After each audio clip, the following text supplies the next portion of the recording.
Good evening and welcome to the June 3rd meeting of the Portsmouth Historic District Commission.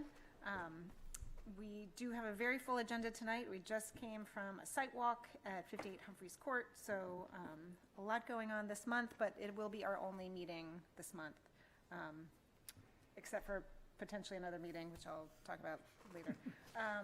So anyway, I'm going to introduce the commission. I've got our alternate, Larry Booz, all right? Good evening. Dan Brown. Good evening. Martin Ryan. Good evening. Our vice chair, Margot Doring. Hello. And the chair, Reagan Rudig.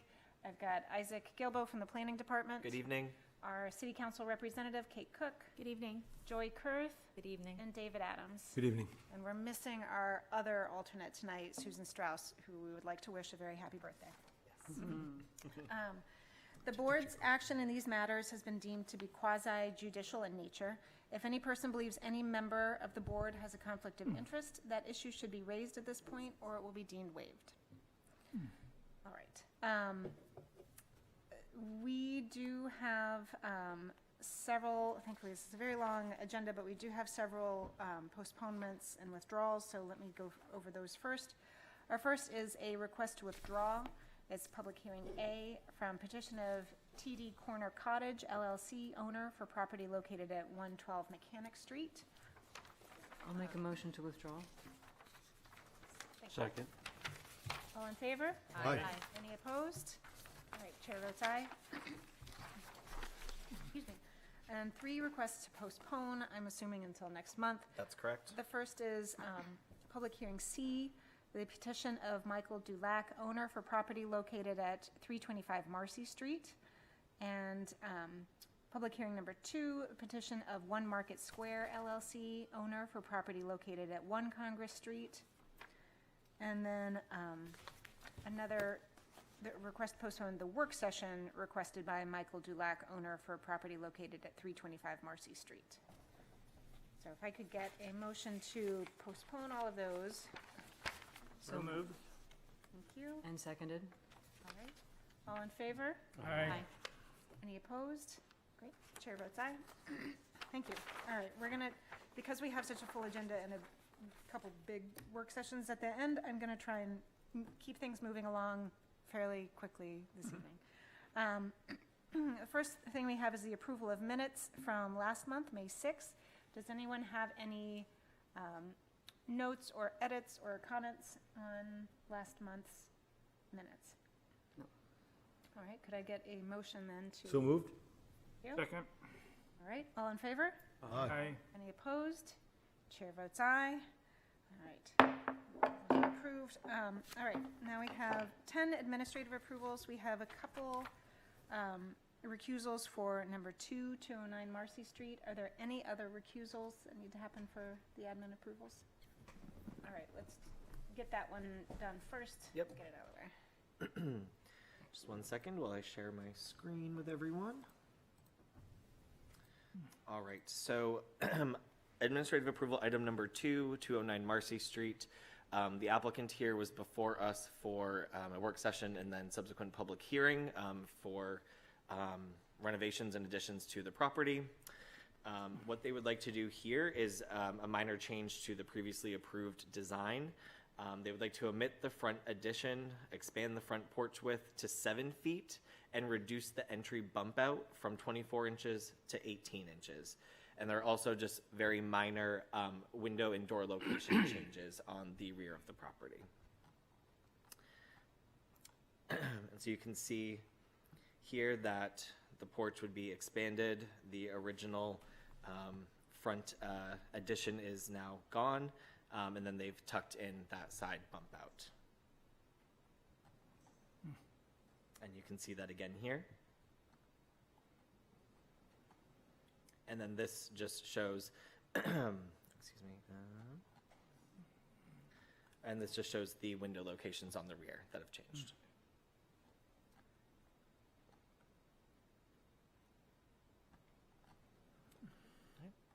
Any further questions on this particular application? We want to make a motion. Yes. I'll make a motion to approve as presented. Great. Thank you. Can I get a second? Second. All right. All in favor? Aye. Any opposed? All right. Chair votes aye. That's good. All right, so Okay. now we'll go back to the rest of the administrative approvals. All right, that will bring us back up to item number 1, which is 37 Richards Avenue. The applicant here is seeking approval to expand and to sort of renovate the existing fascia board that we can see here. They would like to make that more consistent with the remainder of the property, which is shown here on the back side. So you can see that the fascia is kind of missing any detail at all. And then this is just a drawn out schematic of what that extension of the fascia would look like. It does call out, I'm seeing here, existing wall with vinyl clapboards. So I'm not sure if they're proposing a wood fascia or a manufactured fascia.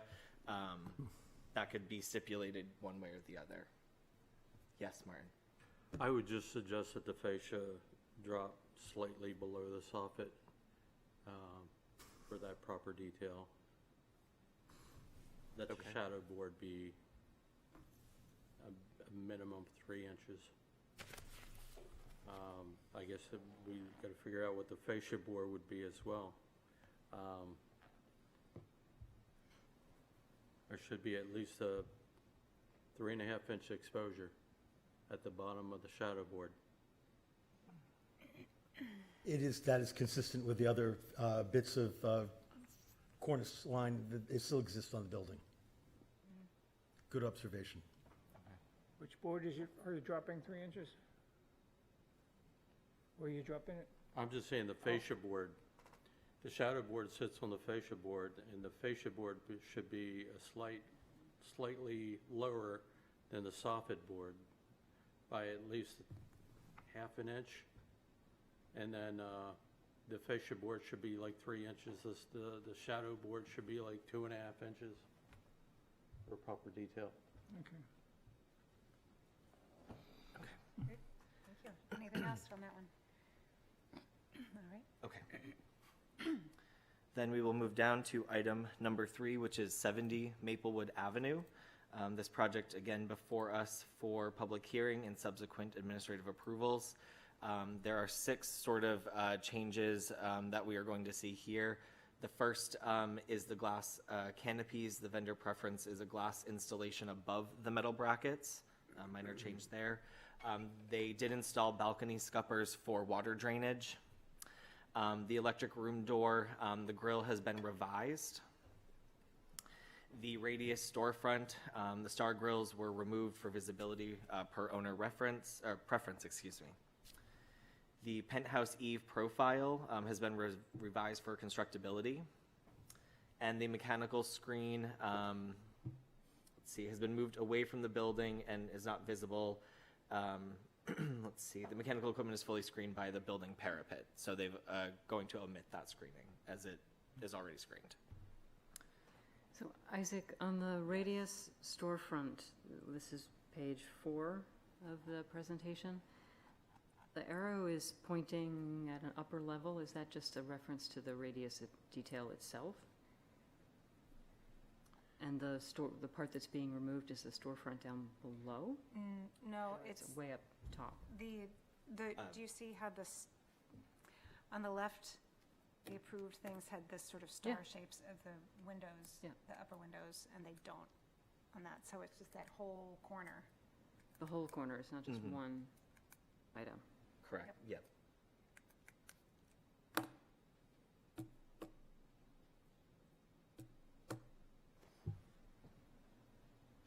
I'd just comment, the only part of this thing that I thought was intrusive at all was the scuppers, and they are so practically the scuppers that one needs for a balcony that I think that they actually make an awful lot of sense.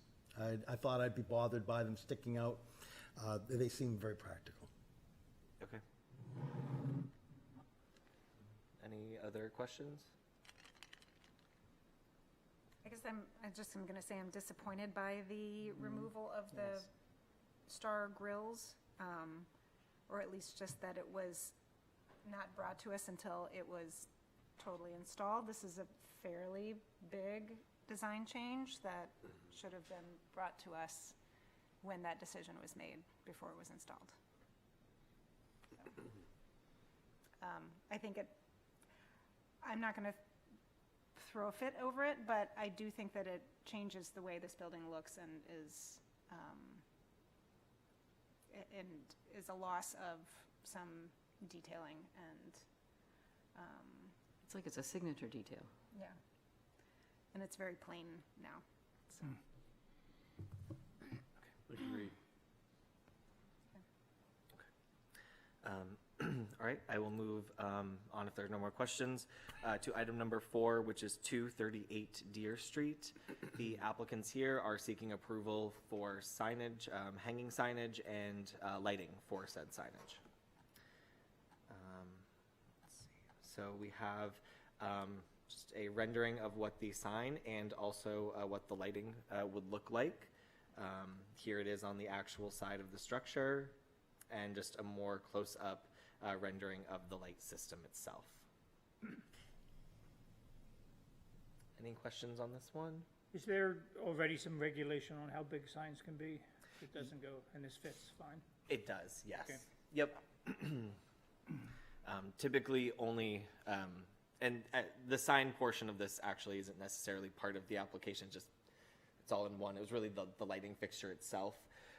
Signs only have to come to us if they actually exceed signage proportions or dimensions, and then have to go to the Board of Adjustment. Then they'll come back to us. Thank you. Yep. Okay. I will move on to item number 5, which is 765 Middle Street. The applicant here was before us several years ago for a multi-unit project on their property. They simply would like to omit a screening detail that we had previously approved. Let me zoom that in, it's a little hard to see. So you can see this vertical screening underneath the stair. That is what they would wish to omit from the project. And they just simply don't need it to shield anything anymore. Okay. That will bring us down to item number 7, which is 100 Chapel Street. The applicants here are seeking approval to replace the front stairs. Not doing Marcy Street? 230. I am so sorry. Item number 6, 235 Marcy Street. Let me back up on that. Excuse me. So the applicant here, again, has been before us for public hearing, subsequent administrative approvals. This particular one is for venting. There are 4 vent locations marked up on the side here, 2 on either side of the structure. The vents will be this particular 4-inch square vent here, and they will be painted to match the siding from the owner. My apologies. We will now move on to item number 7, 100 Chapel Street. So the applicants here are seeking approval to rebuild the front stairs. Sort of the difference that they're asking for is to actually add a granite base where there is just a current wood set of stairs. They are asking to stay within the same footprint, and I do believe that they are planning to reuse the existing iron railings, if that's correct. And I'm getting a nod from the applicant, yes. Great. So we have a drawing here of sort of what that would entail.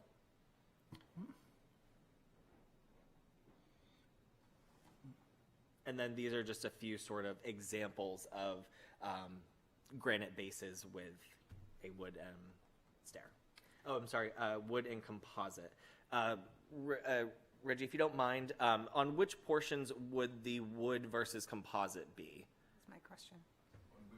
If you don't mind coming up to the podium. Sorry, just want to make sure we have it clarified.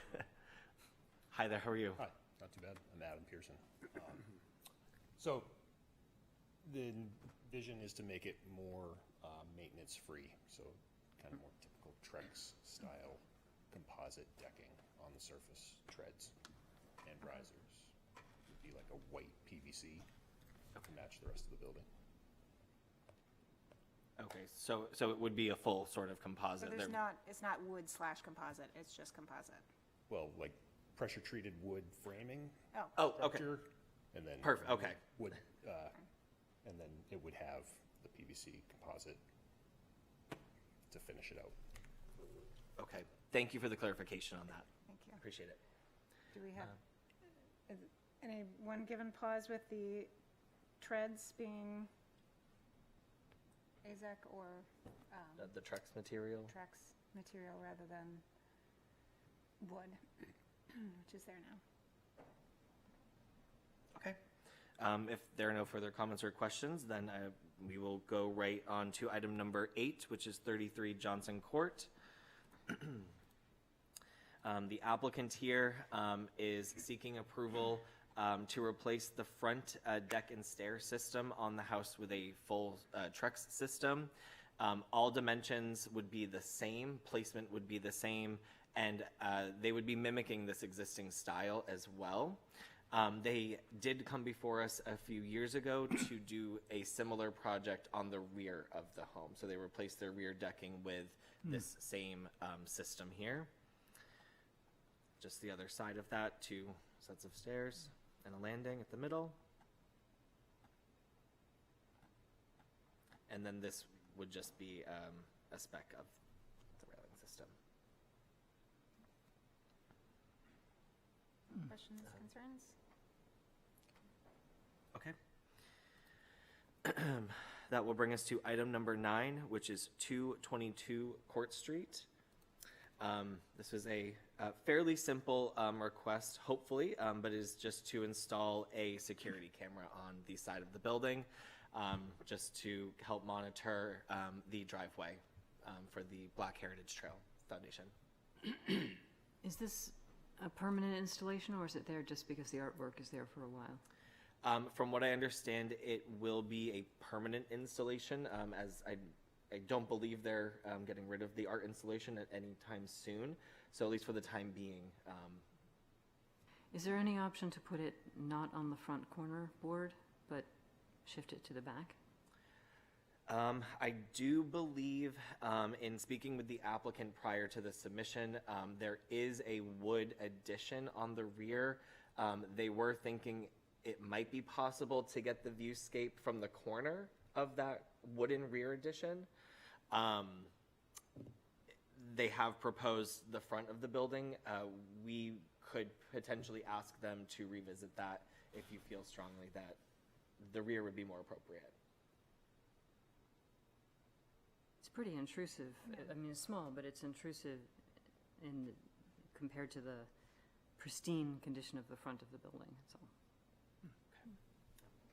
It's removable.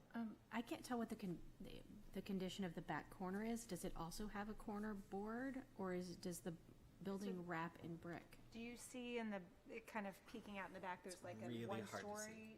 Yes. Yeah. So That's where they showed me the original location would be attached to that wooden 1-story and not to the brick at all. Okay. What I was asking is there another wooden corner board on the back of the brick? where I it think could the be rear of the attached? building's all brick. Is it all brick? That corner is brick. It's a funny juxtaposition of brick wall and wooden wall. That section in front where they're proposing to put it is a sheathing board and a trim board on top of a brick end. There's no cavity even, so the wire's got to come wrapping around from somewhere else. They don't actually own the driveway, and so I'm sure, no, I'm speculating that the camera is there to monitor the condition of the artwork rather than the neighbor's use of their own driveway. I can't say that I feel sensitive about their desire to monitor the condition of the artwork. I also might suggest, and I agree that this is a less than appropriate location. If it were my house, I wouldn't do this. But the permission that we're going to give them tonight to do this, it has only to do with that device. And when they're done with it, which won't be long, they'll be back to do something else, and maybe they'll think better about it next time. This is what I'm going to go with. I don't want to be insensitive. Yes, as Mr. Adams said, these cameras last, if you're lucky, a year. And it may not even have wires, it might be a battery operated, That could be. and then it'll last even less. I think timeliness is important in this case, because I do think it's important that they have a security camera there. If they would consider and look at the viewscape from higher up on the building, towards the eave, I think that if they can get a good view from the eave, it will be less visible. Okay.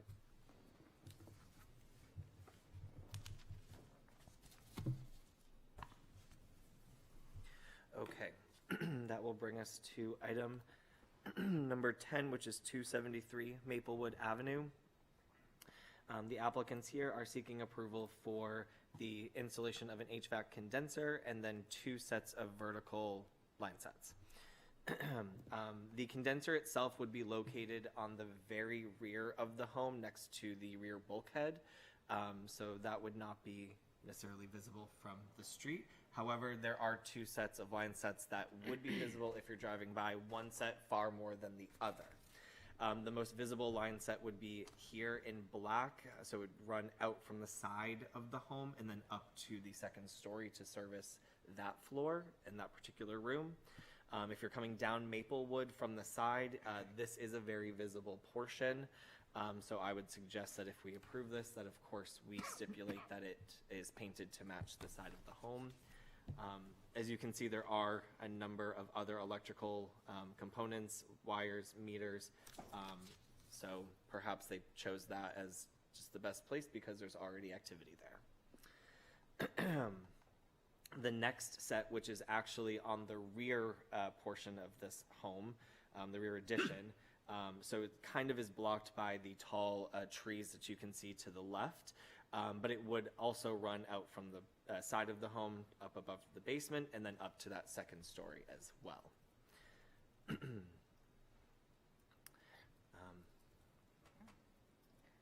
And if for any reason the line sets are not depicted as accurate here, we will have them come back for administrative approval for any changes, if there are any.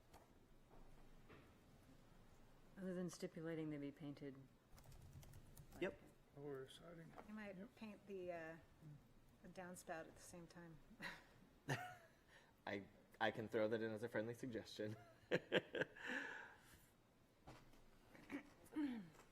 All right, any further questions on that one? Okay, well, that brought us to the end of the administrative approvals.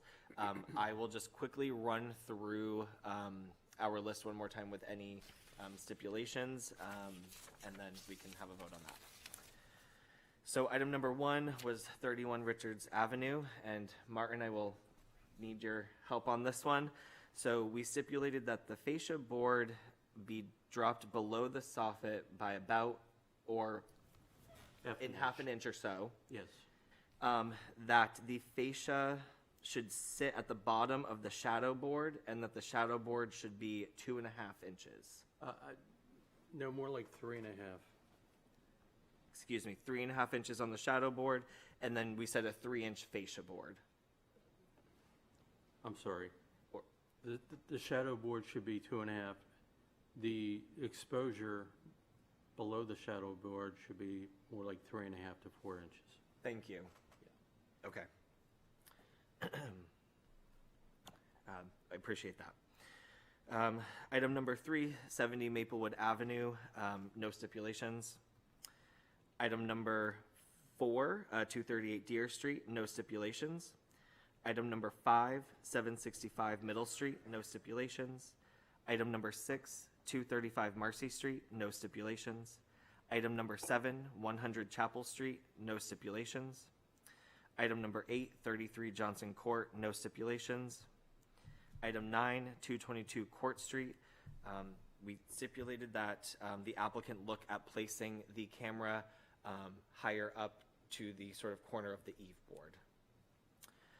And item number 10, 273 Maplewood Avenue, we stipulated that the applicant shall paint the line sets to match the siding, and if they are so inclined, they can also match the gutter downspouts as well, but that's not necessary. Okay, wonderful. Could I get a motion to approve these administrative approvals? Motion to approve. Great. Second? Second. Second? All in favor? Aye. Aye. Any opposed? All right, chair votes aye. All right, thank you. Got through all those. All right. So tonight, our first public hearing is B, petition of Portsmouth Savings Bank, Bank of New Hampshire, owner, and TD Bank, co-owner, for property located at 333 State Street, wherein permission is requested to allow exterior renovations to an existing structure, replace entry doors, as per plans on file in the Planning Department. Said property is shown on Assessor Map 116 as Lot 5 and lies within the Character District 4, Downtown Overlay, and Historic Districts. Is there anyone here from TD Bank? Thank you. All right, come on up, please introduce yourself again. Hi, my name's Christian Albrecht with the representative bank for TD Bank on 333 State Street. We were here last month rather, to go through the replacement of 8 existing exterior doors. Per the request of the board, we've made some changes to what we're proposing. Hopefully be more in line with what is there currently and what you guys are looking for. So, do you want me to kind of go through each door, or? Yeah, I mean, we've got the overview plan here, but if we could just go, yeah, Sure. So, item by item. we've got a total of 8 door openings existing. 2 are at the back in the parking lot area. 2 are on, I guess one's on Fleet Street, one's on the corner of Fleet Street and State Street. 3 more are on State Street on the southern corner, and then 1 more is the other parking lot, the southern parking lot of the bank. What we have now are existing wood doors. They're all painted green. They have a mixture of 9 divided lights and 12 divided lights, kind of depending on which elevation you go to. We suspect that these doors have been replaced not all at one time, but kind of over time, so there's a little bit of discrepancy between each door. But they're in a state of disrepair. They don't function open properly. The bank has a hard time securing them at night. We have doors that we will lock from the inside, but you go to the outside, you can pull them open. So they're trying to modernize that, and part of that is getting these doors with proper panic hardware per code, but also in a way that looks and feels like it's the bank that's always been there. So we're proposing at every opening that is getting a door replacement is a new, I mentioned this last time I was here, but a new door to match style and function and appearance with a new aluminum door. I have a sample that I can show the board just to kind of give everyone here an idea of what they look like. But for example, door number 1, which we're seeing here, is on Fleet Street. That is an existing wood door with 9 divided lights.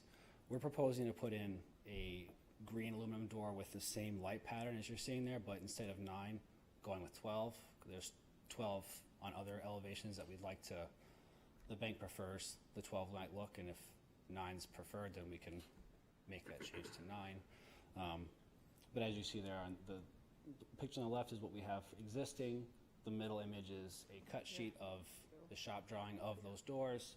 And the photo on the right is just merely a reference. That's not exactly how those would look, but for example, that door on the right is an aluminum door. Although it may not seem like it, it's an aluminum door. So that's the style and the feel that we'd be providing. Just in this case, it would match the texture and color that you have already. That exists for the back vestibule, which is where it's the ATM entrance. The bank has that open 24/7 via a debit card, so that gets used all the time. The Fleet Street would be the identical same setup. The corner doors are a set of double doors, which technically is the main entrance, although they aren't really used as much as the back entrance just because of the parking lot is at the back of the bank. But we would replace that door, have the same swing orientation as you have, same overall appearance, just again with this one, it'd be 12 divided lights rather than 9.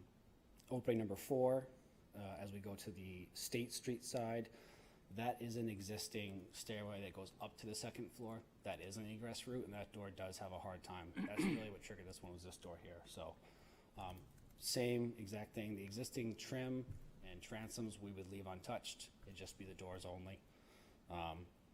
Door number 5 is a door that goes into what they call their market space. That's also a sensitive area. Same thing. Change the door with an aluminum door. Opening 6 is a door that's technically into an office area that they would like to remove the door in its entirety and infill with a granite bottom piece, similarly to what we have adjacent to it. For some reason, we cannot see on that photo, but there's, at that location, the windows next to it, there's a granite base piece that runs the whole length of State Street. We infill the bottom with that and then duplicate the window adjacent in this door opening, converting this door into a new window.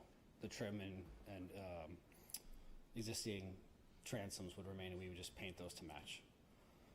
The last two openings is what we're calling opening 7. It's the southern parking lot. That's another existing door it's in someone's office right now that they don't want to have be a door anymore. They'd like to convert that into a window. So a very similar setup. We would take the door out, take the trim out, infill with brick to match the existing, and then just to the left of that elevation, you can kind of see there's a 3-bay window in the room next door. They would like to duplicate that window in this opening with all the details to match. I think there's a granite marble capstone and trim. So we'd be widening the opening, shortening it, and making it a window instead of a door. And then the final opening is number 8, which is the rear vestibule. That's basically how everyone comes into the bank. They've got 2 double doors now. They'd like to just take the 2 green doors out, put 2 new green aluminum doors in, leave the existing casing and transom as is. So it really is just a door replacement. It's a dressed up door replacement project. And if there's any samples you guys can see, I have some stuff I can bring up and show Sure. you guys. Okay. That'd be great, thanks. While he's getting, are there any questions? Yes. On number 8, your window replacement, it says casement, but will they open it all? Say that again? I'm sorry. It says a casement window, but I don't think it'll open, will it? No, it'd be a picture window. Yeah. Yeah, it's Okay. it'd be more Casement of a picture window. yeah. Correct, yes. Okay, thank you. I don't have a full door to bring you guys, but I do have a corner. So this is the bottom corner of the door. And you can just touch it if you want. This is the finish that we'd have on it. Just a standard aluminum storefront style door. And we'd finish it, can't remember the exact, I think it's not hunter green, but it's a close color to match. And it'd have the same impressioned panel system that most 6-panel doors have. So the door is completely smooth, there's no fake graining? If there's an ability to do that. We wouldn't propose doing the fake graining unless the board required it. Nope. Nope. I think this is probably a better look in our opinion, so, No, we don't like the fake graining. yeah.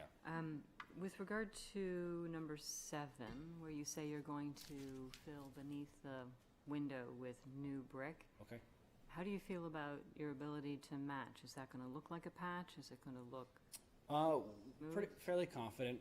Our mason has actually gone back and forth with his supply house, and we've taken some samples, and we're getting closer and closer to what we think is the existing color. And with this particular opening, because it's opening shrinking a little bit, we'll be able to steal brick from above and use that to fill in below. So it's not a veneer, it's a full brick? It's full brick, yeah, it wouldn't be a veneer. Yeah, reuse as much as possible. Yeah, we've had success with that in the past, and where we would do as much as we possibly could to save as much brick as we could. Thank you. Could I see the sample? Sure. One is sort of the frame and one is the finish? Yeah, this is just to give you an idea of the frame, the bottom corner of the door. Okay. This is the finish, the color that we would go with. So it's not, like you said, it's not texture to grade, although you can do that if you prefer, but No. this is roughly how I would go with those. It's not really meant to look like wood. Not really. Okay. You can do that, but it's not on purpose here.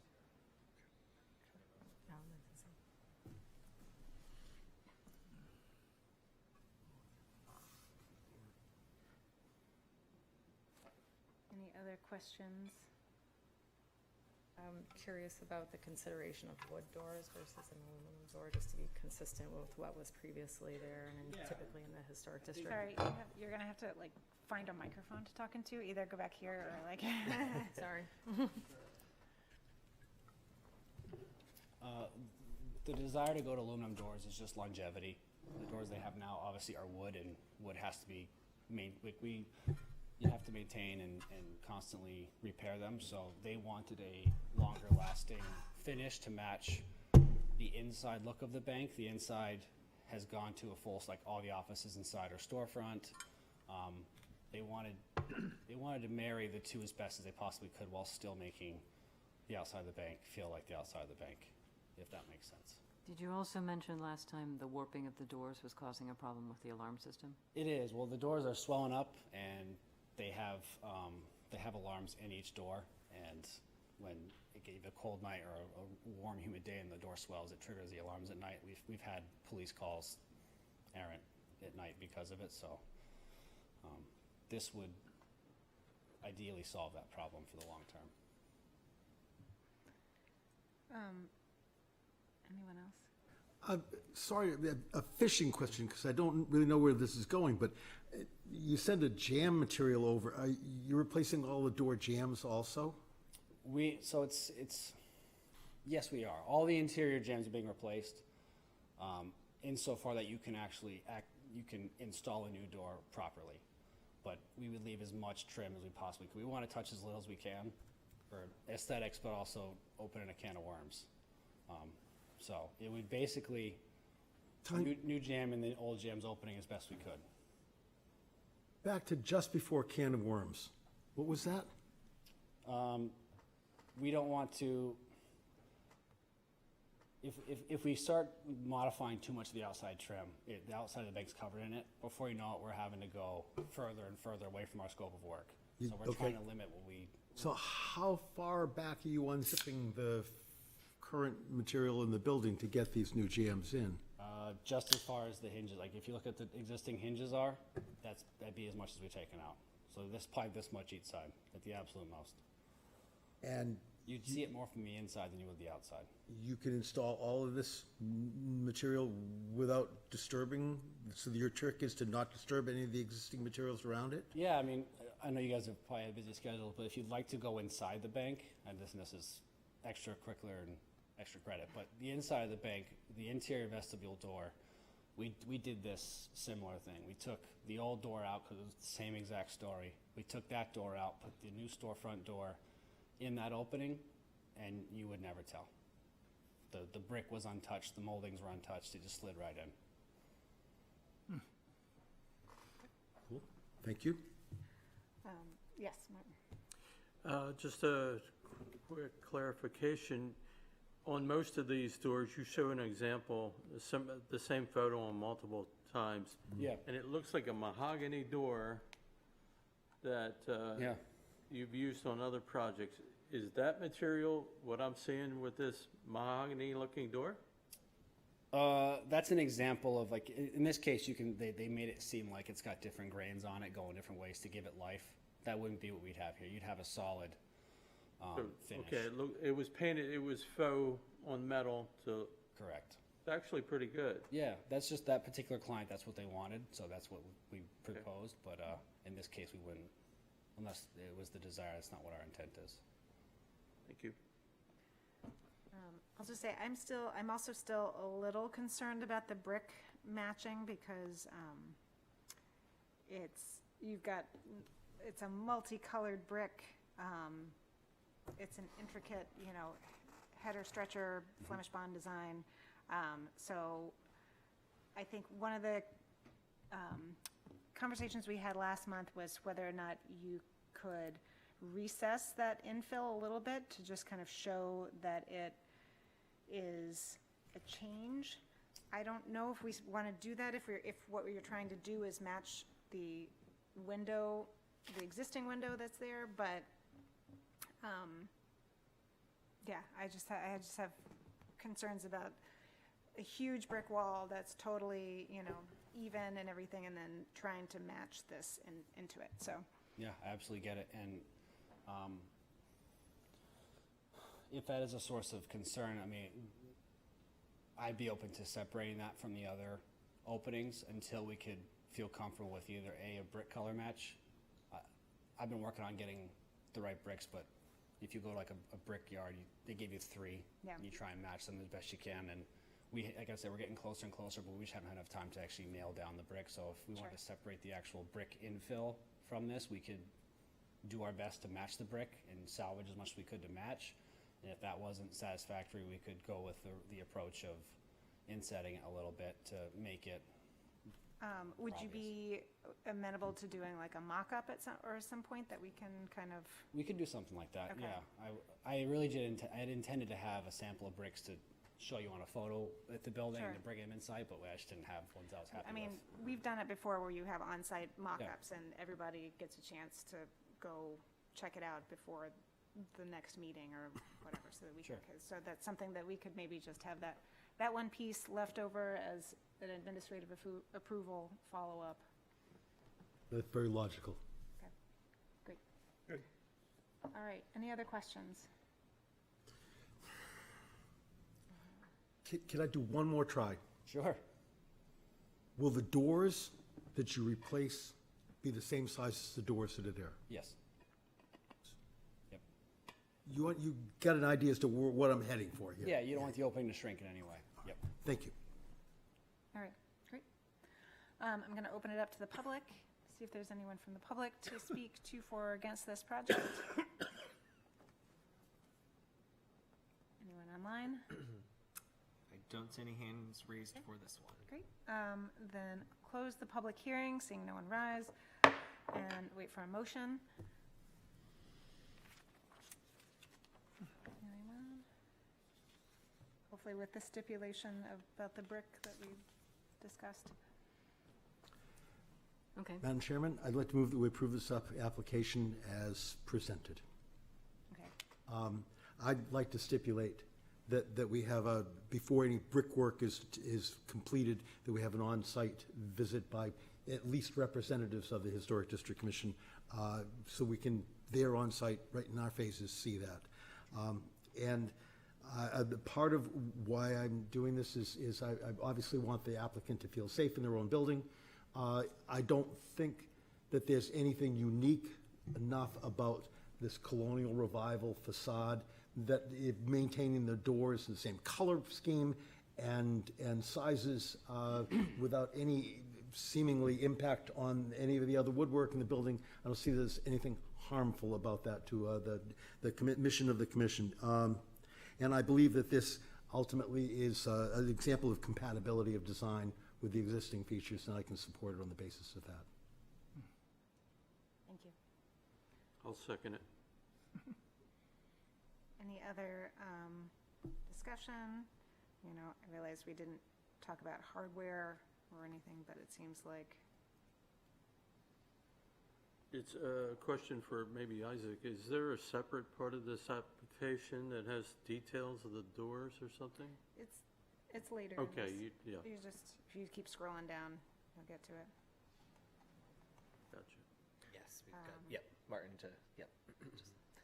I don't see specs for hardware, so maybe that can just be sent to Isaac too, once it's, Yep. okay. Thank you. As long as Mr. Adams is amenable to adding that to his stipulation. Great. All right, any other comments? It's just for my own, being on the board for not quite a year yet, just like the precedent around wood to aluminum. I would like, just curious what the history is here. I don't know that it's common, but it is more frequently done for commercial buildings and certainly less common for residential. All right, all in favor? Aye. Aye. Are there any opposed? All right, chair votes aye. Thank you for coming back and bringing us all this information. Sure. Appreciate it. Thank you. All right. The next public hearing is public hearing number 1, new business petition of Maximilian Hochschwender, owner, and Todd Hudson, applicant, for property located at 44 Rogers Street, wherein permission is requested to allow exterior renovations to an existing structure, reconstruct rear L, replace vinyl siding, shutters, and trim, as per plans on file in the planning department. Said property is shown on Assessor Map 116 as Lot 45 and lies within the Mixed Research Office and Historic Districts. Good evening. Evening, Mark Giannini from Portsmouth Architects. I'm joined by Michaela Malone from our office, as well as the applicants Todd Hudson, Joe Bianzan, and their builder, TJ Murphy, if there's additional questions as we progress. So we were in front of you for a work session at the April meeting. At that time, we presented 3 different massing options to the reconstruction of the rear L. At that time, our general take at least was that there was kind of favorable comments for all 3 options, and we were kind of asked to choose whatever one we preferred. Of the 3 that we presented that evening, we basically decided to move forward with option B, which you'll see in more detail as we get through here. But that was the one that had a slightly more modern trim and massing to the rear. So the original building was constructed in 1864 as a modest Second Empire-style residence. It was characterized by the mansard roofing, the dormers, and the 3-story massing. There were 2 additions added to the rear of the building, which we're looking to reconstruct. The first addition was a 2-story one on the upper left photo there. It's hard to see behind the staircase, but it was a small, modest 2-story addition that was done in the late 1800s. And then closer to where there's the rear door there and windows, it was a smaller addition that was sometime post 1949, best we can tell. And it's unclear exactly when the 2 roof decks were added. The stair in the rear there provides access to those 2 roof decks, as well as to the 3rd floor, which is actually considered a second unit in the building. If we go to the next page. Page A2 is the site plan. So the building itself is situated more to the north on the site. The project, there we go. So the project actually received zoning relief from the Board of Adjustments just last week. This was for us to basically reconstruct and expand an existing non-conforming setback, which is just this. So the rear L that we're proposing reconstructing is the darker piece here in the back of the building, and basically about 1/3 to 1/4 of that is within the rear side setback. So we had to request that relief to basically reconstruct it and expand it to a full 3rd floor. And then the other piece, on the site is an existing single-car detached garage that was actually in front of you by the current property owner about a year or 2 ago for some modifications. That part of the parcel will remain as is moving forward. Next page. So the existing building right now consists of a number of kind of deteriorating materials on the outside. It is clad in vinyl siding, as well as vinyl shutters and vinyl replacement windows, which we're all proposing replacing. The dormers that are on the 3rd floor have kind of been stripped of any detail and finishes. Right now it's mostly painted plywood. And then the rear L, which we propose removing, as we kind of showed you in the existing photos, is in various states of condition deterioration. The foundation is a rubble foundation and falling apart in that part of the building. Moving on. So this is kind of the first look at massing for the proposed, with the project goals are really to, restore the historic architectural character of the original mansard piece in the front of the property. And then obviously rebuild the rear piece. We're looking to, provide new siding, wood clapboards, wood trim around the windows that have kind of been reduced and stripped. The front of the building would remain fairly unchanged. The street front, the bay window, the front door, as well as the overhang and the trim would all remain and be restored as needed. The shutters would all be replaced with a composite shutter. And then dormers would be rebuilt as needed with additional, trim added for the eaves And then obviously we're replacing all of the windows with an aluminum clad wood window. The rear piece, again, this would be similar to option B that we showed you. So we're trying to have a cohesiveness between the massing, adding the full third story and extending the mansard roof for consistency, but then adding some additional elements to kind of differentiate it from the rest of the building with a more modern box bay window that's a full 3 stories that provides some more usable space on that 3rd floor where we have obviously sloped ceilings under the mansard roof.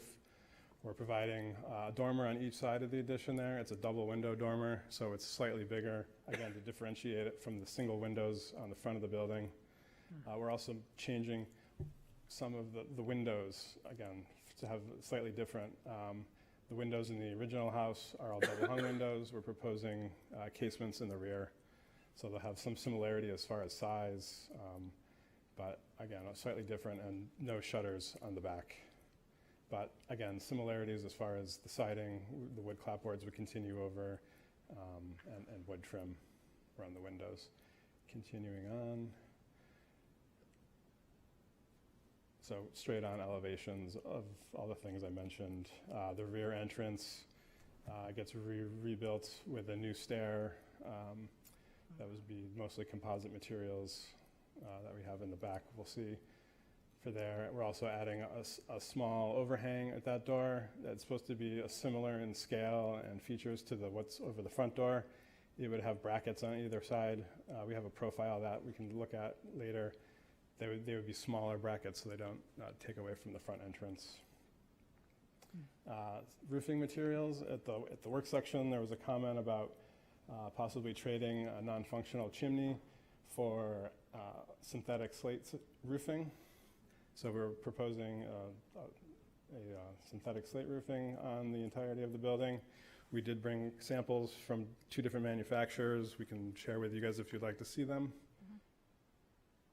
Continuing on from here, these are just some early conceptual layouts, really just to give you a sense of where living spaces are in the building, and that that it's going to be a 3 to 4 bedroom unit with living room, kitchen on the ground floor.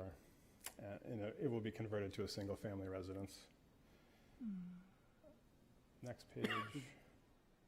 Getting into some of the materials. On the upper left is a profile of the Bishop's Cap chimney.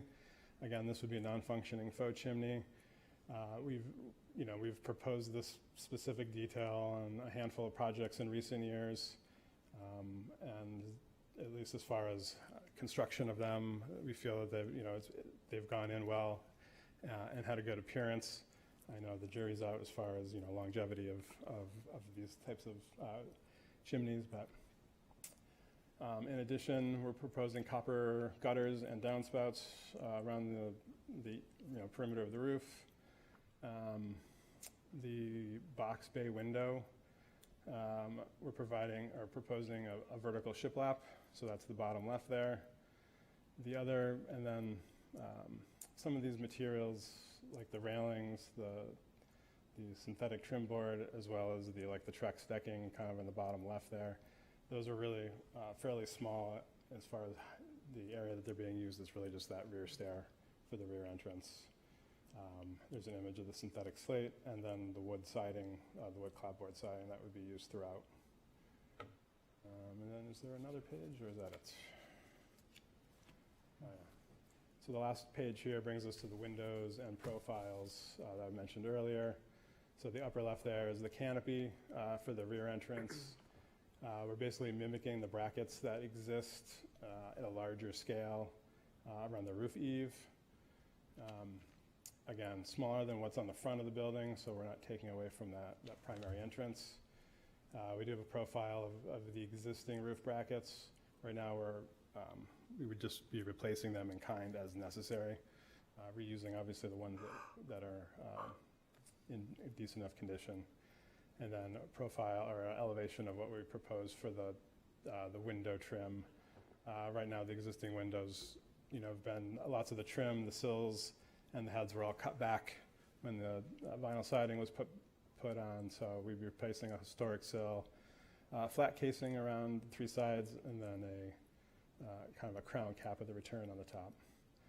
The windows are Marvin double hung and casement windows, which we've used several times in the historic district, with, again, varying between double hung on the original house and then casement for the reconstruction of the rear. So with that, I'm happy to answer any questions and show you the slate samples if you'd like. Sure.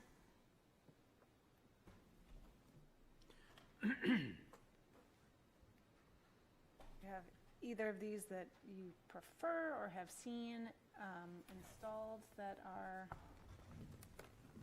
successful? The ones that are individual that Mr. Adams is holding right there, I guess would be the preference. Those are closer in thickness and profile to an actual slate. The other one that's on the board is kind of, it's thicker. It's a 1/2 inch thick, which provides some more definition and shadow of the material. But again, it would be thicker than an actual slate shingle would in reality. They're both 12 inches wide. It would be single width, so they'd be all the same width tile with the same exposure with either of those manufacturers.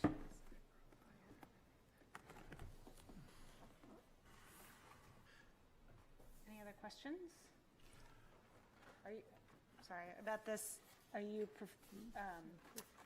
proposing to use both colors, either or? Well, really either or. We'd be selecting a shade of gray, not looking to do a blend. Okay, good, because they end up looking like chocolate. Yeah, those are two different color options. Okay, yeah. You know, they do offer blends with like some reds and grays and stuff, but we've done, That's not yeah. Portsmouth. Yes. Quick question, couple things.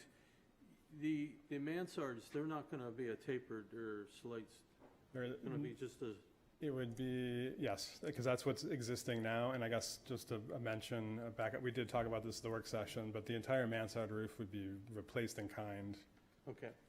due to structural issues. Oh, so you have to, that's right, so you have to take the mansard down. We are taking the build it. mansard down.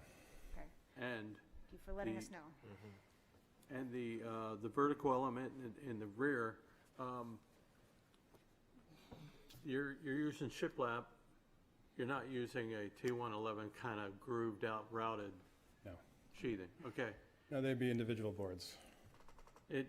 I'd say this project looks beautiful and it's very well detailed and the materials are fantastic. I'd say probably the only thing that really concerns me is that tower element in the back and how the windows are so wide, they leave little bits of trim on each side. But, you know, I'm just wondering if there's a way to handle that corner a little better than just sort of shiplapping around the corner. Well, yeah, I guess our intent was to have a mitered corner with a shiplap, so there wouldn't be a corner board necessarily adding additional, space between the corner and the window jamb. All right. It seems, I it seems a just- little bit severe, the scale of the window to the scale of the box itself. That isn't meant to say a negative thing, just it's a little edgy. Yep. A couple of questions. I wasn't listening hard enough or didn't understand the problem. That current L on the building, which butts really close to your property line, you got approval to continue using that foundation line? That foundation line, yes. We're 3 feet off the property line, and we got approval to basically reconstruct within that same line. Good for you, you're magic these days. Next is, you show a roof bracket, and this is maybe my lack of education, but I was struck by the fact that the corners, the brackets in the corners, there's an old tradition that I'm more familiar with of brackets being perpendicular to the sidewall that they abut, and on corners, it leaves you with that double extra whatever. This expedient solution that this builder used of setting brackets at the corners at a 45-degree angle to either of the walls, are you going to continue to utilize those 4 brackets? Yeah, so if you guys, you can go back up to the elevations. So, I mean, yes, the answer, it shows up better right there. And it's hard to see. But if you zoom in, I mean, that's close enough. But yes, I mean, the quick answer is yes, we're reusing them. There's 3 of them basically, because the other side's an inside corner. Yes. So those 3 would remain on the outside corners. And then again, one of the things that I didn't note, but that we're doing to differentiate is we're keeping the trim band along here, but On the then driveway we're side. discontinuing the brackets when we get to the reconstruction piece. Thank you very much. I think the heavy shingle is too textured for the period of the house. But that's just Agreed. an opinion. Your preference would be then the other. Yeah, and I don't care which gray, they all change. Yes, Councilor Cook? I too prefer the thinner shingle. I think that it is more appropriate. And this is a remarkable improvement from where we are currently today. So, thank you. Thank you. Anybody else? Yes, Larry. I can't say enough good things about how your addition blends in with the existing building. I think it's great. In reference to what Martin said, I'm looking at that bump out in the back, and I'm just wondering if it was, and I know why you want the bump out because of the windows and everything, I get that. I'm just wondering if instead of vertical shiplap, if it was, continuous horizontal clapboard, if it would blend in further. But that's not a deal breaker for me. My second comment, I guess it's my third comment, has to do with the chimney, and I was not here at the April meeting, but is the existing chimney functional? Is it connected to a heating system? It's connected to the current boiler or heating system. So the reason for taking it out is interior space, or? The condition of it would have to be rebuilt. It's in fairly poor condition. And then, yes, it does Can't open up rebuild the the floor part plan. above the roof line, you'd have to go. I know that's discussed sometimes. It's not as easily done, as it is suggested, I guess. Okay. And I think we'll get more longevity out of this, non-functional faux chimney than trying to keep what's there.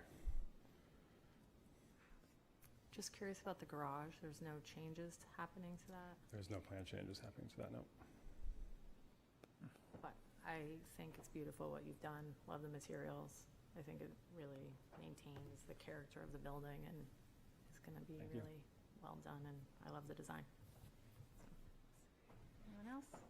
Sure. Well, I mean, if this were a new building, I wouldn't have a problem with it, and I don't have a problem with it aesthetically speaking, but I would like to note that it is contrary to our regular standards, where an addition is more subordinate. This is like extending it's adding a third onto the house with pretty much the same proportions, and just as long as we recognize that we are not following our regular guidelines in this particular situation. And each house is different, each situation is different, but I don't think we really discussed that proportion in the work session. I think we were focused on other things, and we didn't kind of take a step back and say, is it appropriate to have this mass on the back of this, relatively small existing older structure? So I don't know if that's something anybody wants to talk about. Well, my own comment is there already is an addition on the back. It's just making it more vertical.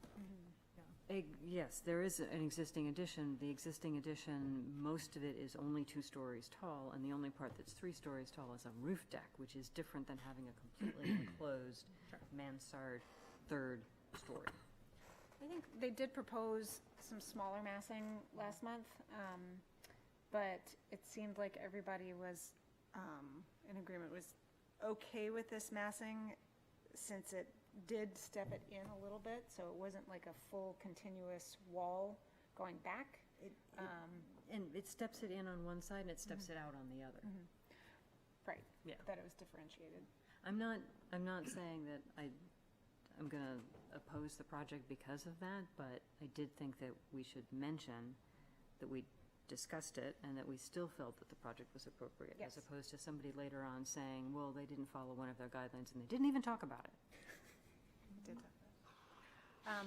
I do want to ask about the choice of the 4/1 windows in the historic part of the house, because that's not really a style appropriate to a mansard building or the time frame. So I didn't know, I was going to ask about the choice for that. I can't remember exactly the reasoning for that. I know the existing replacement windows are 1/1s. They're kind of, stark. But again, part of the reason for the difference in the 4/1 and the 2/2 was, again, just differentiating the original from the front. But, I think we would be open to really any grill pattern, if there was a preference of the board to either have the matching 2/2 or.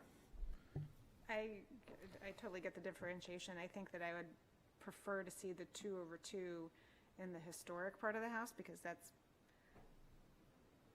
90% likely what the original windows were. Yep. Were 2/2s. So to just make it work with you're doing such a great job of restoring the rest of the historic details, that why not just go all the way with 2/2 windows in the front? I don't mind seeing them in the back too. I don't know if anybody else has, if you want to do 2/1 in the back or something to make it different, but I don't see the need to have a bunch of different windows. It's going to be clear that these are all new windows. So I don't know what anyone else thinks about it, but What would be the appropriate 2/2 2/2? for the historic house. Yeah. That's what the existing ones are, I believe, looking at the photo. Maybe, but they're replacements. Right. No, I got, right. Oh, yeah, sorry, looking at the photos. There's some 2/1s and 2/2s. Yeah. Yeah. I'm sure some 1/1s in there too, in the back. So I don't want to dictate the whole thing. I don't know if anybody else is in agreement or has an opinion, but yes. I see no problem with 2/2 throughout the building. I think it is differentiated by the shift in the back addition, and I think that shift is adequate. All right. I appreciate what you're saying. And I think we'd be happy to change it to a 2/2 to make it more accurate. Okay. All right, thank you. Any other questions or thoughts? All right. There's no other questions. I'll open it up to the public. See if there's anybody to speak to for or against this project. Anyone online? Don't see anyone. All right. Well, seeing, Sorry, just one last question. The Yes. materials, it says wood clapboard siding and vertical shiplap siding, which is also wood. We can make it wood. I think it says on here that's actually a composite, but we can do either. The only vertical shiplap is that box bay window in the back. Based on the location of this building and how close it is to the street, I'd like to see natural materials, please, with regard to the wood siding. and for the clapboards, Yes, for the clapboards. but not necessarily the shiplap on the back. The shiplap is only in the back Yes, section. okay. Okay. Any other thoughts on that? Okay. Great. All right, thank you. Then I will close the public hearing if there's nobody else willing to speak, and wait for a motion. I'll make a motion to approve with this Stipulations. stipulations, I'm sorry, couldn't get there. Stipulations that, help me out, 2/2s? All the windows are 2/2. we go with the 2/2 window, half screens. The slate would be the slider profile. Thinner. I don't know what the, I can't remember. If I grab it from over oh there. yeah. Maybe Larry can read off the the Manufacturer. manufacturer. And other than that, I think we've covered everything. To the EcoStar. The EcoStar, Okay, excellent. and that all the exterior siding be wood. If that's. Correct. All the exterior siding is wood. Is that acceptable? The clapboards. And you're following through on the deal on the faux chimney. And we accept the faux chimney. Okay. I believe this preserves the integrity of the district and maintains the special character of the district and is consistent with special and defining character of surrounding properties. Second? Second, thank you. Any other discussion? All right. I just want to say thank you again for having such a thoughtful rehabilitation of this house, because it's going to be a big improvement. So, all in favor? Aye. Any opposed? Chair votes aye. Madam Chairman, may I make a comment for a moment? I'd like to publicly thank you very much for the effort that you put into the barber shop. I marvel at that every time I walk by. I think warm thoughts of you, which is a unique thing, and you know that. You did a wonderful job. Whatever part of that you did or didn't do, I don't give a damn. You brought it home. It's there. It's beautiful. It was a team effort, and brought on by the owner was very involved, and owner/builder was very involved in getting a lot of those details done. But thank you. I'll second that. Yes, very nice. All right, thank you. Win. Win. Okay. All right, the next three are actually all listed as work session / public hearings, so hopefully we can talk about that for each one if they want to continue on with that. Number 3 is requested by Deirdre Murphy, owner, for property located at 51 Gardner Street, wherein permission is requested to allow exterior construction to an existing structure, construct new rear radiused dormer and new rear roof deck as per plans on file in the planning department. Said property is shown as on Assessor Map 103 as Lot 22 and lies within the general residence B in the historic districts. So would you like to, how would you like to do it? You want to do a quick work session, public, and then And go back? then public Okay. hearing. All right, so we'll go down.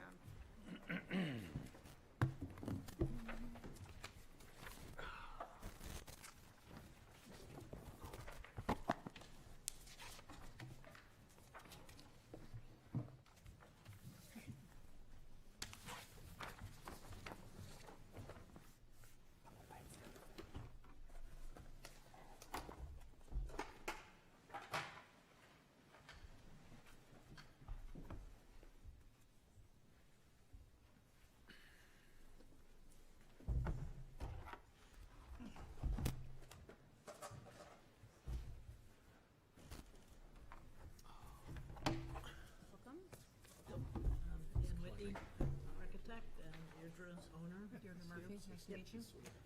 Here. So just to go through the rather interesting eclectic building here. I just wanted to get a couple views of, one view of the front, as we're gonna be kind of working off of that dormer on the back, using that radius, but a much more simplified version. The site plan shows, where this is located. It's on the back of the building.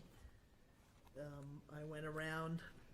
The only place I could get a full view is on the bridge from Pierce Island. There's like about a 30-foot section where you can actually get a view of this structure, or from a drone. So what we're proposing, it's an existing hip roof structure. Originally, it's got some kind of wild hanging out overhangs, but originally there was a addition put on the back that had a much shallower shed roof, and then probably 10 or 12 years ago this was renovated and they put the skylights in, and then they added another roof. So there's a little crawl space now that part of that existing roof is still there. So what we're proposing, go to the next page, is to stay with the existing width of the main building. And right now, the ceiling height in the attic, even though it's a beautifully finished space, is only 6'6". So in order to get any kind of a doorway in, I was proposing doing this rounded dormer and then bringing the little knee wall up. I originally looked at it sort of following the existing roof line, but it looked kind of funny. I think it needed the wall space there. So there's two views. One is from the outside and one is sort of a cross section that gives you a better view of the doors and the windows. From when I did these original, and actually I can hand these out, we're working with an engineer on how to do this. It's a difficult place to access. The existing hip roof.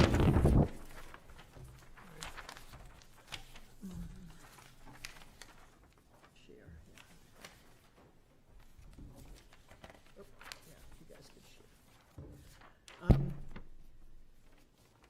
This plan actually just sort of concentrates on the elevation and the roof plan. The existing hip roof, we did some little demolition. It's just a rough cut 2x6, sort of oversized with the hip rafters are a little oversized.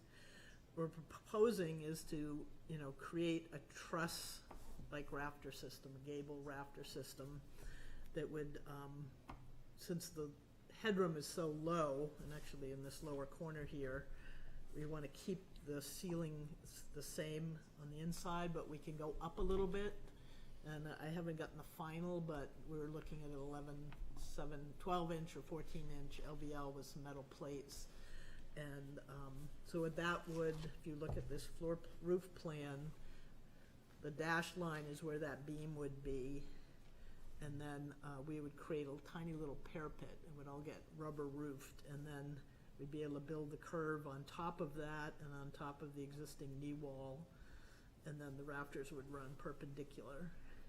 And all of that roofing would be probably done with rubber roofing, as you can't really see it from anywhere. So the difference on the elevation is pretty minor. I don't think you'll be able to see it from anywhere, but it'll stick up a little bit behind that rounded dormer. But I can't see how that's going to be able to be seen even at the edges, because those overhangs are angled and quite large.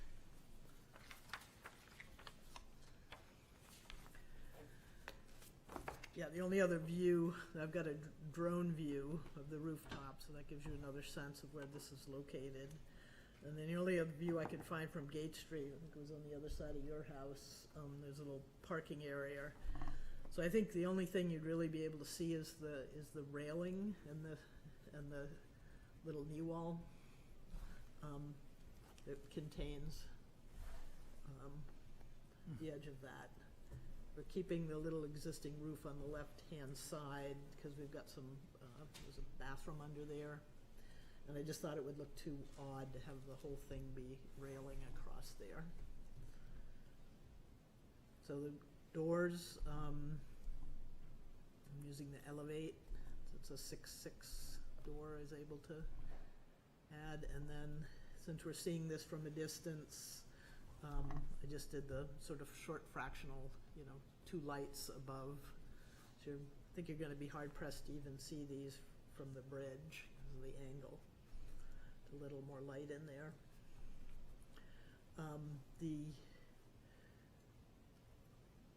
The original on the front elevation, that thing's, the rounded thing is only the width of the overhang plus the thickness of the wall. But we're bringing this dormer in so the door can open in swing. And the little knee walls on either side, I was thinking should be fairly simply, everything will be simply trimmed, but I'm thinking that the actual curve should stick out with just a bit of an overhang and then return into that. It's only about a 9-foot porch here, and I didn't want to get into a lot of heavy overhangs. Do we know what the story is behind this arched feature on this building? It's so different from Yeah, it's really different from the, anything around it. It is so boomtown. It all was constructed for the front facade, and as you went further back and you look at it, and I do from time to time, it diminishes in responsibility to the little wing walls that you described are only visible, they only make sense looking at it from the street in front from Gardner Street. If you could see it from the back, which, by the way, I can, they're absurd little things. They're constructed just for someone else's view. Sort of like when people try to make that impossible three-dimensional object that it doesn't actually touch, and you arrange it and look at it in just a particular way. That's what these are for. They're to make it look like there's a full wraparound cornice on the building when there isn't. There isn't, yep. That was my immediate response to it as well. This is just, it's really unusual as it is. It's about the oddest roof in town. Yes. And our thoughts on, you know, Can I just be crystal clear? We're talking about, this is going to be underneath the current, not constructing a new one on the right-hand side of the house. excuse me? This is the On the rear. rear view. Oh, it The rear of the Yeah, building. and- All right. And its model is the front. Okay, So so if you you will look at construct this- another piece in the Yes. back. If you Okay, look all at right. this, you can see where those skylights, those Okay, that's will the be back of it. disappearing, and then actually it will become, I'm gonna keep the hip intact in the inside of the building, and this beam will cut into those hip rafters, but it'll be mechanically fastened, so it actually will strengthen that hip rafter. And then, yeah, we're just creating this barrel thing to create some headroom, to be able to get out. Thank you. Yep. If I've been in the attic, and it is currently a damned oppressive space. Yeah, even though it only has 6'6" headroom, it's just a really beautiful space. So the arch in the back, it's gonna match the height of the arch in the front, I guess? or- I think the arch in the front might be a little taller, but I'm not trying to exactly match that, because I can't really get up there to measure it.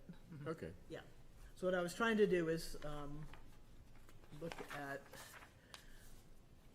I was just- you know, I have a 5-foot radius, but it's below, so the actual dormer is about 9 feet, because I'm below that edge, so it's not a complete radius. And it was enough to have a little space above the door, and to provide, some headroom on the inside. So the skylights will go away. Skylights are going away. That,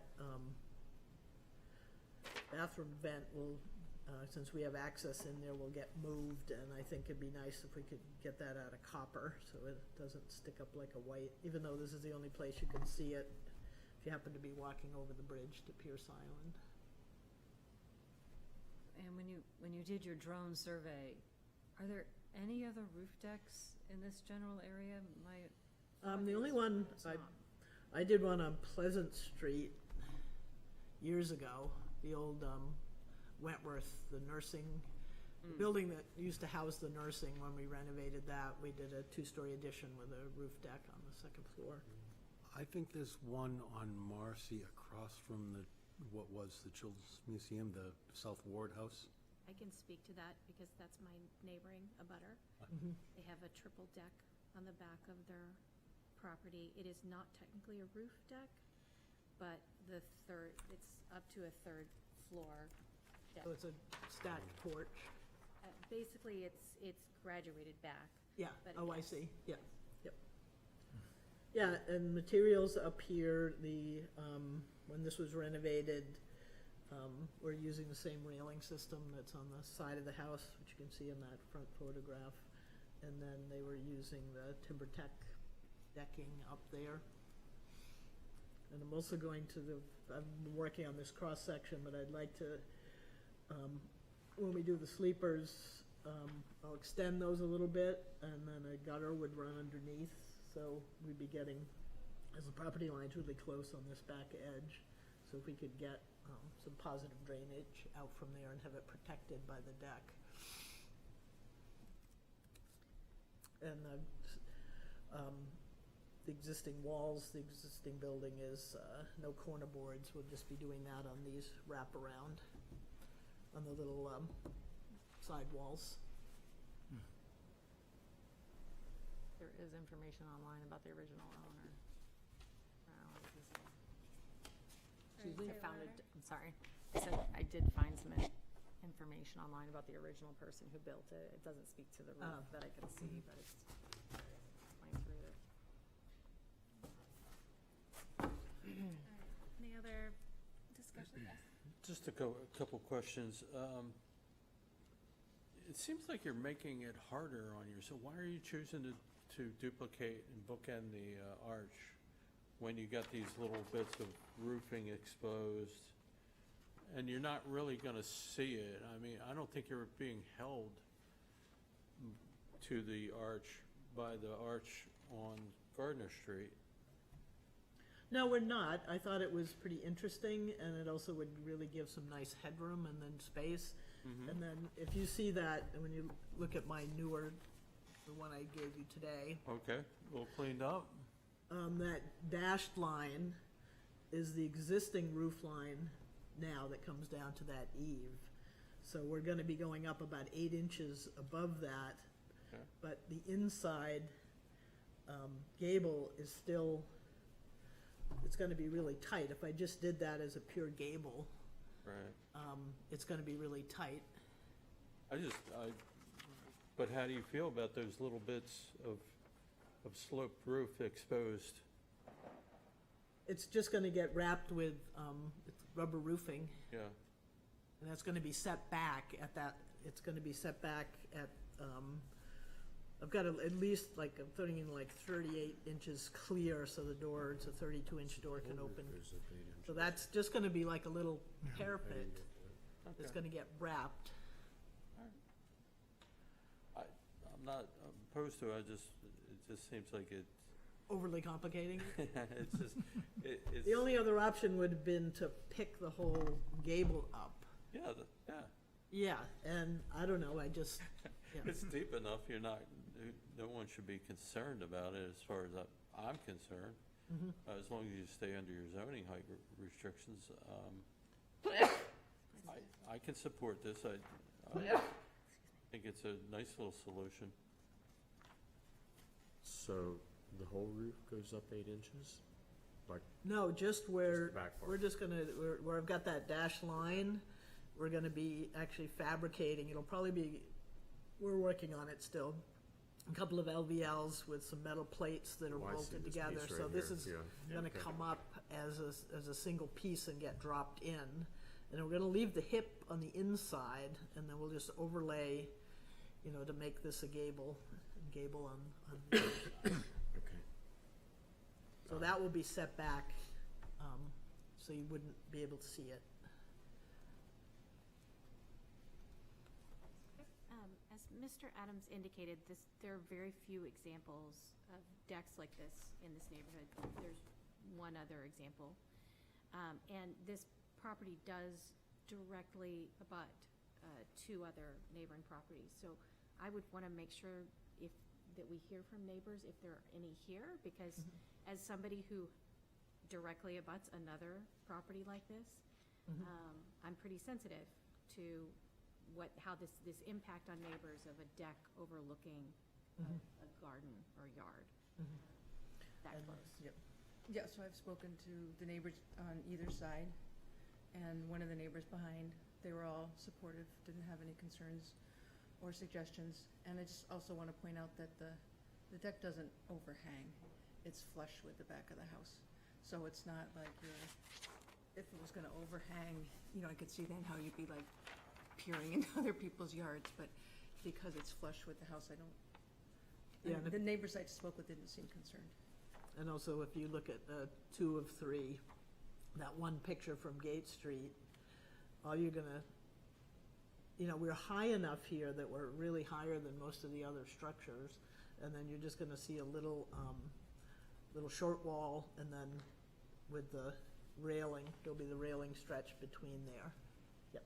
Well, I'm So assuming, it's gonna be pretty unobtrusive to the neighbors, because it doesn't overhang and. well, it's I'm up there. assuming since if they don't appear tonight, they didn't have objections. Yep. Because they received notice. I then- just want to make sure that we're clear here and that the board understands that this is not always the best solution unless the neighbors believe it's okay, because this is a tight, I mean, it's a really Yep. tight neighborhood. Yep. So you have to be really sensitive. That's why we did talk to them, you know, I had this submission and she could review it with them. I don't see anywhere on this where there's a deck. Oh, here it is, roof deck. I see it now. I see it now. That's, okay, and I'm now lost. That's the back of the building. Yes. It just comes to me now. I see it. Yeah, And so when we look at that edge of that roof deck, we see, currently, we look at the edge of the roof, and there's shingles going up to a trim board, and then the roofing comes over that. What will we be seeing after that? And when I say we, I mean me. Yeah. This band line here, there are 2 levels of that.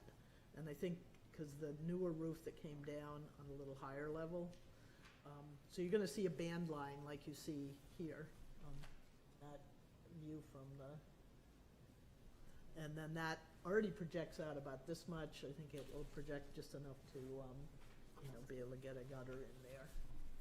So basically, you're gonna see a little wall, and then the railing in between, and then this little piece of roof would remain. Interesting. And then, and getting in, under there, they're gonna be able to take out, it's not gonna be an easy thing to build, but we're gonna take out the, we're gonna have to taper and sister the existing second floor joists that are running that way, and then build up from there.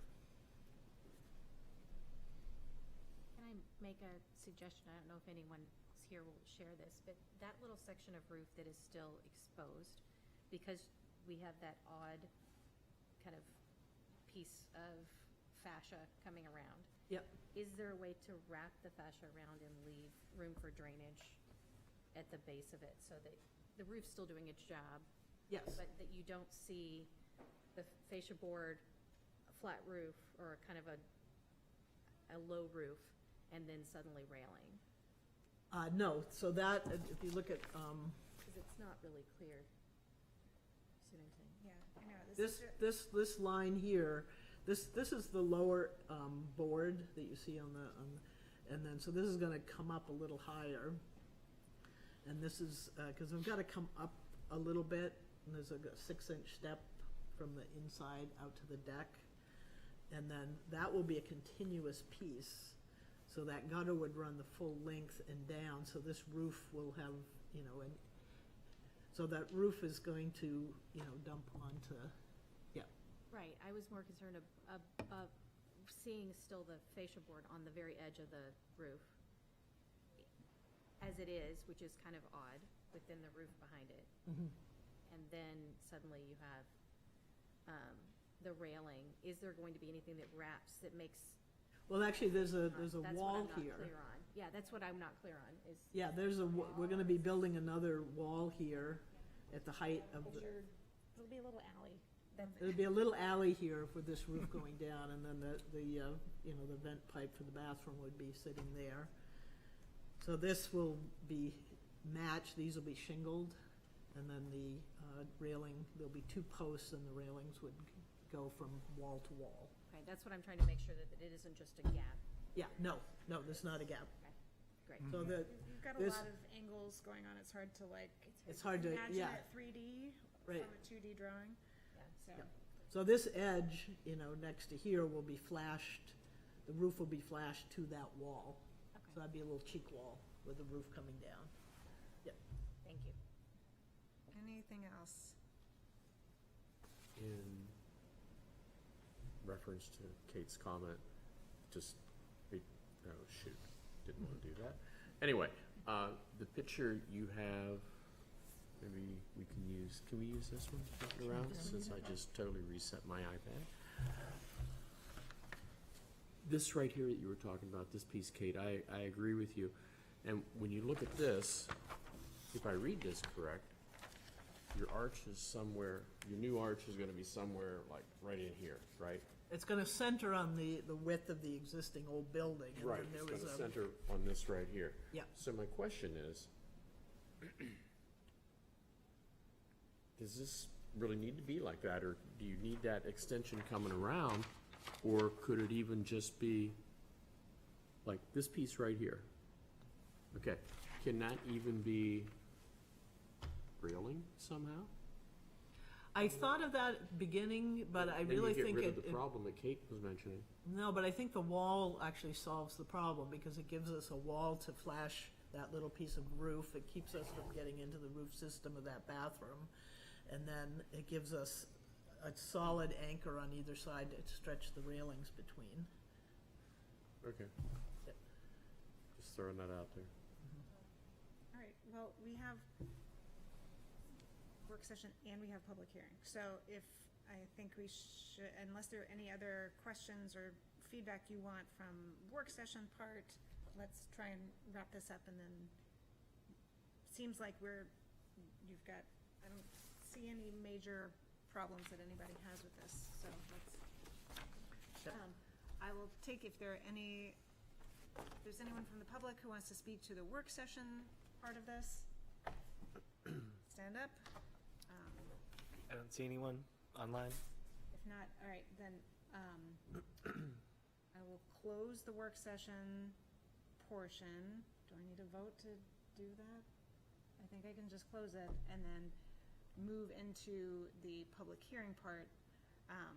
So for the public hearing, please just present exactly what you're, we talked about little options. Just if there's any difference from what is presented in the package, just kind of review that and. Okay, yeah, so basically, we're doing a dormer and a roof deck on the back of the building.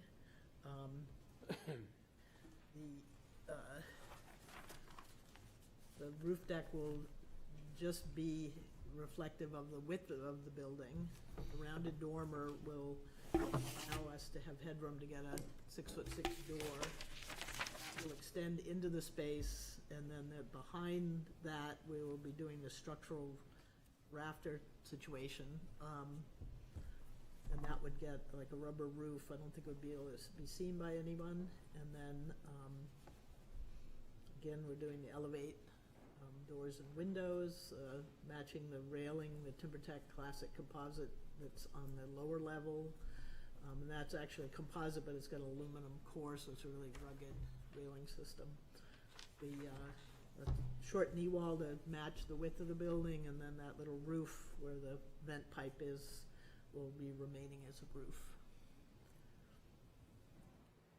And the material used for trimming the arch, you say you have cedar shingles on the wall. Yeah, What's yeah, the and then material? it'll be most likely Lifespan, which is treated pine, or possibly some composite material. I prefer to use the Lifespan because it doesn't move around, but sometimes when we're dealing with curves, there's a couple new materials where we could just cut it out of a larger piece, and so big combination of that. Any other questions? Clarifications? All right.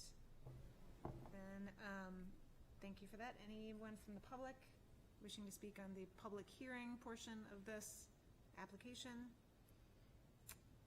No one online? Sorry. I'd like to speak from the public. I am not voting on this, did not vote. I'm just sitting here as a member of the public. I am in a butter. Oh, okay. And I'm trying to wrap my head around what this means to me as an abutter. And I guess historically, I'll say this has no historic precedent whatsoever in the community. And extending that thought, neither do decks on roofs have any historic precedent. And I'm feeling, as an abutter, I'm feeling kind of sensitive about this. I also would, and I'm not saying people are lying at all, but of the 4 buildings that are behind this, that actually can see this roof, not one of them has a tenant that's lived there even for more than a month. So, I mean, it seems like it's not really as valid. Now, granted, not everybody's going to have the same status that I do. I've been there for, 50 years. May you all someday be somewhere for 50 years. But I don't know that I don't know that I really believe that this building needs that done. I don't know that the building really needs this thing that is somewhat awkwardly, at least from the perspective that I will have of it, awkwardly arranged of a kind of an Alamo form or something setting on the roof. I just don't see where I would be wanting this. My wanting it is not the job of the commission, but I have to say, I don't think it's a thing that I want. I don't think it's a thing that makes architectural sense to me, and that is a job of the commission. That no one can see it makes the work of the commission a lot easier, except it's not true. And that it does have a history, and it will be there in perpetuity if you do your job right. Anyway, not a fan. Thank you. Any other discussion before we close the public hearing? This is we had talked about this. This is a very different building than we have in the district. As we talked about, it's unique. This kind of arched parapet type frontage on it, and even the form of the building with the side entrances is all very weird. So it's, I don't think that we could really compare this building to others around it for precedence, because there is none in terms of the design. So I'm just saying that as explanation for even really considering this design, which I think on probably any other house in the South End would be totally out of place. So, any other discussions on this, or sort of the overall design, or responding to Mr. Adams? Well, I guess I have questions hearing, the other thoughts around like the precedent that this will set for rooftop decks moving forward. I mean, in terms of precedence, like we say, every property is looked at individually, and whether or not a roof deck would be appropriate for any other property. We'd have to look at that individually. So the reason I asked what I asked at the very beginning about whether there were other roof decks was exactly this concern. Is that I'm not sure I'm totally comfortable with a roof deck on this building in this location. Nothing against the design per se. I think it's been as well done as you can if you're going to put a roof deck on a building like this. But I guess I'm not totally convinced that it's appropriate to do that to this building. Yes. I would just offer the notion that if the rail were different, if the rail was, say, solid, it would look like more parapet architecturally. And that, I think, would solve a lot of the issues of it appearing as a roof deck. Now, it doesn't get you past people up there and activity and things like that, but architecturally, I think it would blend it. It would solve this issue of having that, exposed as a public deck on the roof. Would you be willing to consider a different We approach had to talked the rail? about that. We'd need to have scuppers. It'd still be, it wouldn't be totally solid because you need to have the water run out underneath. Sure. I think, my feeling, we did consider that. Is there a paneled system or something that you could use instead of? Just a traditional railing system? If I could interject? Yep. My question would be, what would that be made out of? Because if it's wood, just as the homeowner, I have a lot of concern about maintenance because it's so difficult because it's so high off the deck. Well, if it was just a wall like you were just suggesting, it would probably just get shingled with a cap on it. Mhm. It would really make it feel pretty confined because it's not very deep. Yeah. And then we've got the two sides already with the half wall, and then I thought the railing. We could do a more transparent type of railing, like even like a metal railing, or that would, sort of disappear some more. Or even possibly a panelized system, I think I could look at that. I think anything that you get away with, go away from pickets, Mhm. and it doesn't speak to, then you're not saying rail so much. Right. Well, could we look at that and come back as an administrative approval, just the treatment of the railing? As far as I'm concerned, I think that'd be a great. Great way to do that. Yeah, and that way we could, we do have a builder that we're working with and the engineers doing the drawings, and he has a window and that would be probably the last thing, other than we put the posts in, but when we're doing the roofing. Sure. So You've got a lot of it wouldn't really structural- change, those posts would be there, but, yep.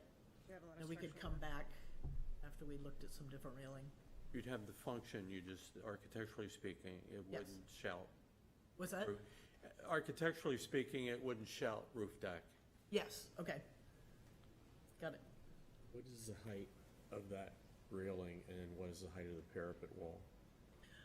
The height of the railing I'm showing right now is, the top of the rail is 3 feet, so the post would be higher, and then I'm close to 4 feet.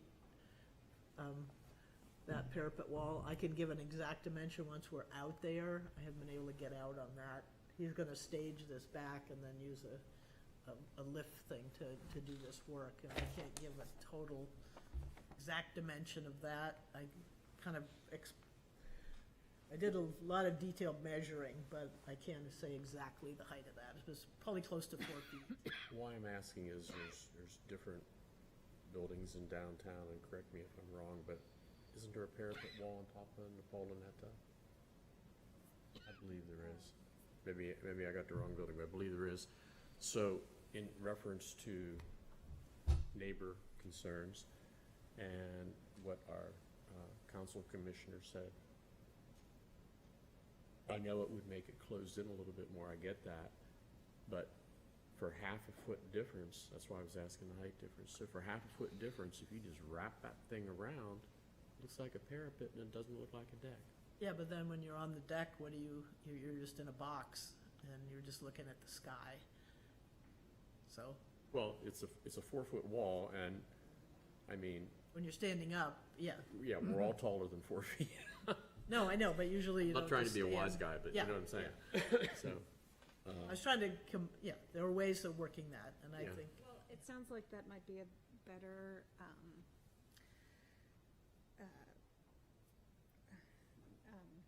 way to kind of go forward and figure out how to make functional space without it being too, too enclosed or too exposed as a deck. right, and Yeah. too out of place as a deck in this area. So, I don't know if everyone is comfortable with that going forward. We're still in public hearing session, so any other questions or? I personally would be a lot more comfortable with this project if it were wrapped in a wall. And I say this because I understand the desire to have view space and being able to look from this location out towards and over Prescott Park and the water. I do understand that. And you would still retain that if you were standing or if you were sitting in a higher chair. But I think it creates this sense that I think it's going to be more visible. I understand the view from Pierce Island, from the bridge. I think it's going to be visible that there is a deck on top of a house, which is a very unusual treatment in this neighborhood. And while the existing neighbors may not be opposed to this. You were talking to the owners. Yeah, weren't you, the or owners. renters? Talking to the owners. owners, not the renters. Yeah. Right, the immediate owners may not be opposed to this. There's no guarantee those are always the owners of this house. The house will continue to be there, even though the owners may change over time, which I personally have experienced. I bought a house next to a triple deck, and then the neighbor changed, and they wanted me to suddenly cut down my trees so that they would have a viewscape. But I have trees so that they're not looking into my yard. Right. So this is, so I understand very directly how this kind of thing can impact, and I think that if you had a wall, you're going to eliminate some of any future conflict around this site, and yet you're still going to get that outdoor space. And if you're standing or if you're sitting in a higher tree, you're still gonna have the views. So that's what gets me to approval on a project like this, because I don't want you driving from Pierce Island and look up and see a roof deck, which just seems really unusual, even though the building itself is unusual for the neighborhood. So, Well, there's another sort of hybrid version of this where it's, if I bring that around as like a parapet wall, and then you could have a 4-inch space that's required, and then so you'd get the massing of that wall with something that, met the code, but, didn't block the view, so you feel like you're in a little box on top of the roof. So that's probably the direction I would go in. Yep. That seems to make sense. it just seems more sensitive to me, to the aesthetic of the neighborhood in general. Because it will be unusual. It Yeah. will be the only one that anybody would be able to see. And have you gone by and looked, yeah, it is pretty minimal places, because I went all around seeing if I could get any other photographs, and there's that one spot on the bridge. You can see it. Do you see it from your yard or from the windows on your second floor, or? From the Both? windows to the backside of my house, the second floor in particular. But I only have one window. My house is not heavy with windows or glazing. I don't own any property behind my house. I don't own any property to the right-hand side of my house or the street side of my house. I just own my driveway and my house. It's dense there. I think we probably all really know that. And just everybody sort of, well, when I think about it, everybody lives in everybody else's backyard, because I kind of do. No, I don't think it's on there. All right, well, so before we close out here and move to,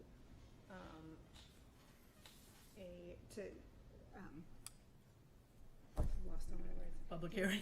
I mean, to vote? Yes, to getting a vote.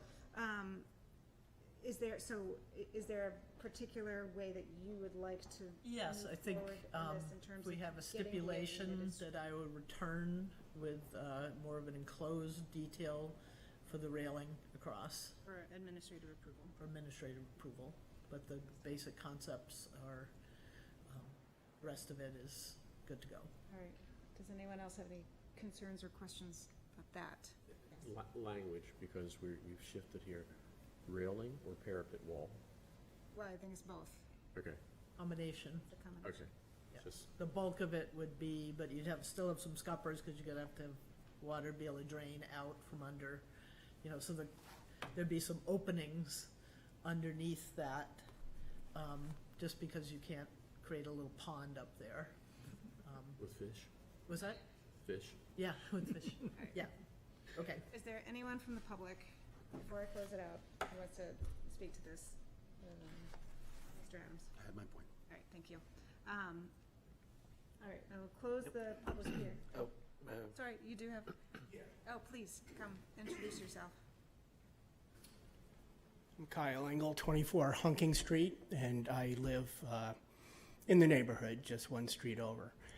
When I initially received the notification about this application, I was thinking to myself, how could that possibly get approved? I do admire the creativeness and the ingenuity of sort of taking that kind of a weird building and the roof line and incorporating a deck out of that. I think that's fantastic. But I echo what some others have said, especially Mr. Adams, especially in this neighborhood, when there are decks and balconies, you literally look down into other people's yards, and it's very disconcerting, I think. And it was also mentioned a possible setting a precedent if this is allowed. So I like the idea of eliminating the railing and possibly wrapping the parapet around, if that's the only alternative. In a perfect world, I would say that this is probably, in my opinion, not a great idea. So, thanks. Thank you.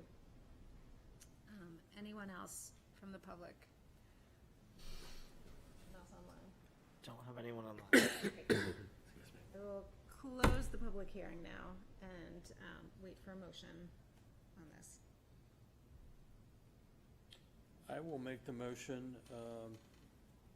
to approve the application with the stipulation that the back rail / parapet come before us in a administrative approval process. My findings of fact are it conserves and enhances property values, and it is compatible with designing, or I'm sorry, these are not worded very well. The compatibility of innovative technologies with surrounding properties. Thank you. Is there a second? I second it. Thank you. Any discussion? Yeah, so I'm not going to be able to support this. I feel that it doesn't maintain the integrity of this building. It's a very unique building, and I just feel that it's not appropriate to make a change of this magnitude to this building, and I have problems with it's inconsistent with the context of the neighborhood as well. I think the design is innovative and interesting, and if this were somewhere else or a different building, I could probably support it, but I have concerns about the uniqueness of this building and the effect of this change on this building. Thank you. Any other discussion? I think it's a unique property for our historic area and a one of a kind. And I think what you have done is tried to balance this unique building with some symmetry. I like that. And if we hide that back deck with a parapet, then I could support this. Anybody else? I'm just going to elaborate on what the doctor said. And I'm going to hang my hat on the word parapet, because if you got a 4-foot tall parapet, somebody sitting in a chair is not going to be peering down on their neighbor's backyard. And specifically, in reference to the people from the community that have spoken, one of the yards has a patio with a green tree and a red maple and a little first level deck. So with a 4-foot tall parapet wall, you're not going to look down and see that. But obviously, if you have a bar stool height table, then the property owner still gets their wish too. So it's something that balances the desire of the property owner and also respects what the neighbors are voicing. So Let me just add to that. One could look at a third-story window and still see someone else's patio.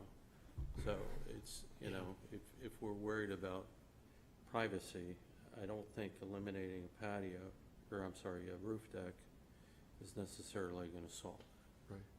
I was just talking about the height of the wall, the solid wall. And there's certainly a number of little balconies on some of these properties where you can be out there and looking Can I make one into your comment? neighbors. Sorry, for the rules of it is that We close the public hearing. Yeah. Okay. Well, just a new concern came up. Yeah. All right, we could spend all night talking about this, but we have a lot more to go, so I'm gonna call for a vote. And Mr. Adams is recusing. Larry's voting, so all in favor? Aye. Aye. Any opposed? Opposed. 3. Okay, well, the chair votes aye, so you barely get it, I guess? Is that? 4 to Yep. 3. 4 to 3. 4 to 3, okay, so. Thank you, we'll see you again. We'll come back and try and make this. Yep. Good, okay, thank you. Thank you. All right, the next is another work session public hearing requested by Partners Bank of New England, owner for property located at 501 Islington Street. Written permission is requested to allow exterior renovations to an existing structure, replace all windows, add new siding and trim details, new lighting, and the removal of a chimney, as per plans on file in the planning department. Said property is shown on Assessor Map 157 as Lot 6 and lies within the Character District 4L2 and Historic Districts. Hi. Hi, good evening. I'm Sarah Horahan from Lassell Architects. I'm here tonight with Cheyenne McGrath from my office as well, and Karen Morin is also here as a representative of Partners Bank, so she's in the audience. So, thank you for meeting with us last month, and we are looking forward to going through some of the changes that we discussed. Do you want us to run through the whole thing? I mean, briefly or- just revisit what we talked about last Okay, month. so first page, locating the property and the historic image that we were able to find of the existing building before it was clad in EFS. Second page are the existing photos of the building as it exists today. The next page, we get into our elevations. We have some options further in the package that we do want to talk about for some of the details that we had discussed at the last meeting. The elevations that you see in front of you are what we're proposing or would like to see. Some of the things that have changed from the last application, we've added a canopy entrance to the front. And part of this, because you'll also see along the Islington Street side, we made an effort to show some trim detailing where that existing front door was. So if you reference the existing photo, that was part of the conversation, was trying to get a door in that could be accessed from Islington. Because we are up against the sidewalk there, we have no space to get any sort of step or access in there. There's also an office right there, so it would mean we'd really have to start getting into an interior renovation, which is not the intent for this. So our proposal was we could try to trim it out in a way that harkens back to what was there, but it's not a true entry.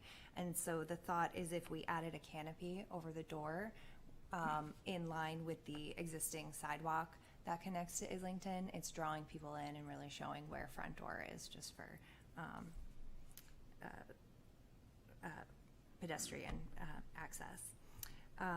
One of the other things that we have done is upsize the wall sconces. I believe that was a comment that we had last time, so we just, I think the proportions work better with the height of those brick columns. And I believe that's it for this elevation.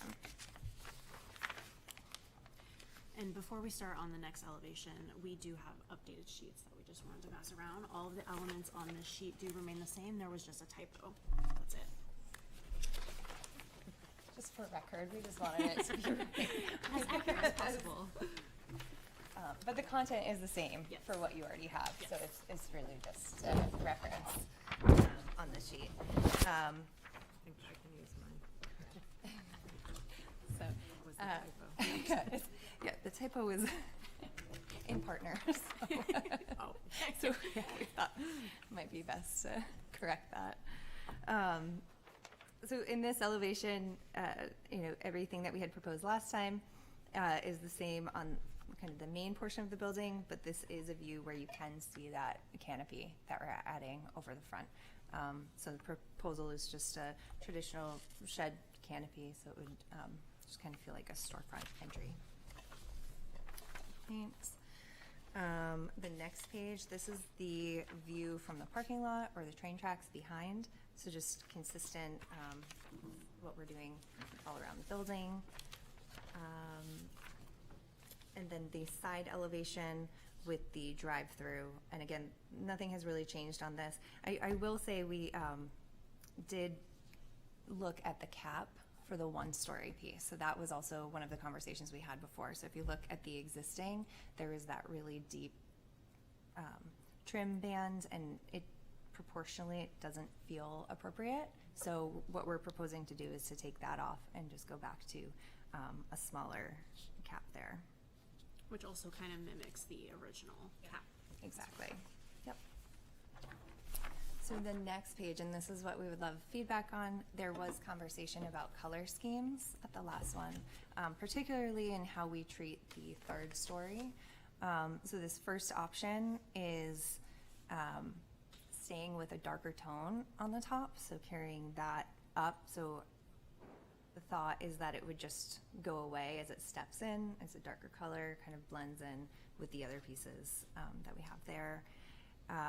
The second option would be more of a blue-gray color, maintaining the white cap that we have at the top of the third story, just to have some kind of presence there, but otherwise the main chunk of the building would kind of match in more of a blue-gray tone.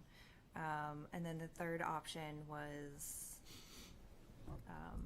just like light gray, just treating that as a separate piece altogether, which is what we had originally proposed, was just having a lighter color up top. So it just felt like it was a piece that sat on top. It was added after the fact.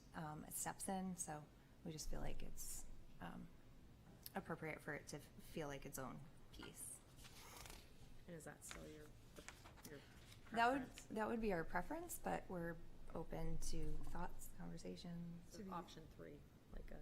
So option 3 is, I believe, what we had.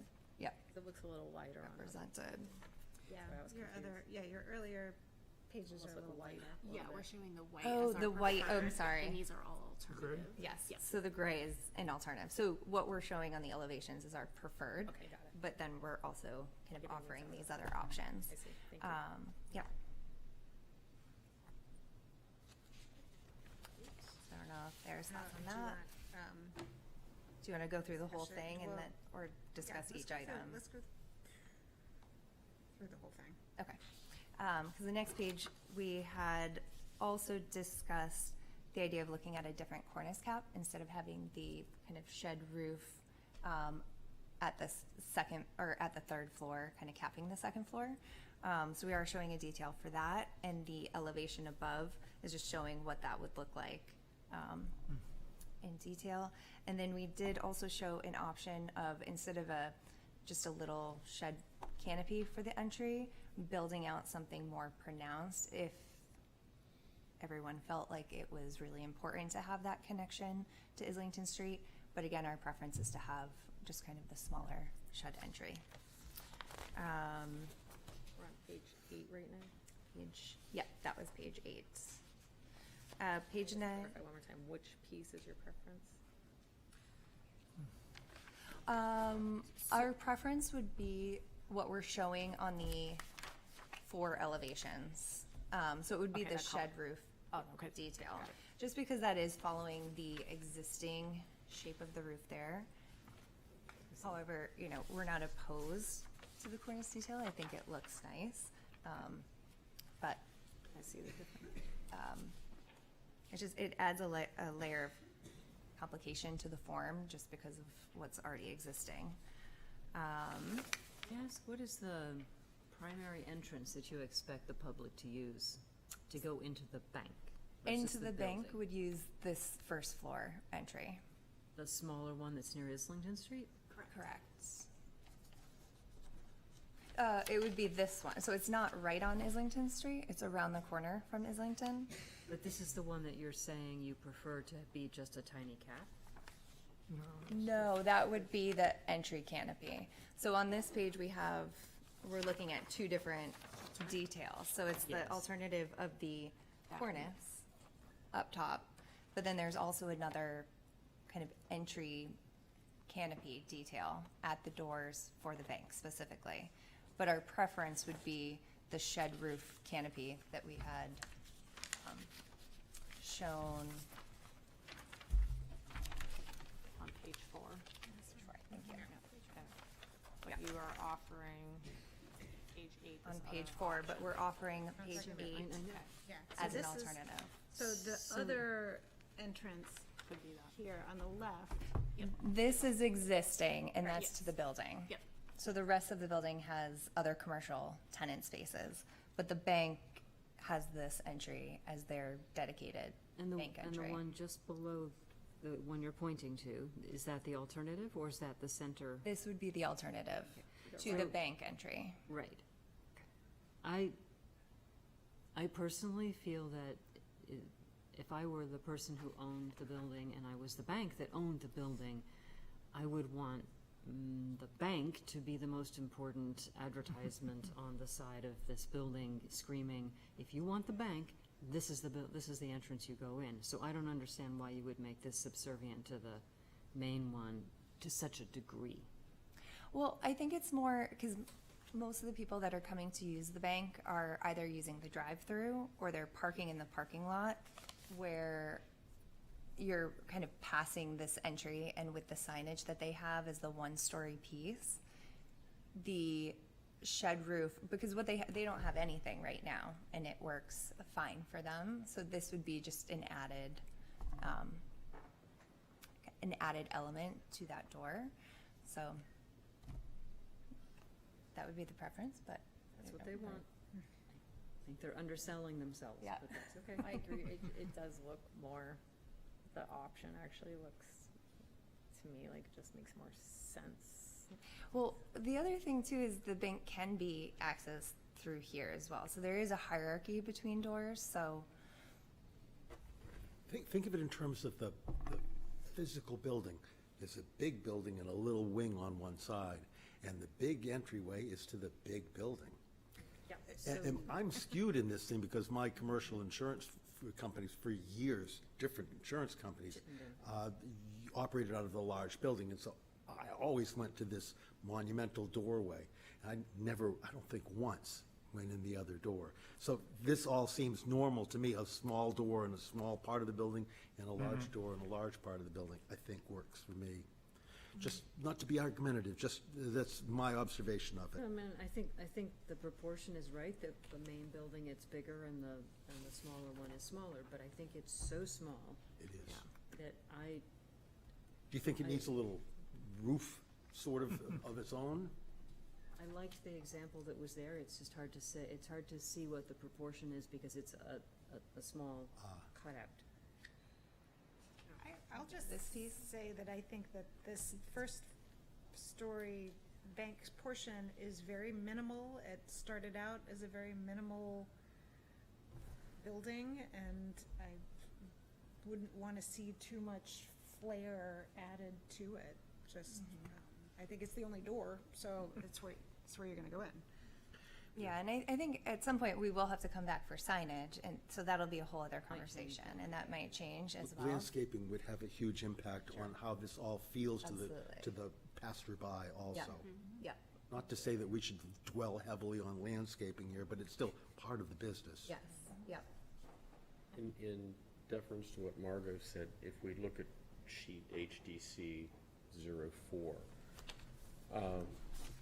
which is your preference there with the shed over that entryway, did you do any renderings or do any consideration? Because now you have a similar sloped roof coming out of both doors. Like Dave said, big entryway, big building, smaller entryway, small building. But what if the entryways look the same? I don't mean size-wise, but I mean trim and treatment. You've got skylights above the, not skylights, but you've got the, Yeah. thank you, above the enter in a big boarding, and you got building, and you got little white pillars there. Would it look appropriate? I'm just asking, would it look appropriate if the little building had that same treatment as the big building, only smaller, because it's a little building? Yeah. And that's part of why we preferred this option, because it is the same slope, same roof form. We have brackets that are similar. Obviously, these are on a smaller scale. And it might be helpful, I don't know if Yeah. this was, So this is also kind of another sheet that we added later on. Yeah, I mean, if it's what the bank wants, you Pass know. it around. So you're happy with the little door? yeah, so this is just a 3D showing that. It's just a little more clear than Oh, the 2D elevations, so. Yeah, you forget how recessed it is. Yeah. Yeah, this view makes it look like they're lining up. I think this is good, yeah. Yeah. That helps. I think this is reasonable and consistent. Yeah. Okay. That makes sense. The bank's Yeah, in the happy. 2D, it's hard to see the projection, so it does look really small, but, Yeah. Yeah, this is great, thank you. okay. All right, perfect, I'm gonna keep things moving. The page 9 is just precedent sheets, nothing changed there. Page 10 is the thin brick that was selected, so this was, I think we had submitted something previously, but we have a different selection that kind of, we were able to find a brick that we felt was more in keeping with the shape and a little bit of the color variation. So as you can see with the existing pictures of what we have opened up of the existing building, there's a few different color tones. But, you know, what we've seemed to kind of latch onto is that in this brick, it's not just one monocolor. There is a little bit of variation between the colors, and we felt that was most in keeping. The next page, page 11, are the windows that we're proposing, the Pella and Pervia, which are fiberglass windows. So that hasn't changed from the last time. We have our lighting cut sheets. So the first floor lights that you see on the one-story building are more of a colonial style. And then the next page is the sconce that we're proposing on the brick piers, which are a larger sconce than what we had last time. And we're proposing that to be in a bronze color. And that's it. We are still in work session mode, so if anybody has any discussion they want to bring up, or? I think moving to a colonial style lamp, outside lantern is a mistake. I think the one thing that you are, at least it looks like you're achieving, is the post and pillar, in kind of the industrial style of building. That's what you're sort of capturing here, or recapturing, if you'll let me. And the colonial style, well, I'm sure that makes sense in some manner. I don't see how it works here. I mean, granted, whoever built this built it in our colonial city, but they weren't really looking for the connection to the history of the building. They were looking for the pockets. Yeah. This is an industrial building. How would you feel about, instead of them being separate lights, a smaller version of the sconce? I think that we're would be putting? highly appropriate. Would that be okay? yeah. Okay. I can see why you chose white for the top floor, now looking at the other color options, because it really highlights the elevator shafts. Yes. And so, I think that going with your original color, I mean, I personally think that is a better choice to minimize the look of the elevator shaft. Okay. I agree with that.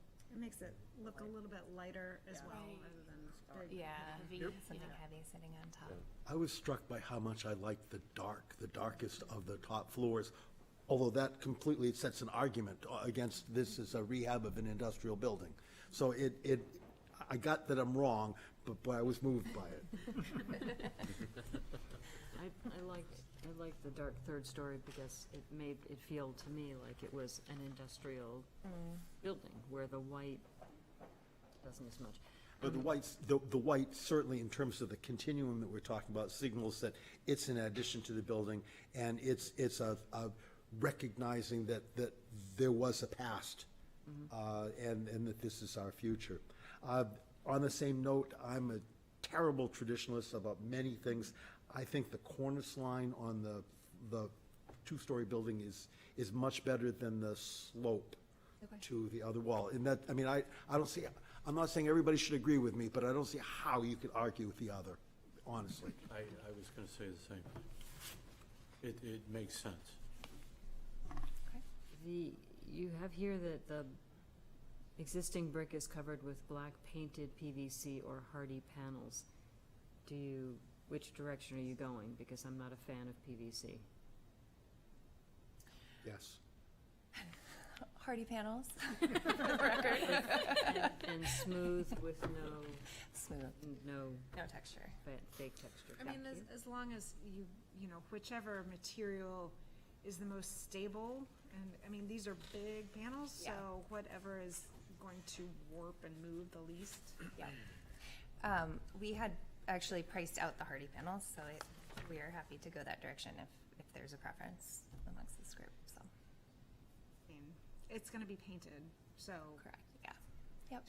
You must have professional experience with what happens to PVC. Yes. Well, and especially with the dark colors, so, you know, Sure. we wanted to keep our options open while we were pricing things, It's- but it's we hard to would believe. prefer the hardy panels. It's hard to believe that the design community wants to continue to use the stuff at all. Yeah. I know. Agree.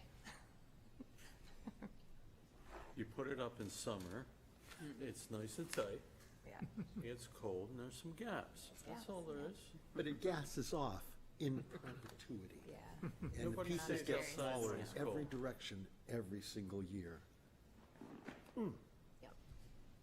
Anyway, are any other questions or concerns? Just one, in reference to the cornice. Is there a view of the whole building with the cornice versus the slope? I'm just flipping through and I didn't see, but. No, there is No, not. there's a full, there's an elevation. Where did I put that? Of course, I put everything out of order. On the detail sheet, it was the elevation yes. looking back, so you can. Page 8, Thank you. the top elevation, Yep. has kind of that full cornice detail, and then in the Yes, bottom you could left. imagine that would wrap in all the larger way around. Thank you. Yep. Yeah, Yep. thanks. If I could just, Yes. I just wanted to, I appreciate the fact that you try to create some kind of sense of entrance on Islington, but I'm not sure it's I'm not sure you're getting the juice from the squeeze, you know, it's really not there. And, I mean, I wonder how others feel about it. I It's- like it. You like it? Okay. I just, okay. I was hoping for something better, but I understand. Can you give me a shorthand of what better would be? I'm on the fence. Like a door. An actual functioning door. But then it could be a door that's a blank-off door, you know, and not just a window that's got a panel below and some panel above to make it look like an opening when it's really not an opening. I think because we thought about doing a blank outdoor, but then you're putting in something that's fake, that's not usable, and then it feels like. Thanks, So close. then our thought was, okay, at least maybe this is a reference to what was there, but personally, we would rather it just be a window, but we're fine with. People will go there and they'll say, the darn bank is closed. Right, exactly. Did you think about? There's a trick here. There's a balance. Yeah. And without looking faux and really giving, I don't know. Yeah. I'm stuck on that one. Yeah, I mean, we also just looked at this being a taller window panel too. But because it is somebody's office, it's just Yeah. really uncomfortable. And then once you get the taller window, then your muntin pattern changes and it doesn't line up the same, so. Did you think about setting back the brick, making a shadow of the door in brick with the window in the middle? We could look into that potentially. We don't have, because it is the thin brick, we don't have a lot of depth to play with. But we could certainly see if there's some sort of detail Different we could get to work. I mean, Could do a different color brick. I mean, You know, like that mismatch. yeah. Oops. I mean, we could do a different color brick so it looks like it was the brick infill of the door that was there once upon a time. But then everything else will be pretty consistent with new brick, so it's. you know, that game of. I appreciate the effort to Me too. try and do this, but, you know, it's, looking at the original, look at the postcard of what it originally is and looking at it now, I mean, it has gone through so much and you're not restoring that part of the building.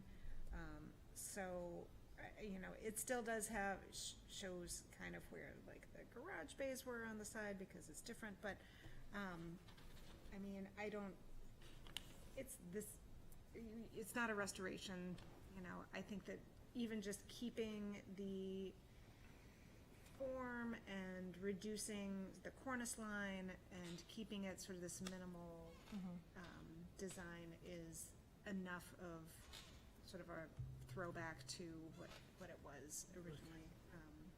If you're gonna- The door isn't the only thing that this is missing. Right, and I mean, I wouldn't twist yourself into knots and bend over backwards a million times to try and make the reference to the door. I think that, I think it's a great idea if there is a clever way to do it that didn't look so weird, or was easier or worked within your program. Yeah. I guess my one question, I understand it's where you've illustrated it is probably where it was originally. I guess I'm just asking. About. Yeah, because where the current partner's white bank sign, like, it feels like it would make more sense to be there. And so I guess that's the question, is it just that we want a door on the front? Or is it that we want the original spot of the door? I'm asking everyone's thoughts. I was kind of hoping for the original door to put this back onto the sidewalk so that it was a member of the community of the street rather than something in the back.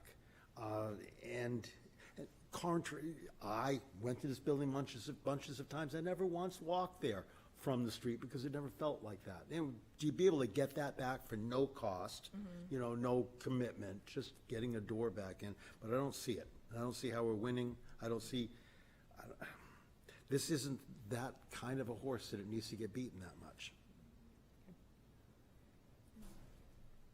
I think it's fine without that detail. like Okay. Removing the. Just removing that trim and just doing windows? Windows.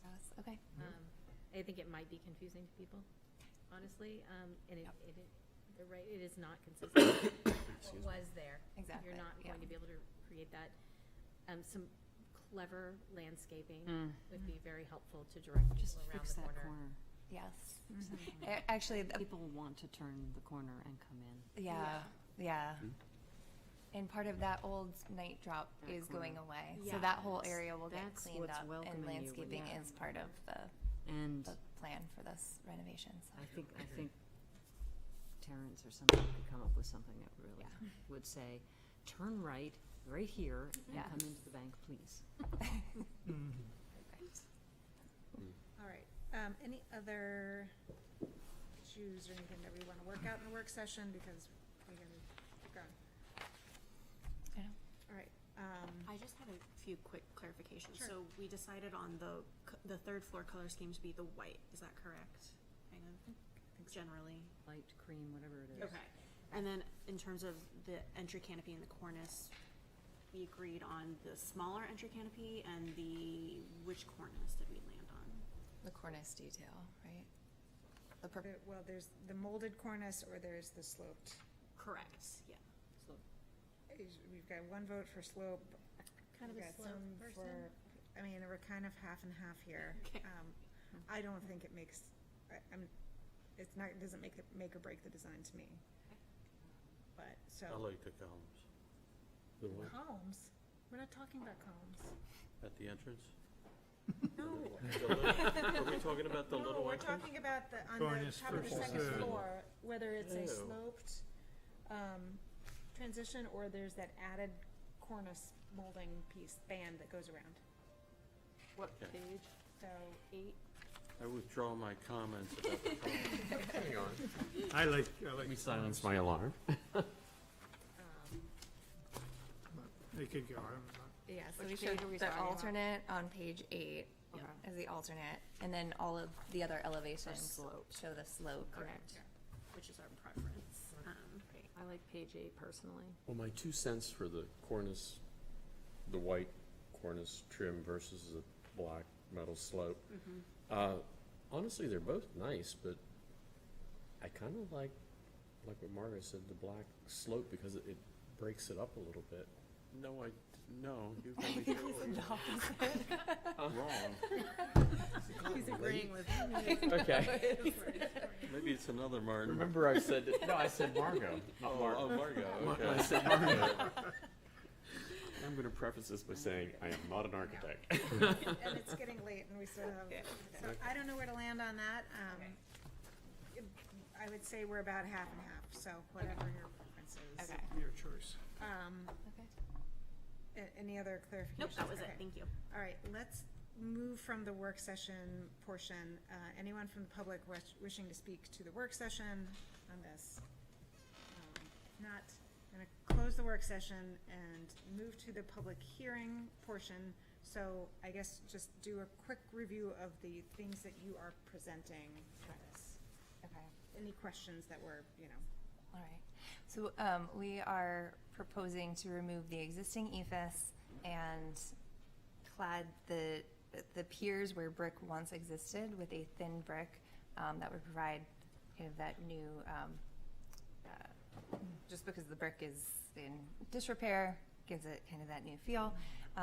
Between the brick piers, we are proposing a hardy panel painted solution with new windows. We are also proposing a new entry at the Partners Bank front doors, which you can see on page, which page is that? 4, I think. Yes, page 4. Page 4. And we are also proposing to swap out the colonial lights on the first floor with a smaller version of the sconces that we have included in this package. And kind of reverting back to the trim detail that we had for the windows along Islington Street in the May application. So it would just be removing the extra trim to make it feel like a door. and your preference for the banding above the second story? Would be the sloped is our preference. I'm sorry? Is the slope. The black The metal black slope? metal slope is our preference. Okay, it's not my preference, not Mr. Adams' preference? No, we're about half and half on that, so we're Okay. letting them, their preference. See what happens. Okay, Are we well, I can happy? vote against it. There you go. Okay. I mean, we want this to get approved, so tell me now if we need to change it. It's We unknown. We do are- not know ourselves at the moment. Just I tell mean, us. one is a modern patch, and one is an actual historic detail. But it's not, it's But not it's a not a historic detail for the existing building. Historic-looking detail. Fine, that's an important, Yes, it is contrary to the initial building, and it's true. And it bothers me also, and which is why I started my comments with, I am a traditionalist for these kinds of things. I wouldn't have built the building as it had been built. Just saying.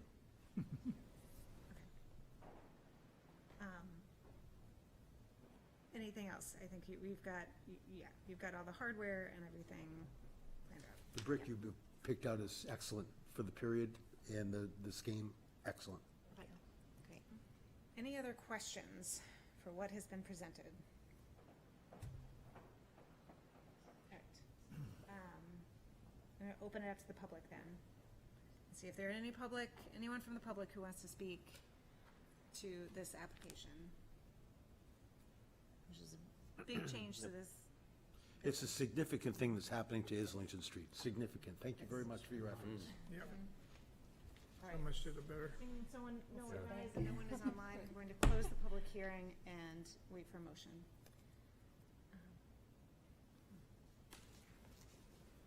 There you go.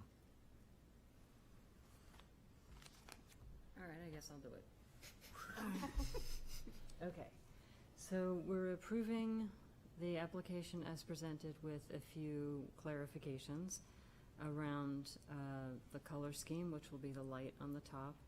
I'm proposing or motioning for a sloped detail on the upper story. We will have hardy plank instead of PVC, and the colonial sconces will be swapped out for the more industrial in a slightly smaller size, and the canopy for Partners Bank will be the smaller version, and I'm looking forward to seeing what you do with signage when it comes back. So someone can second that while I'm deciding on my purpose and Second. intent. Second, okay. Thank you. I think this complement and enhances the architectural and historic character of this particular building, bringing it back to its roots. And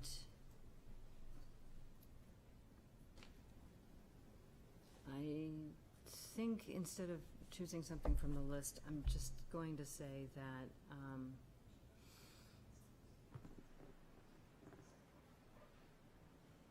that the materials you've chosen and the proportions that you've chosen work really, really well with how this building originally came to be. And I think that by not trying to be exactly colonial like everything else around it, you're actually improving the entire landscape of the area.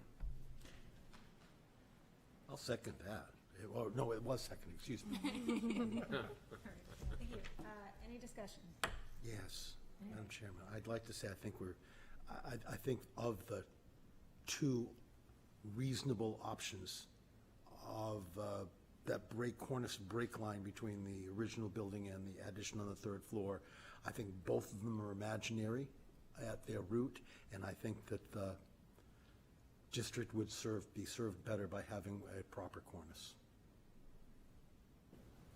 And I would second that. Yeah, we'll see what happens.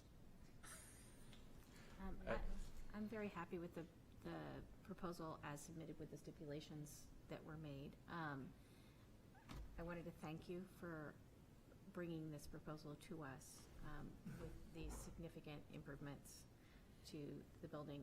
You don't see very many property owners that come in and say, I want to come back to a prior rendering of this building and try to bring it back to kind of an authentic space, especially in commercial zones. You're usually trying to maximize, what you can do without spending too much money. So I really do appreciate the fact that so much effort has been put in place to bring this back to something that resembles what was there, even though you're not recreating it. So, Well said. Yeah. The bank certainly has a vision, so we're happy we get to help them with that. So. All right. I was just gonna say, I echo what she said. I guess I'm just curious, because I want to support it, I want you to pass and leave, but I agree with Martin and David as well, so I just, in the commission here, I'm curious where Dr. Brown and, I'm a cornice fan. okay, and what about Larry? I mean, I'm not voting, I don't think. Oh, you're not? Okay. Yeah, no. If it's really a make or break issue,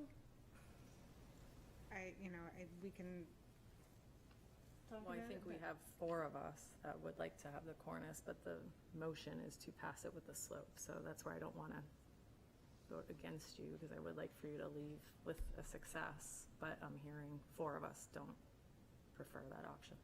Agreed, and if we do vote against you, it Yeah. will be to bring it back up with the cornice and approve Right. it. Right, that's Scott where my Slaughter. vote currently is, but I would Yeah. prefer for you to be successful, so that's So- why I'm bringing this up for a conversation. So as the person who made the motion, I just chose the one that I wanted. Your preference is which? If the majority prefers the cornice detail that we brought as an alternative, You're okay with? we're okay with that. Okay. Then I will amend my motion, or do I need to withdraw it first? No, you can amend it, as Okay, long as well, the second All right. amendment agrees. I'll accept a change. I want it to be approved, but I honestly think the slope looks better on this style of building. I think the cornice is inappropriate for this style of building, but that's okay. I agree, but it's not a make or break. I think the total success of this design is not hinging upon this cornice. So I don't know why it's so important, but, okay. And even though I'm not voting, I agree with what you're saying, because for one reason, you guys have done an amazing job and I can't say anything better than what Kate already said it. And you've done such an amazing job. It's almost like, don't get mad at me. It's almost like it doesn't matter, slope or cornice. Okay. It does matter. And that's it. Okay, it does matter. What I'm getting at is, it's gonna look great either way. And that's a testament to what you guys. I'm sorry, We we're really in have to move on. voting, Okay. so we have to go. Okay, so I have amended my motion just on the matter of the cornice. Kate is seconding it. Okay. All in favor? Aye. Aye. Are there any opposed? Okay. Chair votes aye. Thank you Thank very you. much. Thank you. everyone. Thank you. We appreciate Thank you for that. All right. I haven't run out of batteries. I might have to move up. Okay. Guys, we still have a long way to go. We still have one more public hearing work session before we have two big work sessions. So I want to try and move through this one quickly and then have a very short break and then move to the other work sessions. The last one is a work session public hearing requested by Brian Johnson, owner for property located at 126 State Street, unit number 8, wherein permission is requested to allow exterior renovations to an existing structure, construct new roof structure to include dormers for additional interior space, construct a multi-story box window bay and entry portico as per plans and filed in the planning department. Said property is shown on Assessor Map 107 as Lot 57-8 and lies within the Character District 4 and Character District 4L1 and Historic Districts. Welcome back. Thank you. Before we get into this, do you still want to do a work session then public hearing, or do you want to just go straight into I public mean, hearing? there's just a couple dormer revisions. Everything else is basically the same. It's just two Okay. subtle dormer option. So we can either present it all as one thing and just look at the two options, but we just wanted feedback on the dormer direction, then we would. I think, I think we can do that probably as just a public hearing if it's just on the dormer. Yeah, that's So, it. all Yep. right. Yeah. Should we go back Wanna do up it from then? the podium? It's up to you, up to you guys. Just, we're not doing the work session, just the public hearing. Get the comfy seats for a minute, yeah. Right.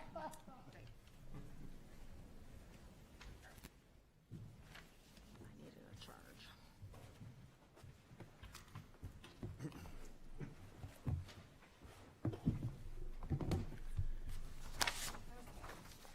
So, please present to us what you have. Hello, I'm Brandon Holben with Winter Holben Architecture and Design. And I'm here with Brian Johnson, the owner. And you guys are familiar with the building here. I think it's the longest eave line in Portsmouth, definitely in the historic district. And we're working on changing that here tonight.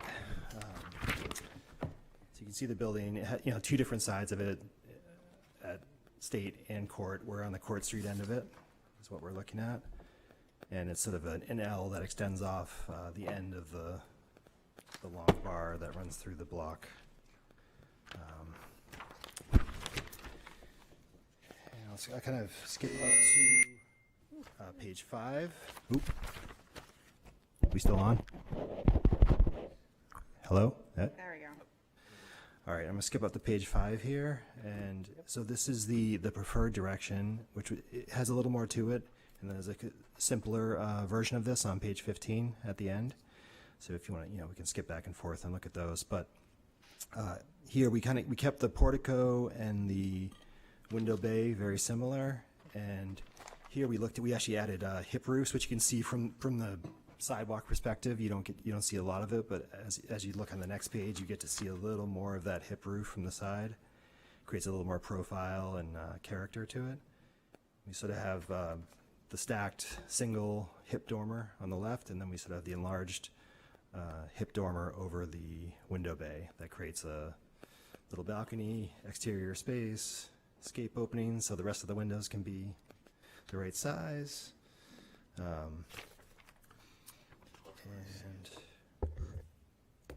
any other revisions here? And if we skip to 15, just real quick, we can look at that. This is the simpler shed version, which is similar to what we had at the last meeting, but we added a little feature with the extension and the bracketing over the dormer, but just a very simple shed dormer there. So, plainer, simpler, has a, we do feel like it does fit well, but it's, a little less.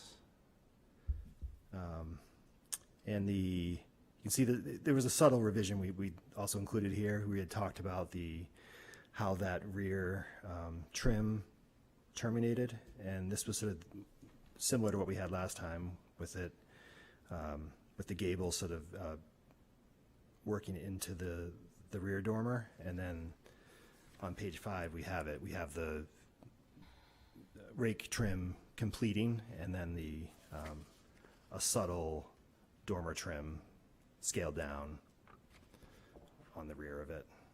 So those were the kind of the two options that we were considering here. Again, page 7, a lot of precedent, added some more imagery of the bays with the simple balconies on top. And then one of these is right down the street on Court. Nice example there. Page 8, again, showing elevation views of the hip option. So you can see it has a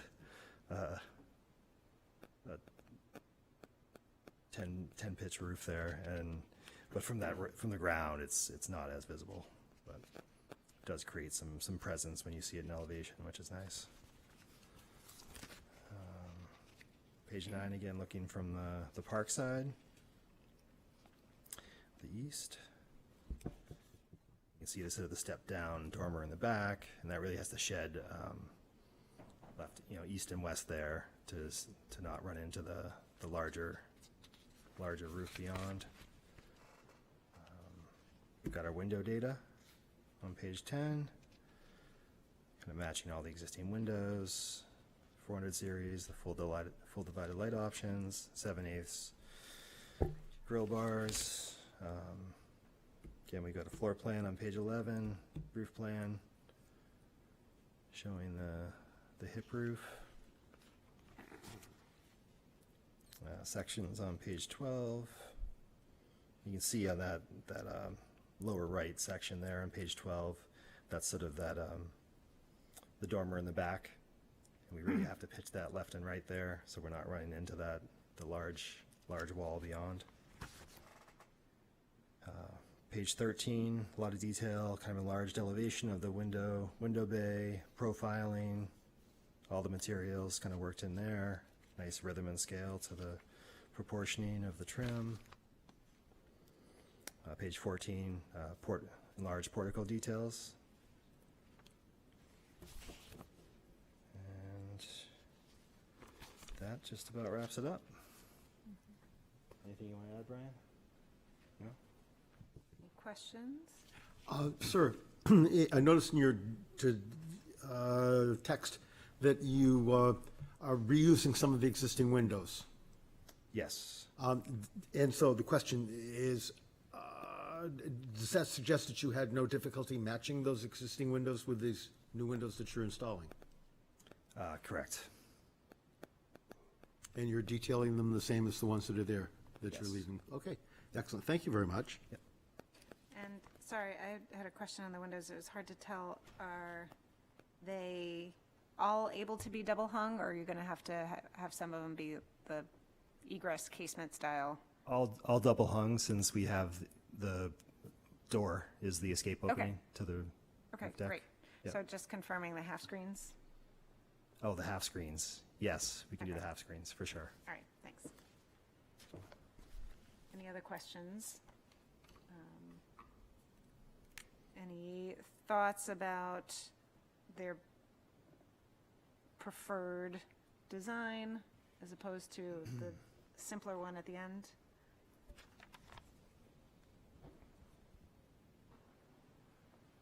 Questions on that? Yes. I don't have a question. I think the preferred design fits better with the box. It's more consistent, going up to that additional floor. And so it brings that box up, but gives them the outdoor space that they were looking for. I think, correct me if I'm wrong, I think that was the feedback you were looking for, as to whether or not the design that you're presenting as opposed to the page 15 Yes, design. a simpler So, version. Making sure that anybody who wants to give feedback on that is able to give feedback. I'm not sure where you're seeing the two options. So what are we supposed to do here? Page 5 and then page 15. The hip roof. 5, And 5 then and 15. 15 at the very end shows a simpler design with a The flat alternate shed roof. dormer.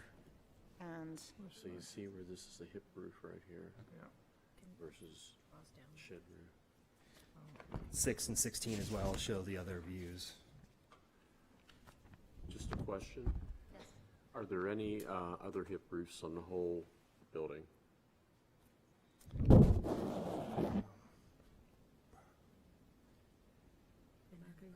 don't believe.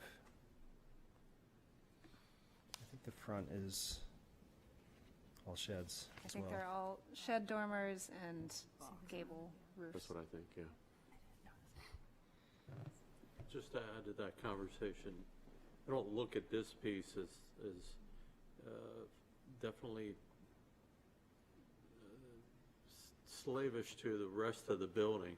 You see this as almost like it is a separate building. It's a separate piece.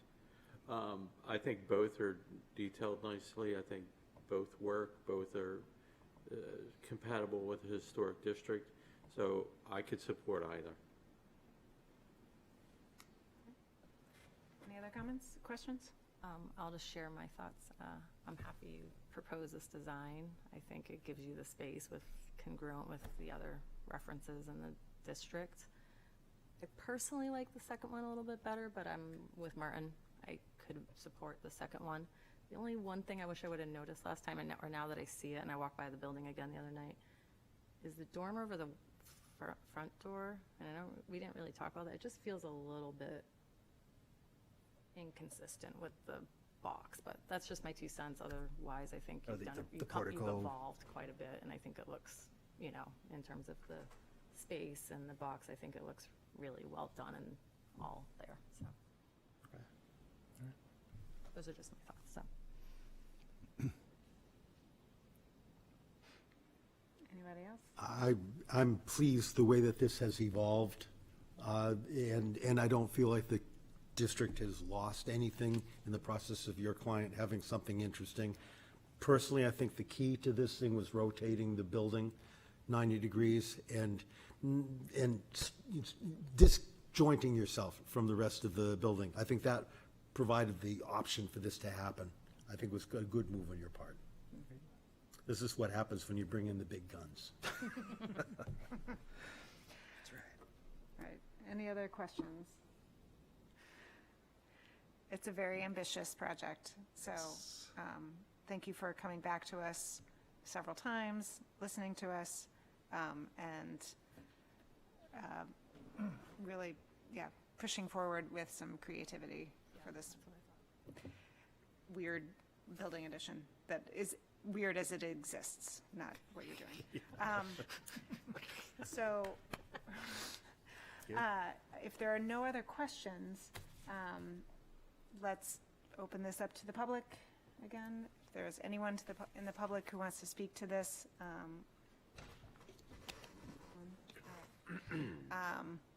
then I will close the public hearing and wait for a motion.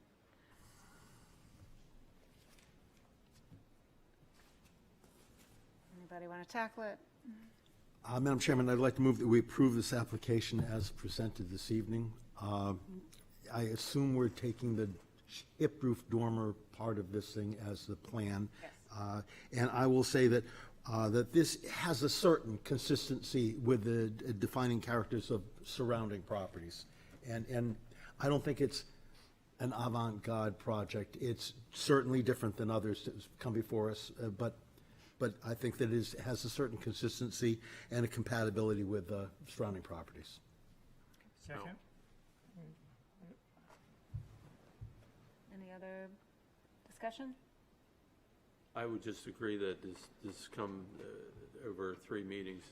It's progressed in a positive direction, and I think it's a much better architecture when you'll have this constructed. It'll be done. It'll be a much better contributing piece to the street. I would just say that I'm going to vote for this only because it fits the guidelines.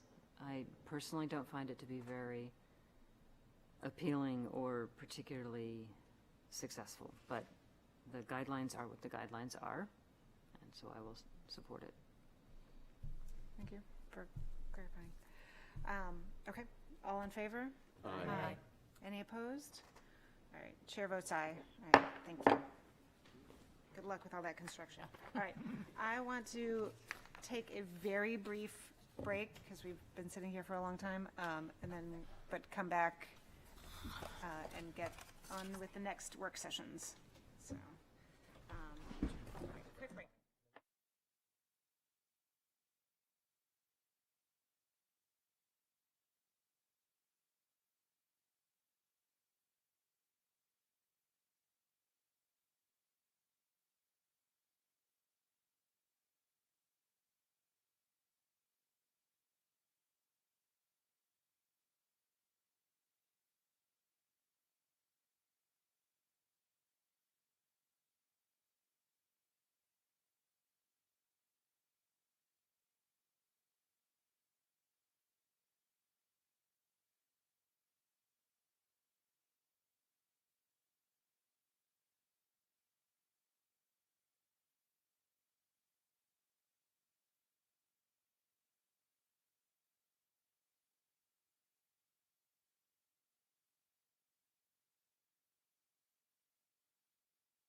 very quick break. Thank you very much, everybody, for taking such a quick break. We're going to move on to our next work session, which is work session A, requested by Robert M. Snover, Revocable Trust owner for property located at 58 Humphreys Court, wherein permission is requested to allow the demolition of the existing single-family home and the new construction of a new multifamily dwelling as per plans on file in the planning department. Said property is shown on Assessor Map 101 as Lot 47 and lies within the General Residence B and Historic Districts. So please come to the table. This is another work session. Thank you all for staying so late. Thank you, members of the public, for being here so late. We're coming also from a site walk earlier this afternoon before the meeting, so thank you very much for hosting that for us, so that we could be there on site and take a look. I think I don't quite know where to start the discussion because we don't have any new updated plans at all, but now that we have all had a chance to see the property in person and walk around it, and we've heard more from the public, I think that, you know, we still need to discuss the proposal to demolish the building and whether or not that is appropriate for the neighborhood, and whether or not the proposed replacement project is appropriate as well. So these are the two sort of pieces that we're weighing here. So I will open it up to our commission here to reflect on anything that you saw or learned today. Excuse me, if there's anything new that you want to present before we just start talking. Yeah, if I could, I've got some things that I didn't want to present out in the field because you felt that was inappropriate, but I did wanted to sort of regroup and go back to the beginning because I don't think everyone was here at the last work session. So we purchased 58 Humphreys Court in November of 2024 from Harold Whitehouse's estate. For the record, neither Harold's estate attorney, Ralph Woodman, nor the listing agent for the property, Brett Mulvey, made any representations that Harold had any interest in preserving the house. So I've talked with both of them. We have also never met with any of Harold Whitehouse's children, as has been represented in the past by some, nor anyone that we've never met his kids, and we've never represented that we would be retaining the structure, just to address the record. That being said, I knew Whitey for over 40 years, and he was a friend, and I admired his municipal participation in community volunteerism. I mean, he was an amazing guy. I've got a signed copy of his book when it came out in 2008, so yeah, I was a fan of Whitey and for a long, long time. Darcy and I have lived in Portsmouth for over 40 years. Our now adult sons were born here and raised here. And our goal in purchasing this property is to transition into retirement in Portsmouth's iconic historic district. 40 years, and that's been a vision of ours. Early on, we concluded that the existing modern-style raised ranch not only did it not fit in with the surrounding historic neighborhood context and streetscape, but it also didn't meet our needs as we age. As I think you could see from those stairs, that's just inherent in the raised ranch, those awkward stairs, and we want a retirement home. So that is a serious complication. Our current plan is to build a home that fits in with the context, style, and scale of the historic neighborhood. We've retained architect Ann Whitney to assist us in that endeavor.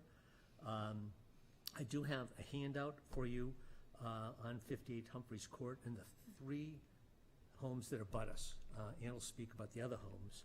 And it includes a section of the assessor's map. So, can you, make sure Isaac gets a copy.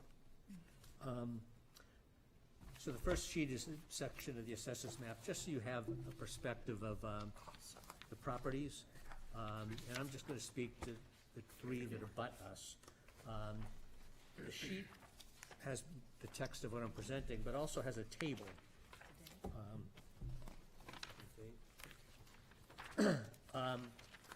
And I assembled a table from the Portsmouth Historic District Survey Report of 1982, in the individual reports that were done on these properties. That was done by the Portsmouth Advocates.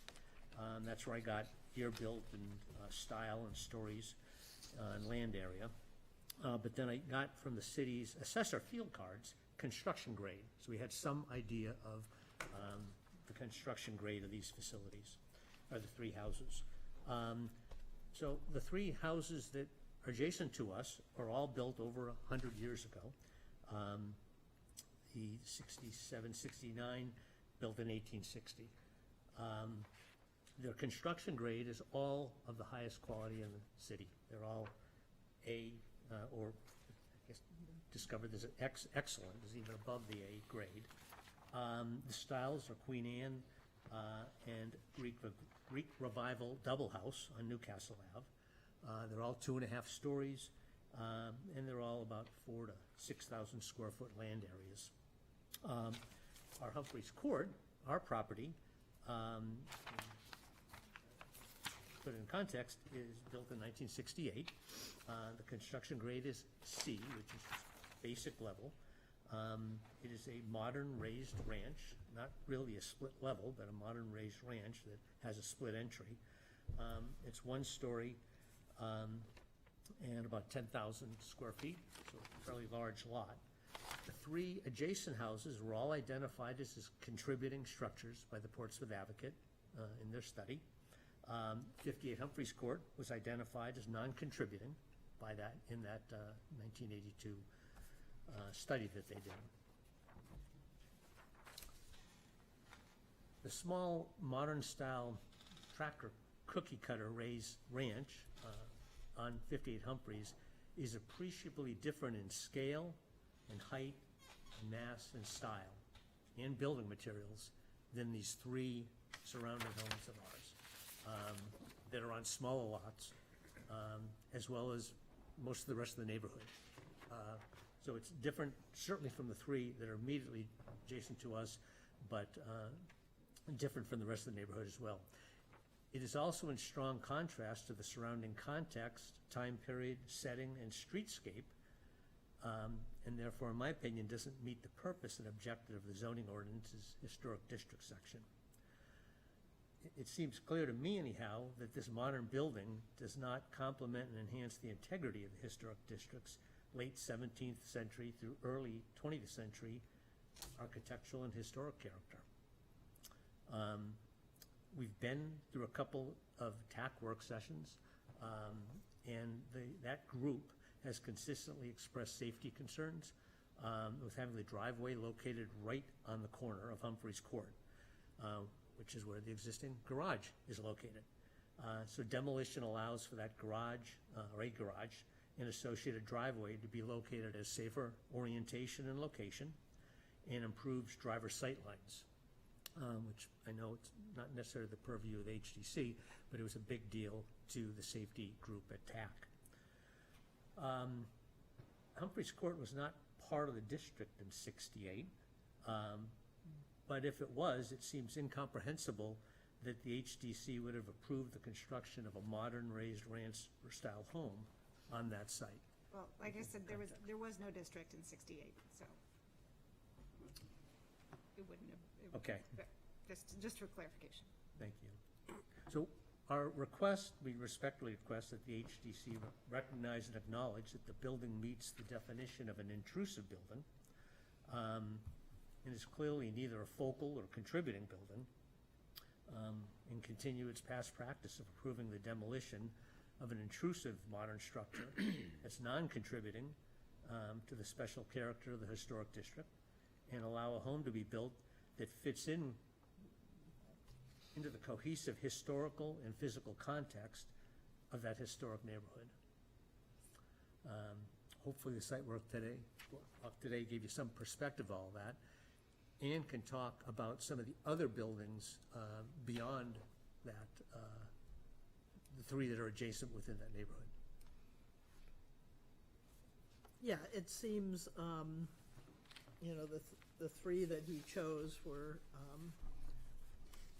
and actually the next one down on Humphreys Court, if you're going to the east, was the original Humphreys property. And that is probably the most detailed and elegant of those buildings. The next one down's the Gambrel, that was a two-story, a French mansard, and then we turned it into a three-story many years ago. On the other side of the street, it's a combination of New Englanders and that have had additions done to them, and garages added, and dormers. So it's a little later time period when those happened. And in fact, the one immediately across, 10138, I think that got rebuilt. I'm not sure whether they renovated part of it, but it mostly got rebuilt within the last 15 or 20 years. And then on the upside, on the western side of Humphreys, this cape there that's fairly modern, kind of renovation. It's got a two-car garage. There's a garage here as we go up Humphreys Court. That's a part of another building on Newcastle Ave. I feel like that existing structure just isn't kind of compatible, and it's a really hard thing. I mainly renovate buildings, what I usually do in this district, and site-wise, construction-wise, how the building was put together, I don't think it's the best use to try to renovate or add on. If we added on and renovated, we'd probably change the complete character of the building. So I just think that the demolition makes the most sense for the best use of this property going on for the next 100 years. I would think we'd probably want to have a discussion about this demolition part of the thing before I get into sort of the concept thing that I've come up with how to develop the property. Sure. All right. Open that to discussion. Anyone want to talk about? I would love to jump in, if it's okay, to just correct a few things. So in your research with the Portsmouth Advocates survey, you're correct, it was at that point considered a non-contributing building. And that was because in sort of preservation speak, when you do surveys, it's not really considered, a structure isn't really considered historic or potentially historic unless it's 50 years old.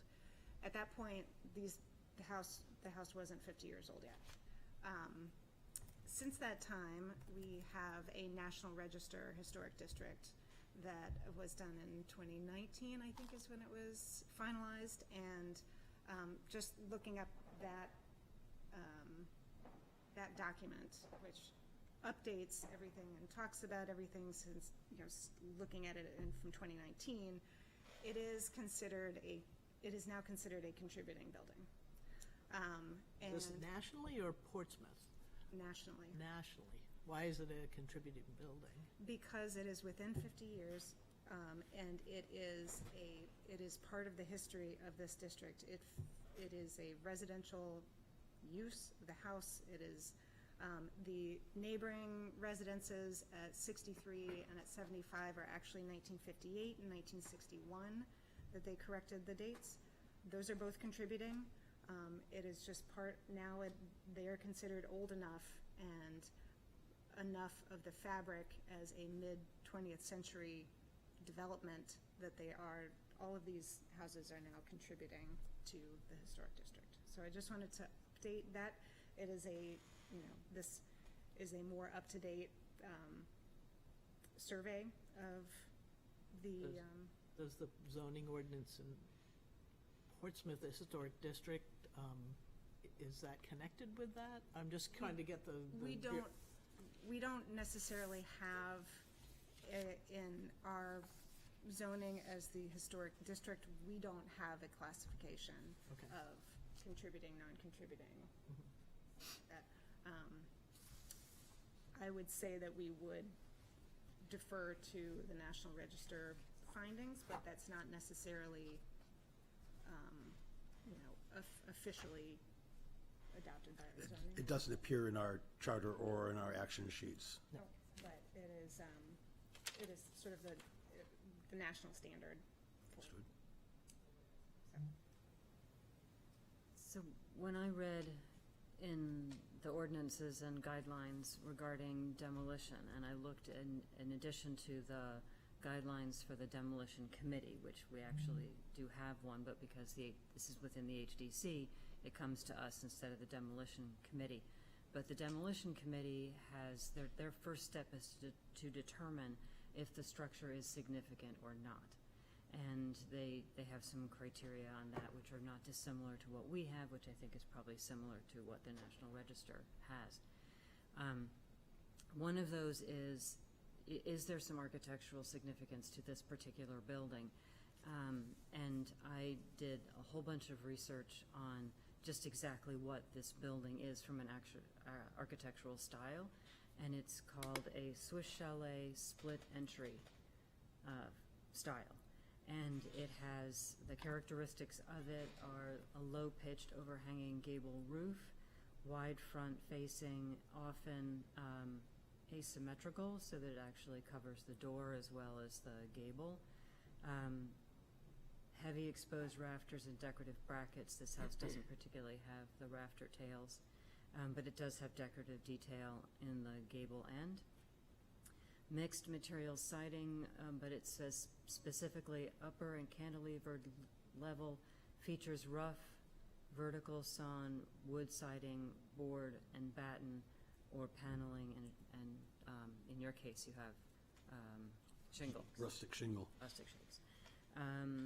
Picture windows and shutters. The facade usually boasts large picture windows to bring in natural light, often flanked by decorative wooden shutters. We didn't see the inside, so I can't speak to whether there's a balcony or not. And you did describe a forked staircase that goes up and down. The interior layout has some of the same characteristics you discussed, with the bedrooms on one side and public space on the other, and then the downstairs having the utility and the garage and that sort of thing. So it has a lot of the specific defining features of this particular style. I was then curious to find out if there were other ones, because it was said in our last meeting that there are hundreds of these around. And yes, there are hundreds of split levels and ranches and all of that. But in Elwyn Park, which has recently been surveyed as part of the widening of Route 1, it's a very detailed survey of the 370 properties that are in there. There are 35 split entry and an equal number of split level buildings within Elwyn Park. I went through and picked those out of the chart and then went and looked at them. Of them, 9 of the 35 split entries are the chalet style with the gable end and all those features that I just discussed. So that's all that's left. Being curious, I then drove through Maple Haven and I drove through Sherburne. I didn't find one of these. I did find one on Elwyn Road outside of Elwyn Park. So that makes 10 plus this one in the district. Now, it is absolutely possible that there's another one out there in Portsmouth that I haven't found, but I've gone through the most likely places for the time frame that these were being constructed. All of the ones that are in Elwyn Park were constructed between 1966 and 1970. So there was a very small window when this was either particularly popular or there was a sale on that particular set of construction plans. I don't know what. They range from Coolidge Road, Elwyn Road, Harding. There's several on Harding, Harrison, McKinley, and Taft. So, you know, they sprinkle all the way through that. There's a very interesting write-up that goes with the list of the structures on how Elwyn Park was developed, and particularly focuses on when these split levels were built. And it was a very, very specific time frame, about the same time that the split level and the split entries were being done. And then the ranch, the single-level ranch, the transitional ranches all predated that. So it's very interesting, and I couldn't tell you where to get it because Reagan emailed it to me, so there it is. So I just wanted to be sure that people understood that this is not necessarily just any old ranch of which there are lots and lots. There are specific features to this building that makes it significant. I can stop there if people want to respond, but I have some other points to make, so I can stop for the moment. Or I can keep going. How do you spell Elwyn Park? E-L-W-Y-N. E-L what? E-L-W-Y-N. Thanks. Elwyn. It's down Route 1, left-hand side, across from the Market Basket. Okay. Beautiful, beautiful neighborhood. So then, this is from the HDC guidelines, the demolition application review. I'll just read what it says. The demolition of historic properties is considered a drastic action. The loss of historic building constitutes not only a loss of historic fabric and context, it can alter the character of the streetscape and the surrounding buildings. Once resources or buildings that contribute to the heritage of the community are destroyed, they cannot be replaced. Demolition could represent a lost educational resource for the community, whether the building was an example of past construction techniques or has association with a significant individual or event in history. As a result, demolition of significant buildings should be taken into consideration. And then it goes into some legal jargon and that sort of stuff. These buildings, even the greater style of a ranch building, the ranch style, nobody's building these anymore. You know, if you look at what's been built in the 80s and the 90s and the 2000s, so on, nobody is building ranches unless they're building a manufactured home that's just a double wide or something like that. So these buildings are very representative of Americana and a very specific time in our history. Post-World War II, all of the history that goes with the returning GIs, all of this continued from the 40s, the 50s, and on into the 60s. So there's just some historical context that I think it's important that we take into consideration when we look at this building as being very representative of that, and the only one that is protected by the historic district. And the only other one that I'm aware of is the one on the corner of Brackett and South Street, which is a single level, non-split level ranch. And there could be other ones, but that one I know about. I think there's a little more in our guidelines, but I stop. If I could. Would it have been 2019, it would still not have been 15? How short a time ago would it have not been contributing because it wouldn't have reached 50 years? We're talking about 1968. Plus 50 Okay. years. I'm sorry? Plus 50 brings it to 2018. 2018. Yep. 2018 wouldn't be an issue, wouldn't be contributing, wouldn't be. So I look at that and I think we're talking about longevity. We're giving longevity a level of dignity I'm not sure that is necessarily warranted. I've looked at the end of the day, that's a great assessment. At the end of the day, it's a split level ranch in the historic district. Okay. For me, I looked at who lived there. I looked at how was, what the style of architecture was, and today I looked at the quality of architecture.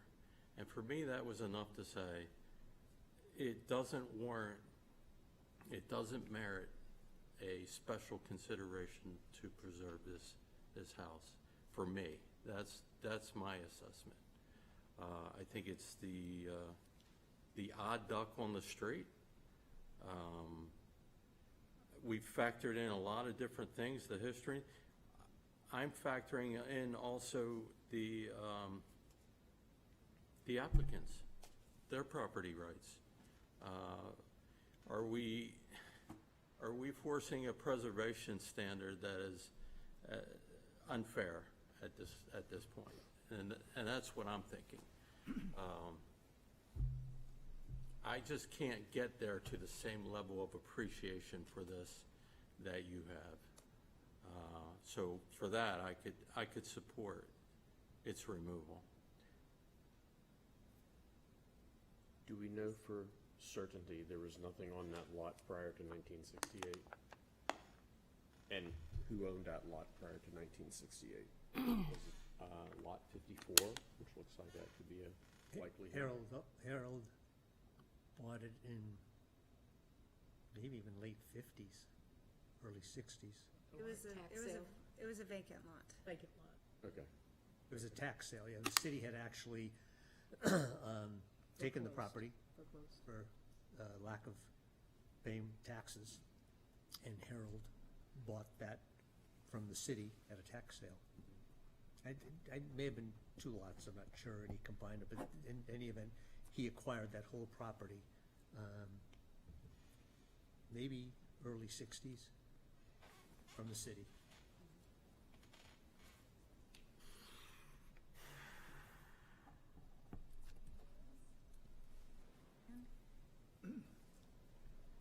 I have difficulty seeing this as historic just because of an age.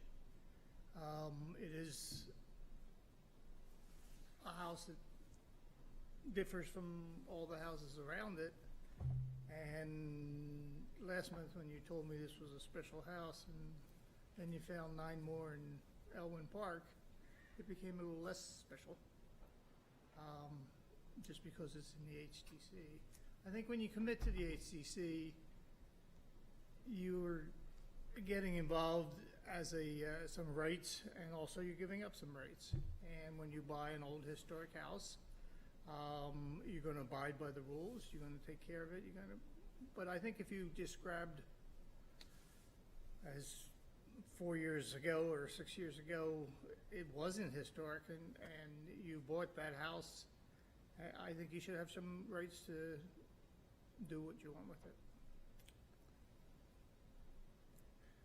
So can I talk about the 50-year cutoff a little bit in terms of historic or not historic? Yeah, sure. 50 years, so in sort of preservation theory and policy, 50 years is kind of a turning point where something is old enough to have a little bit of perspective on it, to see whether or not it contributes to a historic understanding or context. Really, it's to fully understand and consider something historic, it's generational. If you remember it, it doesn't seem historic. Like, if you were alive when it was built and kind of remember the style and remember, it doesn't seem historic to you. But we all get older, and that memory, as we pass along, that memory fades away, and the younger generations then have a better appreciation for something being historic. So, for example, we now look back at the early 20th century in the 20s and 30s when they hated Victorian style because that was totally out of style at that point, and they tore down all these buildings because they were ugly, and at that point it was the colonial revival was in, and everybody was, they wanted clean lines, they wanted, starting to get into modernism, but everything was colonial revival, and turrets and shingles and brackets and stuff were totally gross at that point. And now we look back at that because we've got plenty of time, and we say, how could they have thought that? Like, that's ridiculous. How could they not have seen that these are such an incredible design, or interesting? And so it's the same thing. It keeps happening generation after generation, and 50 years kind of gives you that buffer for maybe some younger generations to look back and say, well, I don't remember that. It doesn't seem out of style to me. It seems historic. So maybe it's something to consider keeping. So, again, obviously everybody knows my position on this, but it's just to say that maybe let later generations figure out whether or not it is worth saving, or are the later generations gonna kick us and say, how could you have taken that down? It's such an interesting house. It is such an interesting piece of the history of the development of this neighborhood. The historic district wasn't built at one particular historic time. It is a palimpsest. It is a development. It is, there are several centuries of going on in our historic district, and history doesn't stop. So I think that there are different merits for, rather than is it old enough or do we consider it historic, to judge whether or not this building should come down. But I just think that we should all be aware of our own perspectives of history and our likes and dislikes. And again, the historic district, our vision and consideration of appropriateness isn't whether or not we like something, it's whether or not it is appropriate for our district. One example of it being interesting, though, versus being historical, I have troubles with, because I see it as neither an interesting house or a historical house. And also, when you look at the site, how do you foresee? So say it didn't get taken down, it just gets kept, and you have this big curb cut in the middle of the thing, and you're looking at a kind of rundown garage door, and I don't see how it contributes to the, and I don't tear down buildings lightly. I think I've done 2 in 36 years of practice, or 36 years. But I just don't feel that it merits the kind of, it almost feels like it needs to be preserved as like a museum to a split level, because the scale of it with the lot size, just, there's not enough living space. It's a period of time where and you would have to alter it so considerably that you would lose the structure if you did try to renovate it. It's a conundrum, because I agree, I don't like tearing buildings down, but in this case, I feel like there's so many things that are, uncomfortable about that building. The front door, you really can't get to. The curb cut encompassing the entire side, this big lot with just this tiny little building on it. Not that I want to do giant buildings, but it just doesn't seem compatible. And you think in 100 years are going to be people, something else went there. It could be more loved than what's there now. Well, we don't. It's somewhat subjective. Yeah, we don't know. And I guess my only point with that site is, if the building that was there now was 100 years old and not just over 50, would we overlook the weird front door and the curb cut to try and save it? I think it would still be a similar issue. That's just the question I posed. Yeah. But don't we I deal think with that- 100-year-old buildings all the time? All the time? And one of the nice things about most 100-year-old buildings is they look pretty normal compared to their neighbors. How That- normal is it, that they're- often pretty well built. Well, they are. Yeah. There's no question. There've been moments, I touch Oh, these I've- things. There have been moments in time when things were good and moments when they weren't. Couple of observations. I remember kind of shying away from doing work on Queen Anne houses because I thought, I don't really know anything about them, and they're way too modern. I wanted to keep my architectural roots vividly and seriously sunk in the federal period. It just, so there's idea of what we recognize as history. I even shunned the Victorians, as you were suggesting. I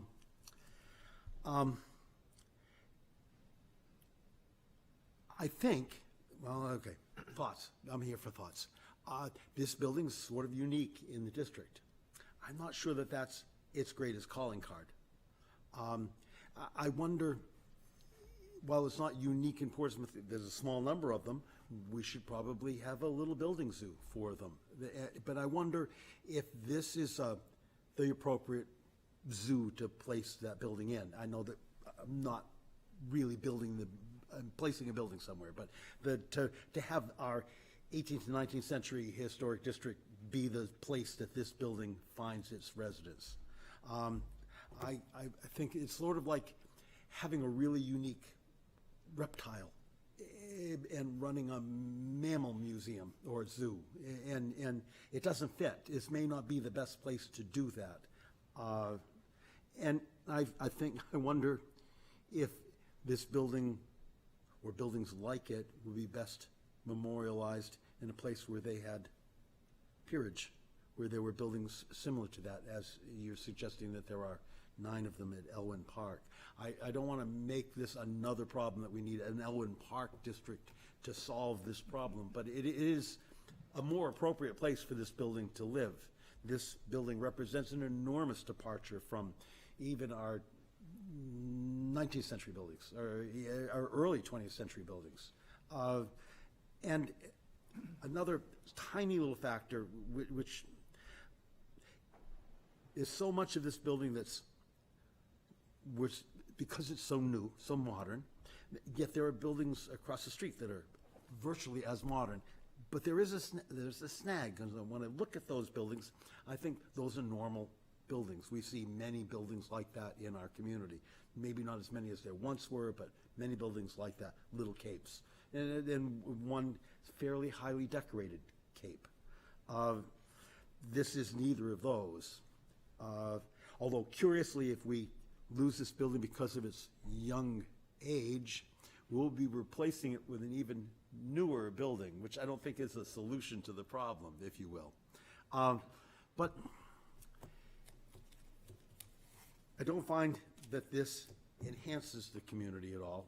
I know aesthetically it doesn't, in terms of it's marking a moment in construction time, it doesn't. I don't think that it's not in great condition, although that isn't a huge criteria. It is a sign, and I think one thing that it's a sign of is that while maybe Whitey was in a stable part of his life as he was living here, but no one did much to add on to this building.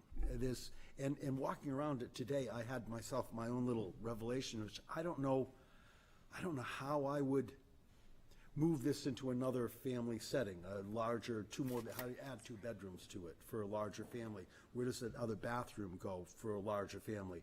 I didn't see how that happened on this building because it's in many respects way too modest to receive any kind of additions. Certainly that didn't transform it in some way, which is in a sense what we're talking about right now. I don't see the thing to hang this on. And I Could I ask why it would need to be protected by the no, why would it need to be added onto? to be enjoyed by someone who, well, this is a sport in our community, is almost every building has changed in time, had things added onto it, not every, but a great number. Whole floors, wings, and L's. We did dormers. You're the queen of dormers here. I just don't know why So- that is a, Why is it a criteria? It's not a criteria for tearing it down, but I look for why would one save this thing to move it further down the road when it's the smallest building on the largest lot in its neighborhood, and you're never going to transform this into something that fills its lot. You're never going to be able to make a positive investment into changing this building. I know that's not a requirement, but it's a sign of this, that it's not the healthiest form. I just don't know that we've used that question on any other building. But we don't go around tearing down buildings for the sport of it. So I'm trying to figure out what it is about this building that makes me think it just doesn't matter. If we look at our city as we progress from the Strawberry Bank, the earliest neighborhoods, over to Richards Avenue, each of these neighborhoods are homogeneous. If you drive through down Marcy Street, you see homes that look alike. If you drive down Richards Avenue, you see homes that are 150 years newer, but they look alike and they tend to fit in. I forget which one of you guys said this, but it does not fit in a neighborhood. It's a different style, and that doesn't mean it does not have an historic value, but it's a totally different style from everything around it. And because of that, I think, permit me, I think it does not increase the value of the neighborhood, because if we go back to 2018 or 2017, whenever that statement was made, it was deemed as not a contributing structure. If we look at the changes that have been in Portsmouth just over the last 10, 20 years, at the junction of State and Daniel, at one point in time, there was a gas station there, okay? It was certainly more than 50 years old, I believe. Okay, might be wrong on that, I don't know, didn't research it. Certainly more than 50 years old, I'm guessing. But it got torn down, and those beautiful row houses went up that have a view of the river, and those buildings increased the value of our downtown, and they enhanced the value of the surrounding buildings. At least I think it did. What they're looking at building is not some piece of modern architecture. I look at what you've done, and it looks to me like you're doing a colonial reconstruction of some sort. And even though, as Dave said, that's going to be a new home if this goes through, it's going to be something that's going to fit in with the neighborhood. And even though there may be some people that might oppose that right now in that neighborhood, the fact is, if you pull this off and do an accurate colonial reconstruction and a very tasteful design, you're going to probably pull up the value of everybody's properties in the whole neighborhood. Just like taking down that gas station and putting up those buildings increased the value of the junction of State and Daniel Streets. And now let me digress into something different here. So I just want to make sure that everybody else gets plenty of time to talk. Okay, So I don't know. I'll be fast with it. You purchased a property. Legally, you have a right to what's called the quiet enjoyment of your investment, and subject to HDC guidelines and everything. But you have the right to that, and you're trying, I think, to do something that, in my mind, is tasteful. And at the end of the day, you were friends with the guy that owned that house. So what better person to make a determination on that than the two of you? And I'm probably not going to be a voting person on this, but my vote would be to grant you the right to do what you wish to do and build your colonial reconstruction. And I think it would enhance everybody's values at the end of the day. Okay, yes, we're gonna go to. Yeah, I'll be quick. Yes, thank you. I gave some thought. I sat here last time and I was completely on the fence. But at this stage, I wouldn't be able to support it. I think taking into consideration the assessment of historical significance and who lived there, and that is one of the things that we have to assess. I do also think it was, forgive me, a little presumptuous to assume it could just be torn down when you purchased it. It is in the historic district. You've lived in Portsmouth for 40 years. You knew about the historic district. You intentionally bought into it. It's rentable, livable, and I also think about, like, I grew up in Dover. There were 17 garrisons at some point. Some of them, I think, burned down or something, and then other ones were taken down because they weren't perceived as value. So this is kind of going to, I agree with Reagan's point. It wasn't perceived at that time as value. Now one of them's in a museum because they wish they had kept them, I think. And I think also to the other point around, well, there's 9 others. Well, we could make that same argument for every colonial, federal. There's plenty of them in this community. So then only having 9 doesn't, I think, stand up comparatively to that we preserve all the other houses, of which we have significantly more. And I also, taking into consideration all the neighboring properties and the fact of enhancing the architectural character and the value there, most of the feedback from the neighbors is that they're not in support of this. And even if I could support demolishing it, I don't feel like what's proposed is proportionate and similar in nature in the houses to the surrounding houses. It's significant. It's a monstrosity for the land, in my opinion, compared to the other houses in that neighborhood. It doesn't look like a New Englander or the other type. It's a nice house. I see why you would want that house, but I don't think. It's also a very, just a simple concept, so there's a lot of detail and. This is my opinion. I'm just sharing my opinion on it, and I don't think it fits personally, even if I was of the opinion the house could be torn down. So I won't be able to support this personally. So I struggled a lot with this because I grew up in a split level. I'm not a huge fan of that style of house or a ranch I've lived in as a kid. I lived in several ranch homes. They're not my favorite style. It's not my favorite period of home. But it is an architecturally significant period. I wouldn't buy a home like this. But that's because I wouldn't want to live in a home like this. And I definitely wouldn't buy a home like this in the historic district if I didn't want to live in that home, because I know the process of going through approvals and demolition and those kinds of requests in the historic district.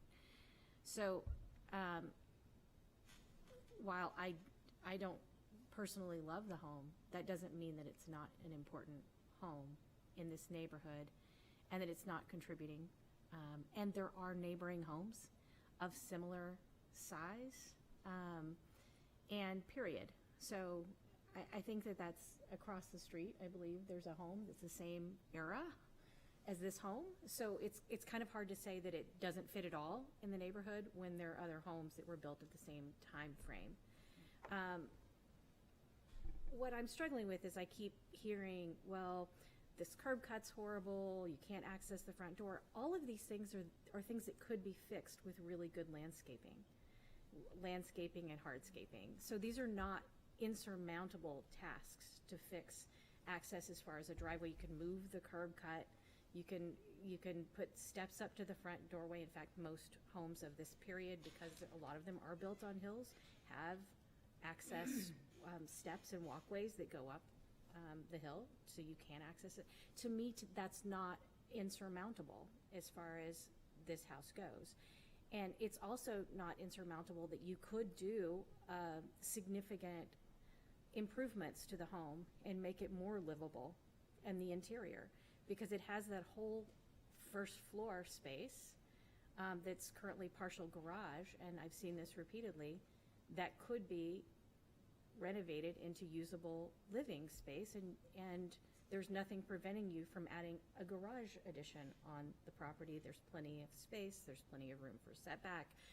So there are other options, is what I'm saying, rather than tearing down the home, which would allow you to increase livable living space within this home and also move a staircase. There have been several historic homes in the city where people have literally taken the entire interiors out. I don't endorse this by any means, to make the structure livable for them, including a few that are much earlier period homes where you go in and it's all metal and glass and staircases. I don't think that that's the way we should treat historic properties, but it is within the realm of what you could do in this property.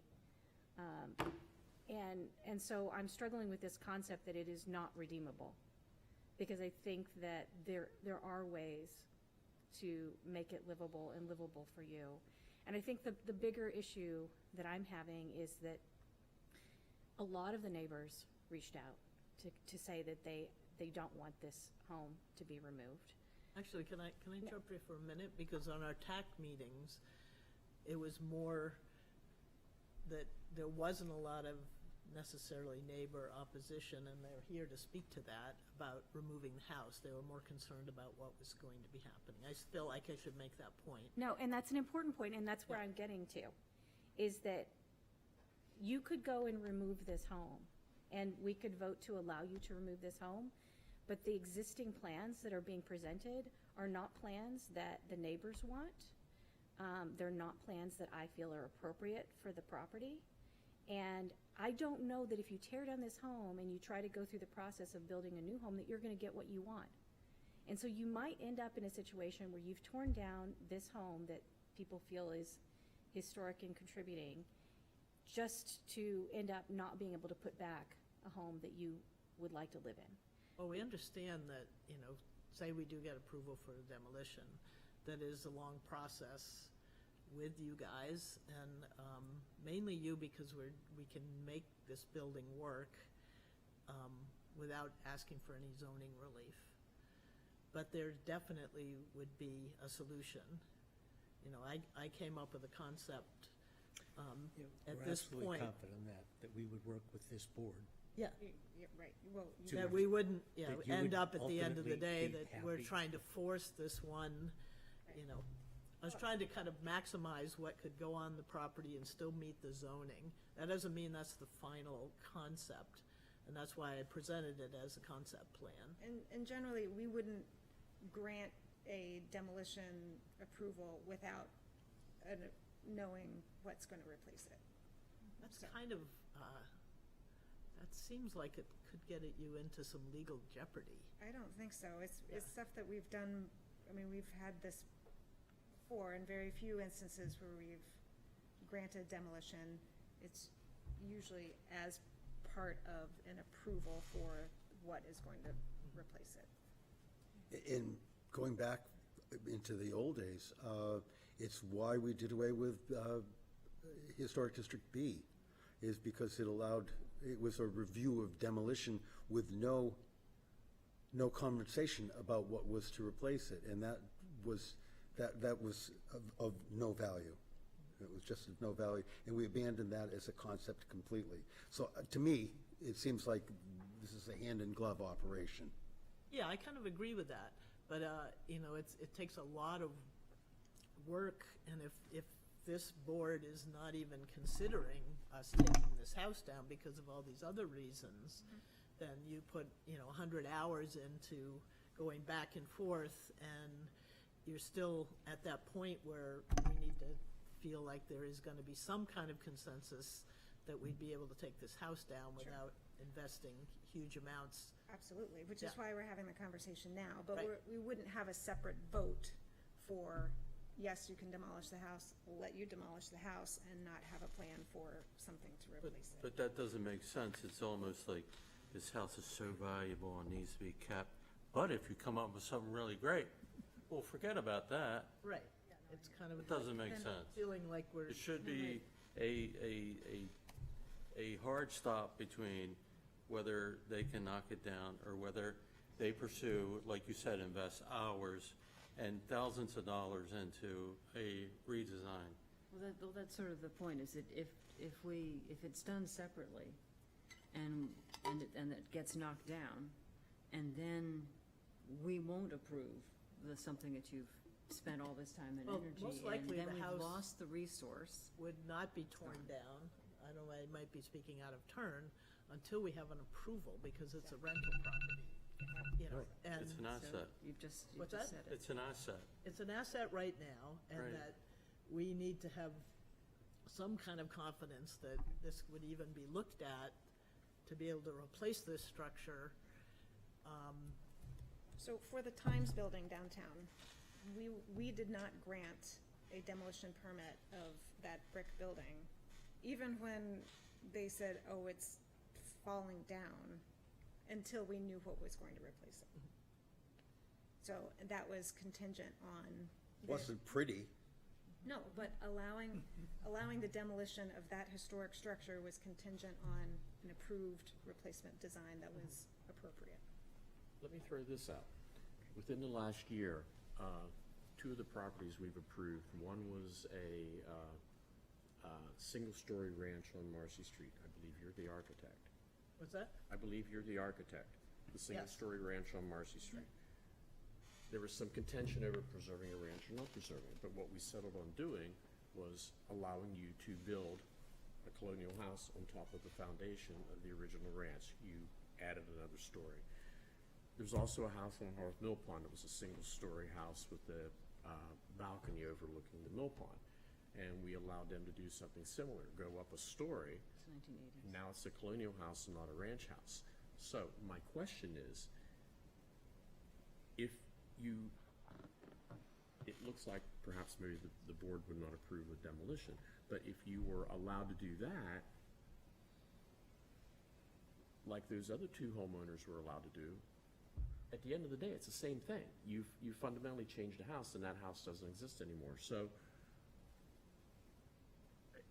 whichever way you go, demolition or take this foundation and make it into a colonial, like the two houses I just illustrated that we had approved, you've still fundamentally changed a house. So I'm kind of with Martin and the doc on this, and that I'm not getting why we would not allow something to be done. Well, as we've said many times, each property is taken on its own and evaluated that way. So, yes, that has happened before, and if they bring that to us as an option, then we consider it. Correct. We still have another large work session after this, so I'm not quite sure whether or not to go forward with. If you have any changes to your proposed plan, I know it's late, we've got public here who wants to speak. So I don't know what you would prefer to. Didn't make changes because we didn't get input last time, so, Okay. but I understand it's late. Yes. And so, if you guys, it probably doesn't make sense to start to talk about that at this late time, to be Yep. honest. And we're gonna be coming back again. But it's not because we didn't want to before and don't want to this time. Understood. Because we are committed to coming up with a design on that property that satisfies this board. And we're confident that we'll, working with Ann, find something that would get unanimous, that you would like that, it would fit in with that neighborhood. Can we call for some sort of a straw poll, not for demolition, but to ask the question, who would like to see development plans carried a little further? I mean, I think that most of us would probably be happy to see development plans further. I'm not sure with the discussion here that it's clear that that would change anyone's mind, but it could. A sort of a straw poll on just the concept of this demolition. I think you've gotten response. I don't want to do straw Okay. polls or All right, sticky, I just don't, but I think looking that for a you've thing. gotten. We don't do this real well or real often. I know. I do want to give the public a chance to speak because they've waited for a very long time. So, if there's anyone from the public who would like to speak to this work session, please come up and introduce yourself, and we'll let you go home and go to bed. Past my bedtime I already. know, it's past all of our bedtimes, and we're still going to be here for a while.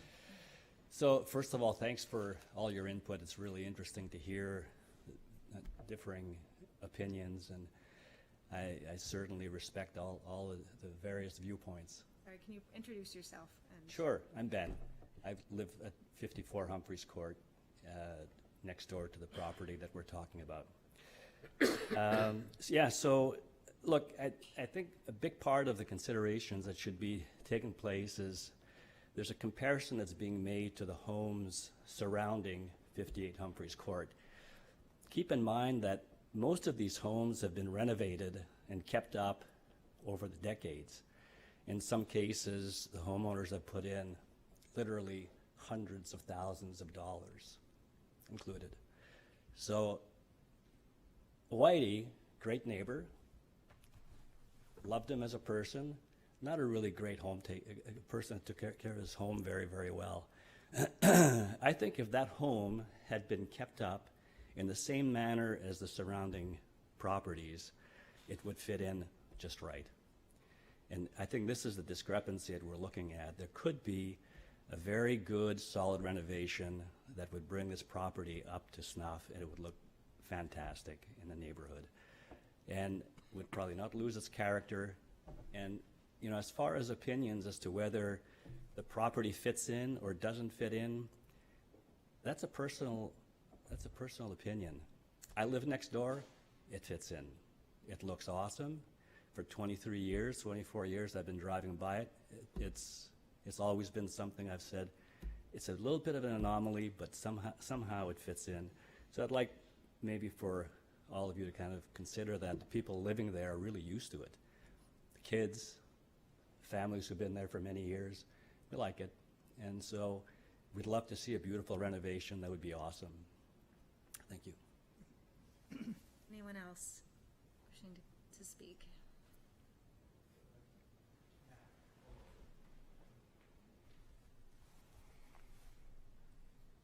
I'm Rachel Kershan. I live at 33 Humphreys Court.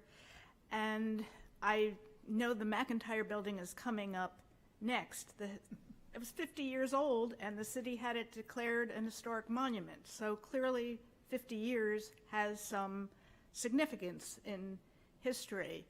I agree that the house could be renovated, and no one forced the Snovers to buy this house. They're now saying that it's not suitable for their retirement, but they knew what they were buying, and they knew that they were buying in the historic district.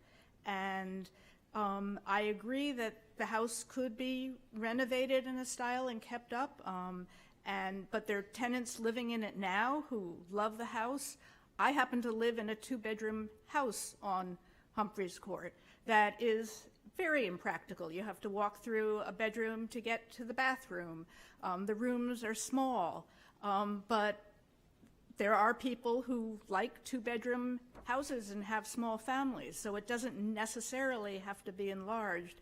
And I think what I especially appreciate the house is it fits in the lot. The south end is very dense, and there's some green space around. And I've never had an issue with the driveway where it is. I've lived there for 21 years. Where it was pointed out this afternoon where the driveway might go looked like an even worse spot to me because it looked like it was more on the curve. And I agree that with some renovations, the house could be very appropriate. And I agree, not every house in the neighborhood looks the same, and that's one of the things that I like. It's not every house identical to every other house. Thank you. Thank you. I'm Jamie Baker. I live across the street, 75 Humphreys Court. I think the fact that the house is different weighs much sort of in favor of respecting the house and retaining the house. That if it looked like all the other ones, there's sort of less of an argument that it needs to be respected and retained. I think the fact that other houses like it exist in other places, the research you did sort of is above and beyond anything I expected or would have seen, but this is the only one that we have here, and so it makes sense that it would be protected in that regard. If there's other ones, other places, they could come down at any time. I think it's a little bit of a red herring to say that they're sort of property the value of the property is being harmed or, harmed in some way. I know a lot of people that would buy the house exactly as it is for more than the Snovers paid for it tomorrow. So if it doesn't work out for them, and I don't say this lightly because I get it, it's property, you have your rights, you should be able to do what you can do, but in certain circumstances you can't, and therefore they're not going to lose their money. They're going to make money any which way they go. So I don't think, and I get it, it's not about dollars, there are other things at stake there, but from an economic perspective, it's not a loser. So thanks. I reiterate everything my neighbors said, obviously. Support them. Thanks. Thank you. Anyone else wishing to speak?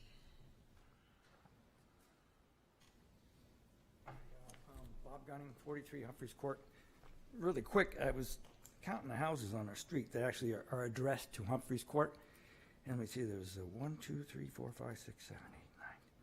There's 11 homes that are addressed to Humphreys Court. 3 of them are Capes and Harold's house. So that's roughly 40% of the homes are of the era of his house. All right, so it's not like the whole place is filled with Victorians and there's one Harold's house.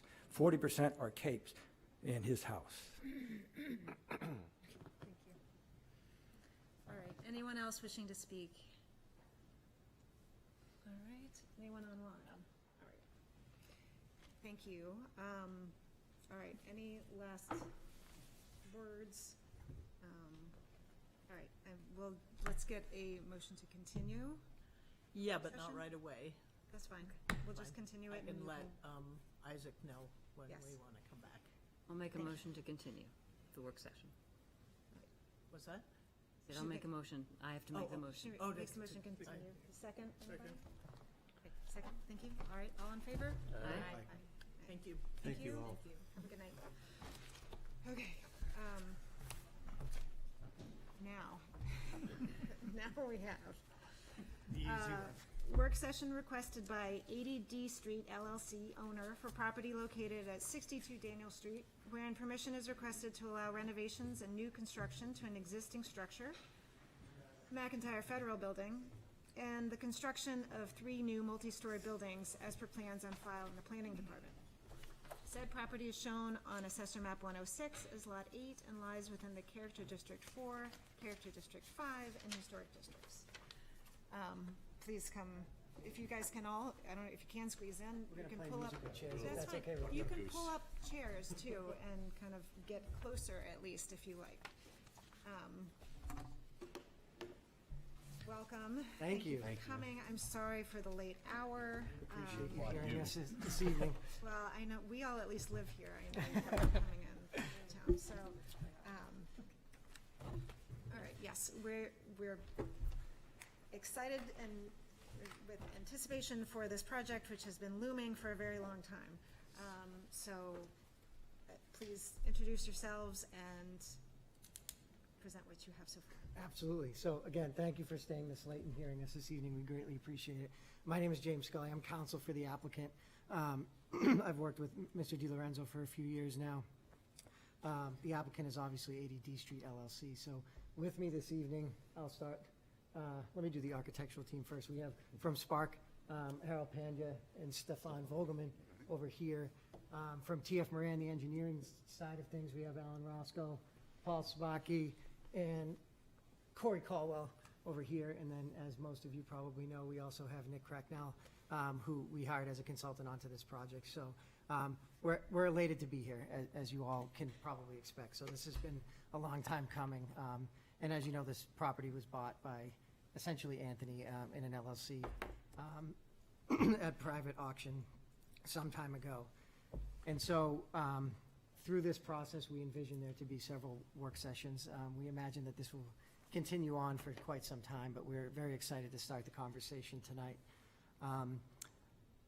You know, I noticed through the presentation and what I've seen in the press and what I've seen publicized, our blocks are what has been presented thus far. And so I want to be overwhelmingly clear that we are not getting so far down the line that we're trying to present to you what looks like a Lego building. What we're really trying to do is show essentially the building envelopes that we're envisioning for this project. And so we're really, really excited about this. And part of the exciting part about coming to the HDC is, I use the analogy for Anthony because he owns several car dealerships, is sort of looking at a vehicle. And, you know, while we're looking through a windshield right now, it's also critically important that we look through the rearview mirror and we see what's behind us and what that property has done for the city of Portsmouth and what it means for everybody.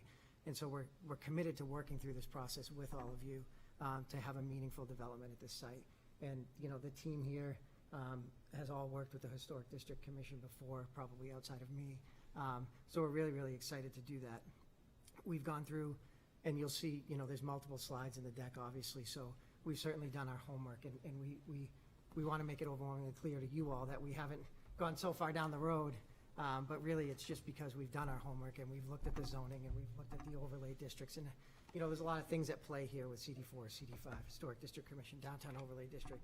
So we've tried to do our homework with that, and so we're excited for that conversation.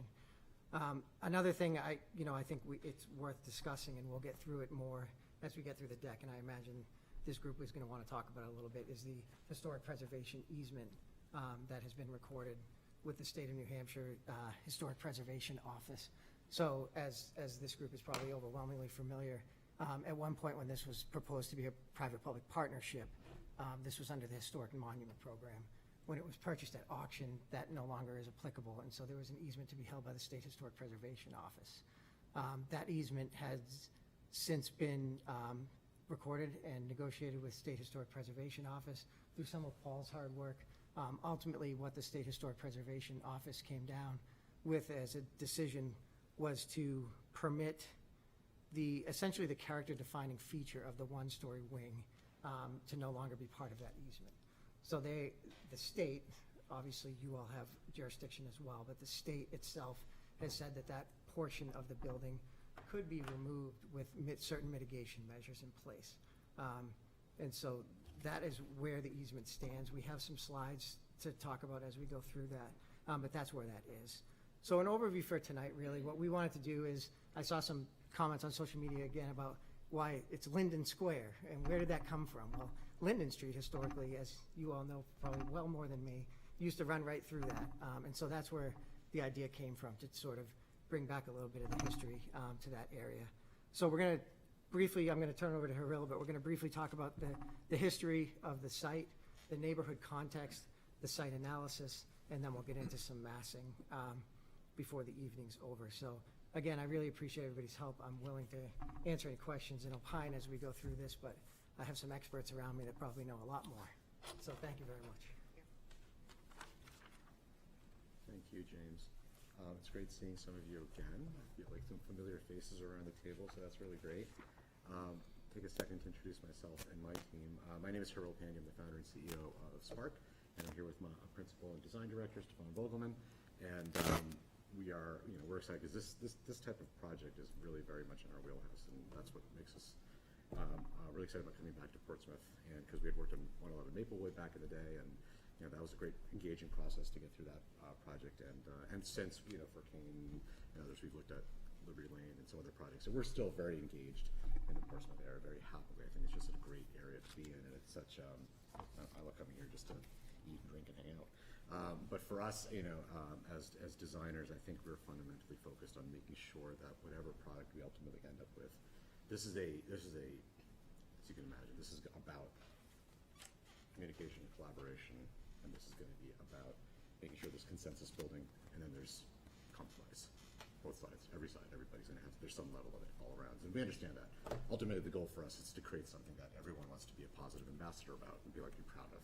At the end of the day, I think that as designers, as urbanists, et cetera, I think that's a big part of where we see the success of doing this. So this is, like I said, in our wheelhouse. We're really excited to be a part of it. I don't know how we're going through slides here or not, but one of these slides here, number 5, is really talking about the timeline. This didn't mean to be presumptuous by any way, shape, or form. This is really just to say we recognize our work sessions where there's this many or more. I think this is for us just to get our heads around the fact that there is a process obviously in place, and it may move around as it is, but I think we just wanted to put something down there just to say let's have a conversation about it. And that doesn't have to be right now, but in general, it's just part of the overall deck. I think that was the idea. And this slide really, again, this is just quickly about the projects that we've been involved in that are similar in a way. One was just being in the Portsmouth area with 111, and then you see some other projects that, one, they have to do with, you know, like projects near the water, historical districts, historical buildings, adaptive reuse. It's been all, you know, the projects we've worked on in the past decade, frankly. So we're very well attuned to the importance and the value of what that means, especially with the actual McIntyre building itself, plus anything else that goes up, you know, around it, not only in scale and texture. So, you know, our journey so far, and, you know, we've already started calling it Linden Square, but our journey so far has really been looking at the existing conditions. We are very cognizant of the process that's been here prior to us arriving today, and who's worked on what the designs have sort of been. And actually, I've actually sat down and listened to a lot of the YouTube videos of old HDC meetings just to get a sense of everyone's, you know, mood, frankly, and feelings and emotions. There's a lot of it, obviously, around this, and rightly so. So a lot of that homework was to not only understand that process prior to us, and actually even I've been involved on this project over the past 8 years in one way or the other. So I think really is to kind of get a comprehensive understanding. Then the second side was to understand the design guidelines that are a part of this, whether it's simply just zoning, historic guidelines, et cetera. So again, it's just sort of getting our accumulating of information together. So we'll talk a little bit about that. And then today's real focus also will be some neighborhood context, some of the challenges that we feel are around the site, and then just concepts, again, not like there's no architecture really yet, right? This is just a product of what zoning has sort of come at us with, and that's what's interpreted. So things will get cut away, things will get carved, things will get designed, materiality, texture, that's all down the road. So I think today we just wanted to have some wide, broad discussions around that. So we can call it massing, we can call it envelope studies, whatever makes sense, but I think that's a component. And then the site layout and circulation. We had some design guidelines and principles that we believe are really important, especially when we're talking about urban design. Things like, you know, creating community, listening to the community, creating community, being contextual, recognizing, you know, the historic character that's in the area, the historic qualities of the physical building itself. I think connectivity is a big one. We'll talk about that in a few slides about how rich Portsmouth is, and not only arteries but veins in the city. So, you know, there's primary connections, there's secondary, tertiary even connections, all important. The preservation and reuse piece, obviously very important. Sustainability is a big component as to how we want to approach this project, not only for the McIntyre building itself, but how we approach design as far as, you know, everything from stormwater collection to just, you know, fossil fuel, all the things that are really important and that we believe is really where good design lives. So that's going to be a component. We've recognized this is going to be iconic no matter how we slice this this loaf of bread, and I think that's actually a big opportunity because, I mean, you're all very well aware of the fact that as cities develop over time, and this is not a history lesson, but as cities develop over time, whether they take generations to develop or whether they take incidences or actions to sort of develop, in the past just simply 5-10 years alone, the things that have gone around us globally and locally have shifted how we work, how we live, how buildings are designed, and all the other buildings that have done, and you know, and many other projects are just like, this is how we are today. And then not only do we have to take that, but there's a little bit of how do we want to be tomorrow, right? So that, you know, to be in a historic district and kind of do that, it's actually an interesting challenge, but I think we have to be mindful, or we have to be mindful as to what that really means as far as Portsmouth's evolution as a city, because we have residents that want to be here for a very long time, and residents have been here for a very long time. We want to recognize both things. Economic vitality, huge component. We want Portsmouth to succeed. We want ownership to succeed. I think that's really a win-win for everybody. Design and materiality, obviously we'll get down there on the road. You know, a fabric gets woven over many, many years, and there's many, many threads in one fabric, and I think Portsmouth is a phenomenal example of just what that means over time. Accessibility, I already talked about sustainability, but accessibility is a big one because there are a lot of challenges on this site, frankly, about accessibility, not only from a strict code perspective, but just how do you get there? It's a very don't come in right now, the way it's set up, so we want to make it a hey, come on in scenario, so that's, you know, that's a piece. And then just a quick reference to what I talked about before, you know, working on the plans that were there, with whether it was with Kane Redgate, all those other things that were there. You know, obviously we all have opinions as to, you know, the things that are plus, minus, or whatever that is in that site. So we've learned, again, listening to prior comments from what this is, what's important to the community, what's important to you as a group, listening and making sure that we're sort of observing that and being respectful from everything that's been said. Neighborhood and context. So this, you know, the first thing that we really talk about here is the notion of Linden Street going through the site, and how Linden Street, and at that time, had a lot of smaller structures on it. The scale was different, the texture was different, And those are the types of things, not necessarily want to bring back in that way, but recognizing the fact that scale and texture are going to be a big critical component. Even if it's a larger mass can get broken down into scales that are more, pay more, respect to its adjacent context. So that'll be a component for sure. I mean, you can see some of the architecture in the area and how dense, this neighborhood or this site actually was back in the day, and more connectivity through the site as it was. Again, some of those things that we really want to bring back as we go through it. And then it's developed, so if you look at this black and white image on the left, I just want to make sure I'm catching up here. The black and white image on the left, you can just see here Daniel Street is very different in many ways, not only just peaks and roofs, but heights, everything from 3 stories, there's a 4-story, there's a couple of 2 stories, 2.5 stories. And it was rich, there's a different texture to that, streets and retail, commercial, residential, office, it was sort of vibrant. Even if things feel that they're in the same scale, even subtleties and differences in height are the things that give it its texture and interest. Like you can see here on the Daniel Street image on the lower right, same thing. You can say from back here they're all the same height, but there's a lot of things else that are going on. I think that's some of the magic, to be honest with you. And of course, the renewal period that came when the McIntyre building showed up, and created sort of a change and a shift in how that sort of city block looks, feels, appears, is approached, is accessed, et cetera. So I think that's the conversation obviously we're going to have, is because of how we want to bring things back. What are we going to restore? What are we going to keep? If we are keeping, what is it really going to be in the future? How do we want to use it? What's the most highest and best used for that? Is a component. So on the next page, obviously you're very familiar with the fact that this is what the building looks like today. Not to throw things back at you, but you can imagine, you can even see on the upper right image here, this is, it's a tough site the way it is today. It's not as active as it probably once was, or it actually could be. So I think looking at this and its future use and how we think this can really be developed to be a successful project and site is sort of really indicative of what needs to be done simply by just looking at this aerial alone.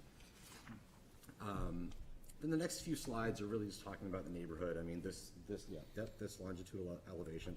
All this says is we are recognizing the fact that there are multiple heights and scales to develop to consider. The site is also topographically challenged. We'll talk about that in a minute. But the red line sort of represents, here's a site, it's in this neighborhood. You can see this sort of dappled texture and heights that are everywhere else, and these are the things that we want to recognize, acknowledge, and negotiate as we come up with a design. Everything from Old City Hall, Warner House, Custom House, all these things that are very important in the area, the church, obviously. Those things have to be considered, not only with sight lines and view corridors, but respective to certain hierarchy and heights. Buildings nearby, obviously, there's a great respect towards materiality, obviously in the area scale, everything from punched windows to roof lines that are very important. Things that obviously very much under consideration. But you can see even on this slide the variety of texture, the variety of architecture. Even if you stand back 5 feet and go, they kind of look the same, they're not the same.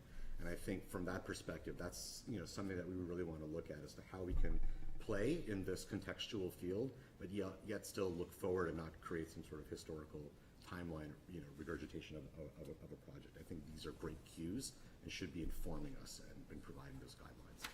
You collected all of the mansard roofs. Shocking.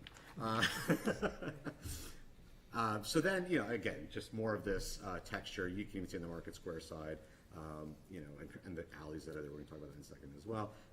Just more. You'll hear me say energy and texture and fabric over and over again. But what I'm really trying to emphasize is there's such a variety that it actually gives us a better list of ingredients, frankly, to play with to create the best possible dish at the end of the day. And I think that's to our collective advantage as we look at this. We did a little study of what 500-foot radius kind of means, and the buildings that are sort of within that catch-all radius, everything from the shops, Prescott Park, Warner House, the Harborside Park. There's things that are very, very close by. So whatever we put into the site not only wants to be responsive, but allow those things to come to the site, not just go in one direction. We want to see it go in 2 directions. As well. So these things are very much important. Not that the things outside the circle aren't, clearly. We have shown some things outside the circle, but things even within the circle as far as like just the quick walking radius. This is just a fast study to see, to show, demonstrate what that really all is. Then the next slide really just talks about, this is actually one of my favorites, is really all the alleys, arcades, and passageways and pocket parks. There are, there could be more than this, but at least there's 44 on this sheet, which is, in and of itself is pretty impressive. Not many cities even have that, and especially the city of the scale. It's quite impressive. But just to recognize that and realize how important that sort of secondary system is, tertiary system is, to this city, and how all of a sudden this blue block is in a way a deterrent from that really continuing. So how do we continue what's actually very much part of the city's makeup are these alleys and passageways, whether it's hardscape, softscape, and some of the most wonderful commercial alleys right across the street. I mean, that's just so much fun to walk through. It's like, European feeling. But, I think that's really important to rediscover and maybe look at how we can do this going forward. So the next 2 pages, frankly, are just the numerical connector of whatever number you see is that alleyway that we've gone out and sort of looked at. Again, there's a variety of what's going on and how these spaces are used and occupied. So I don't have to go them one by one, but I'm happy to answer questions. So we go through that, 44 of them. And then I think, so this is where we kind of get into it with these site observations. And, we looked at everything from land use, pedestrian accessibility, like we were just talking about not too long ago, the site grading. And we kind of went slide by slide to kind of talk about really all the components. So we start with this urban fabric land use pattern component. And right out of the gates, when you look at this upper right image, we have these sort of challenging 8-foot, 9-foot, 10-foot wall structures that are just not only visually limiting, they're physically limiting, and they create other spaces that are, not very accessible and friendly to sort of be up against. So there's a scale issue, there's an accessibility issue. So how do we create a better, land use that's actually a benefit, frankly, than it is today? The pedestrian connections we talked about, in the sense that, and some of this you may feel more redundant, but each one has a little bit of a specificity to it. This one really talks about movement through the site. And there's really only one way right now to kind of get into this, maybe from the other side of Daniels a little bit, but that's sort of it. Unless you're coming down off that big wall off of from the church, that's kind of tough. But in general, I think this is something we want to make this site more permeable. I think that's a really big component to make sure we're successful at doing that. Relationship to urban scale is interesting because when you look back at that aerial, it is a big site, for lack of a better word, with some big sprawling structures on it. And I think that's a different response to the scale. Again, if you go to that 500-foot radius line, so different than what's around it and what makes Portsmouth very successful.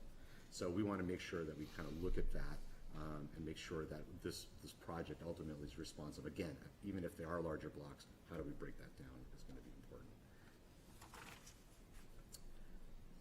Activity, I mean, you can imagine, one of the big goals you've probably seen is, commercial activity on the ground floor. We don't have any residential uses on the ground floor.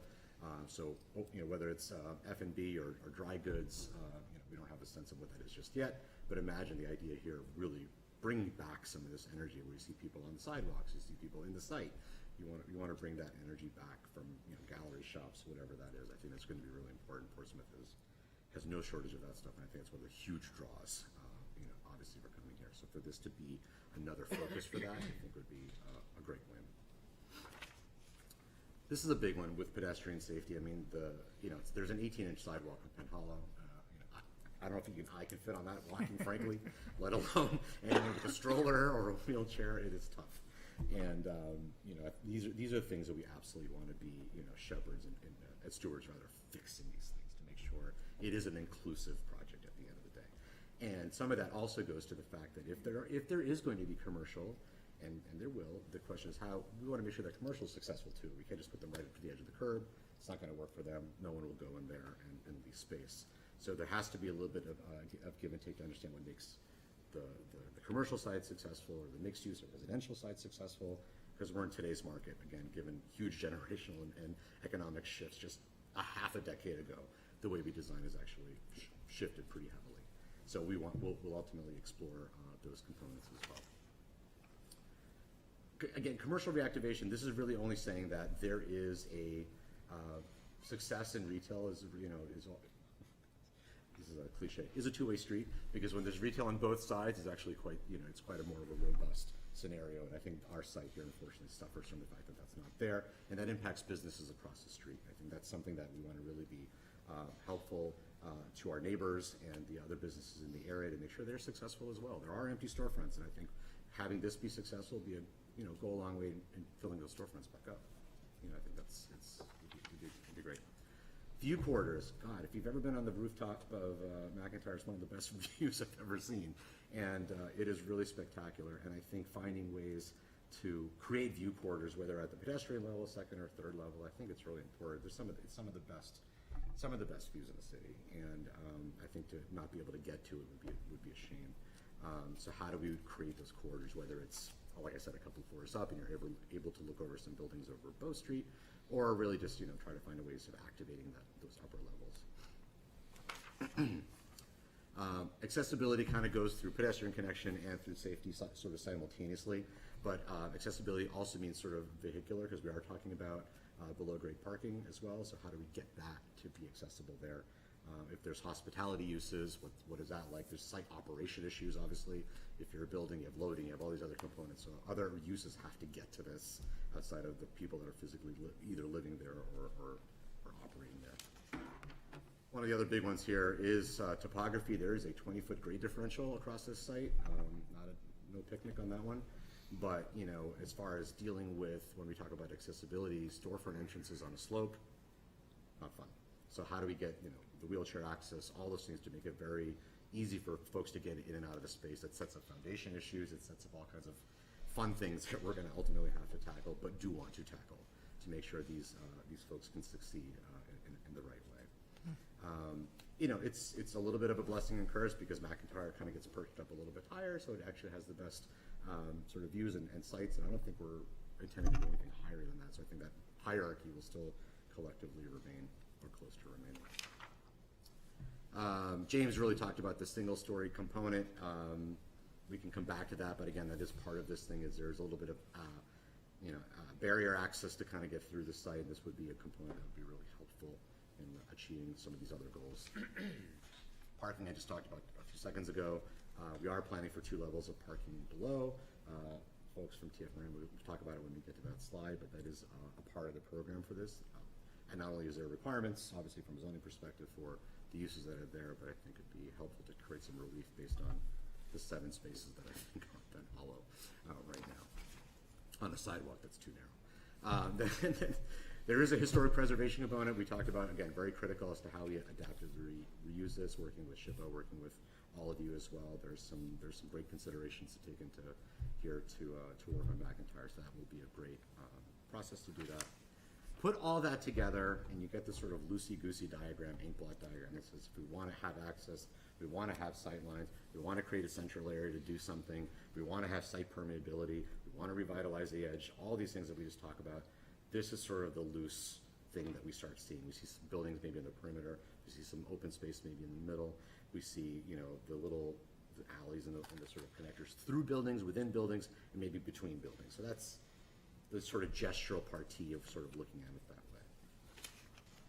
Then on the use side, you know, I think from Anthony's perspective, our perspective, when you look at it, we are thinking mixed use, we are thinking some level of hospitality, open space, residential, parking access points, you know, how the site, because of the grades, really are gonna be easy to kind of get in and out of a 2-story garage below grade. Not an easy one, given the 20-foot, but we believe roughly where we're showing parking access is where we think.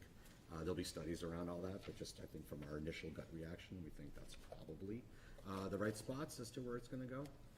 We don't want it to be super visible, obviously. There's a whole host of things that goes with, you know, designing the parking correctly, not to mention loading and all the other operational things that I mentioned, so all under consideration and use. So that kind of really represents the thinking of taking the neighborhood context, things that we think are challenges on the site, where we can create improvements, and the areas of our focus as far as the initial studies of what the project could really be. Now you have to couple that with zoning, and within the zoning side of things, I don't want to, unless you really want me to regurgitate zoning code back at you, but what we've done is taken each one of these vignettes actually represents you know, a lot of the zoning things, from character districts to setbacks to the footprint to block length, facade modulation. We understand that this is all a part of whatever this building is to be, needs to kind of work with all these components. So very much aware. And then each slide thereafter, frankly, goes into each one of these and says, these are what the limits are, these are what the dimensions are. This site has to have a 5-foot setback, this could be a 0 setback, this one has to be. So we've gone through that, you know, slide by slide and say, here are the rules of the game. You know, this is where we have to start playing from, and we have to frankly adhere to. So that's what all these slides sort of go to, between lot coverage, maximum building size, how much, you know, commercial shop front is required. It's all sort of, again, like I said, the playbook is really derived from that. But our heights can really be given the character district zoning, et cetera. These blue blocks in elevation don't represent anything other than the fact that if you take those flat 2D zoning things, you kind of prop them up in an elevation, that's sort of the height, that's sort of the bounds. That's roughly where we are as zoning. This is not a building, this is just an air blob that represents what the zoning kind of is. Blue is the height. I'm sorry, yeah. The blue is just, yeah, it is the height. 66.7 is sort of, right. Yeah, correct. Yeah, exactly. And you can see how it, you know, relates to McIntyre and some of the other buildings. Again, it's a zoning interpretation. It's not a design interpretation yet.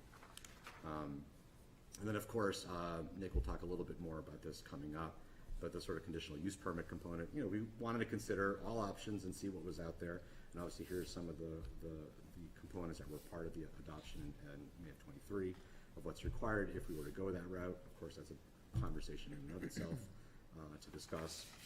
And understanding that, you know, we are in the downtown overlay and the historic, so there's obviously requirements based on that. And that's the following page that talks about those guidelines. So again, we're just trying to create our own playbook of what we're allowed, what our constraints are to sort of be in. So, you know, we're far, like James said, we're far from architecture. So when we say massing, this doesn't really mean much other than if you take everything that I just talked to you about at like 100 miles an hour, that we are left with a zoning envelope, if you will, of what this massing sort of represents. And then I don't know, Stefan, if you want to talk quickly about this piece, which is a fun little.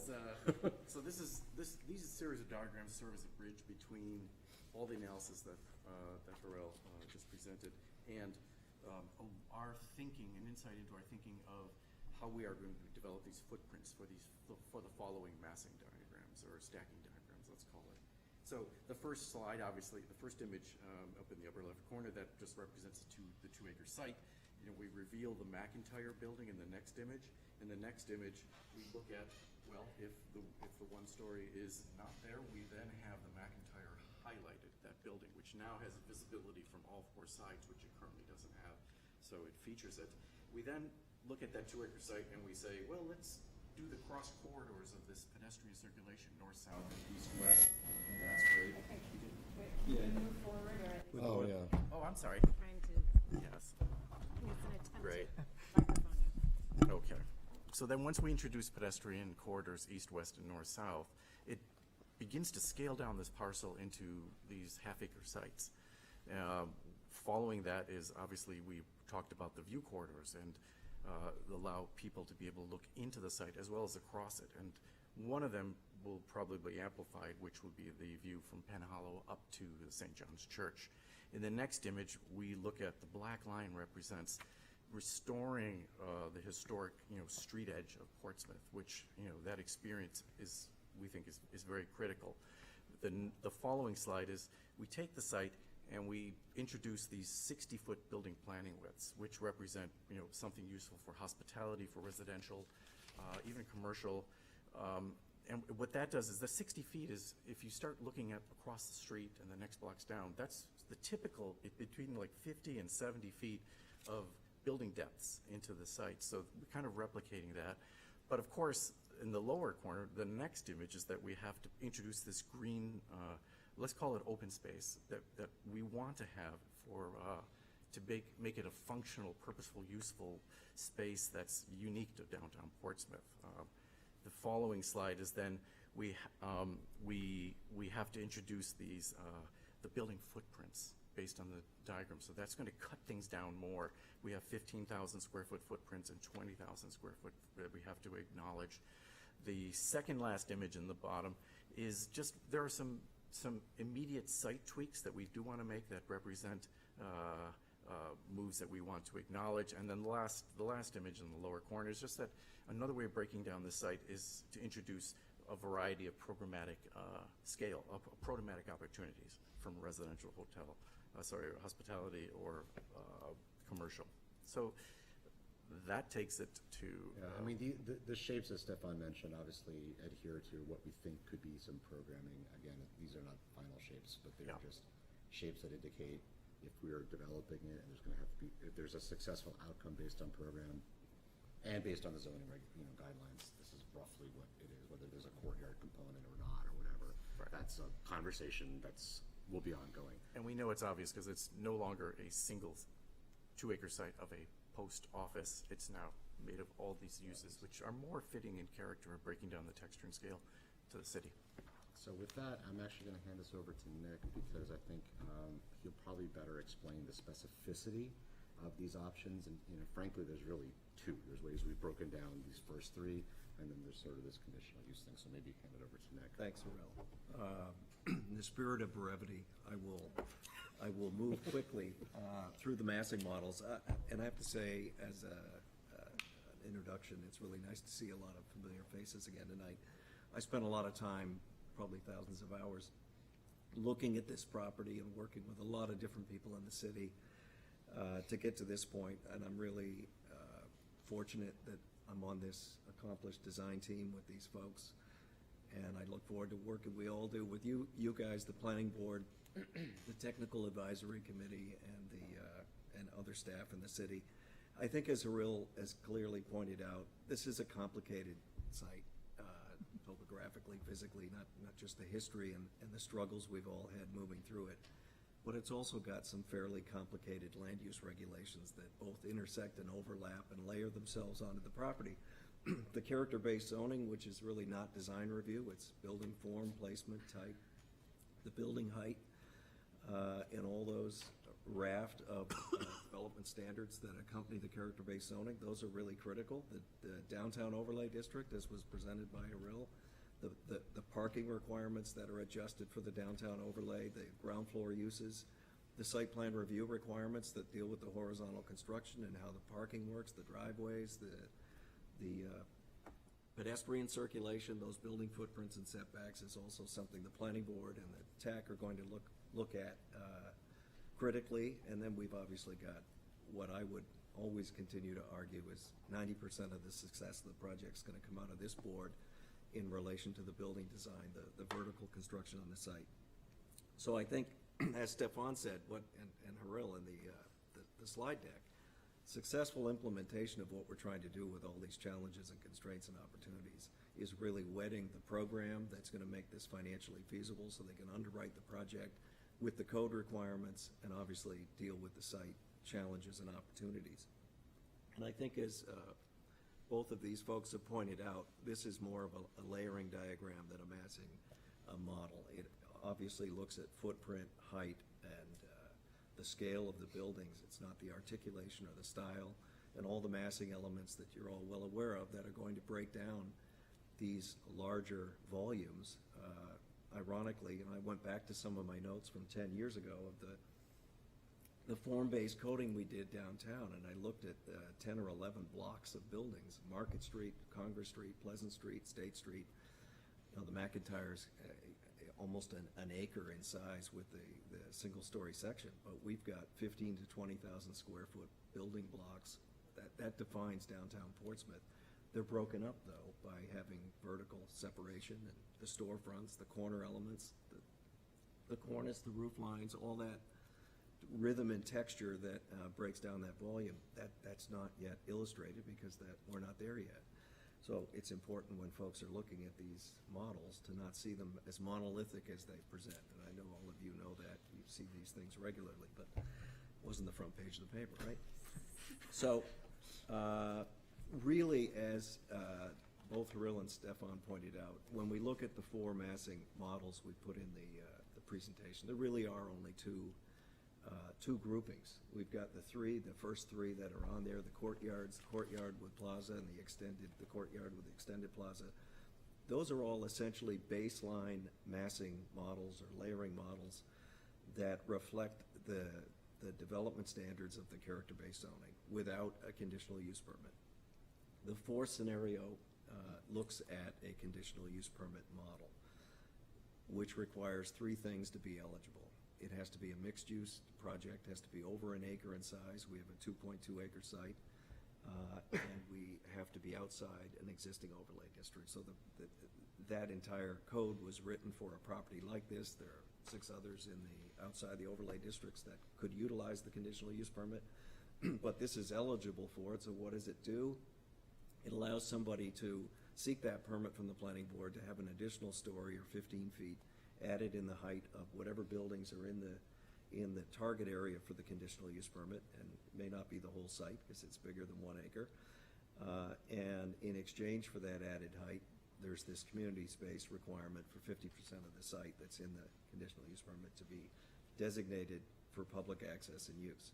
And there's a workforce housing requirement if there's a certain percentage of ownership units versus rental, right, the 5 and 10%. So that's what we've put forward as a sort of starting point for the conversation of the 2 massing models, the baseline and the conditional use, to, again, listen to you, get some feedback, some comments, and some guidance on how we proceed through a multi-meeting process of going through the 4-step design process for major projects.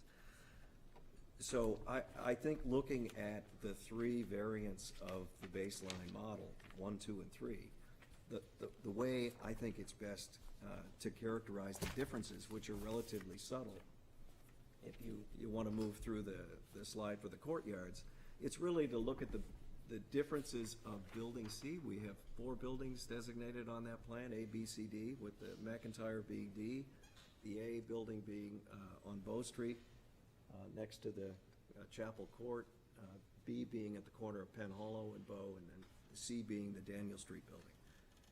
The real difference across the 3 scenarios is Building C, and it's how it's aligned and set back from Daniel Street. There are differences between being right along in the 3rd scenario. It's at a 0-foot setback. The courtyard model on the screen is 20 feet back. It has an angled alignment. So that building is actually, the front building elevation is parallel to the street, which represents the buildings across the street. You're going to see in some of the other models, it's not necessarily canted, but angled to represent the elevation of the old City Hall High School next door, as well as the McIntyre, which are angled off of Daniel Street. The proximity to the McIntyre, the 4-story main building, is obviously not unimportant to both SHPO and likely you folks in showing deference and respect for that historic structure.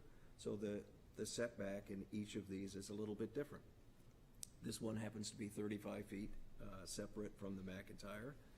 It has essentially an orthogonal or right-angled shape, except for the hinge point where the building becomes parallel to the front lot line. And it's called the courtyards because it's essentially got 2 courtyards in between those 2 C-shaped buildings. All 4 of these models have the paired bisecting pedestrian alleyways that run north-south and east-west through the site. So that's the first. There are a couple of bird's eye slides you can quickly jump through, showing those the stacking diagrams of the building. If we look at the courtyards and plaza, the 2nd scenario, the building is moved up 10 feet from Daniel Street. It's aligned really with the street wall of the buildings that are on the same side of the street. Again, the old high school and the McIntyre building. It has a 25-foot setback from the McIntyre, but importantly, it has a 10 to 12-foot arcade on the ground floor. So it still maintains that 35-ish feet separation from the McIntyre, but again, only on the ground floor as you move through the site. And there's a courtyard there now with a larger plaza area because it's an L-shaped building instead of the C. There's no community space in either of these scenarios. Doesn't mean there isn't public access, and those alleyways don't afford people the ability to go through them, but it's not designated community space because that's only required under the conditional use permit. A couple of bird's eye views of that, and we'll go to the 3rd option of the baseline stacking diagram, and this one has the building C right up on the street, 0-foot setback. It has an angled alignment, again, representing the setback of the buildings across the street.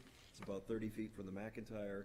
It has an angular design that follows sort of the property lines on the backside, which opens up the courtyard a little bit more the plaza that leads into the courtyard, and again, there's no community space. So the couple bird's eyes, then we'll just go to the conditional use permit plan as the fourth model. It has about a 5-foot setback from Daniel Street, so you can see there's a lot of variation here between 0 and 20, at least in these 4 schemes for the setback. It follows essentially the street wall along Daniel Street, that side of Daniel Street. It's about 25 feet from the McIntyre, but again, it reintroduces the arcade on the ground floor, and it has, again, a large courtyard with the plaza. The fundamental difference here being, it's got 2 penthouses, one on Building A and one on Building C. The penthouses are set back at least the 15 feet from the sidewall, unless they're in the courtyard where they're allowed to be 8. They're not bigger than 50% of the floor below. They're really not going to effectively be visible from below the building. And I would encourage you to said this before, but look at 100 Market Street. That's only an 8-foot setback to that balcony, that penthouse on the top of 100 Market Street. And unless you're up Bow Street, far from the building, you really can't see that from Hanover when you're walking past that building. But that's 8 feet. These are at least 15. They're 40 feet from the street and 8 feet along the courtyard. Again, only 50% of the floor below. And what's achieved by this is the 50% community space requirement. All the other open space numbers are about 33 to 35% of the land area is not got a building on it in scenarios 1, 2, and 3. So it jumps up a little bit higher. It's a smaller lot because it's not the entire lot, but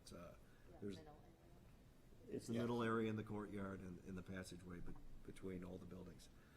So that's a high-level snapshot. Again, these are just meant to be illustrations to start the conversation. They're based on the zoning requirements and the DOD, not the building design.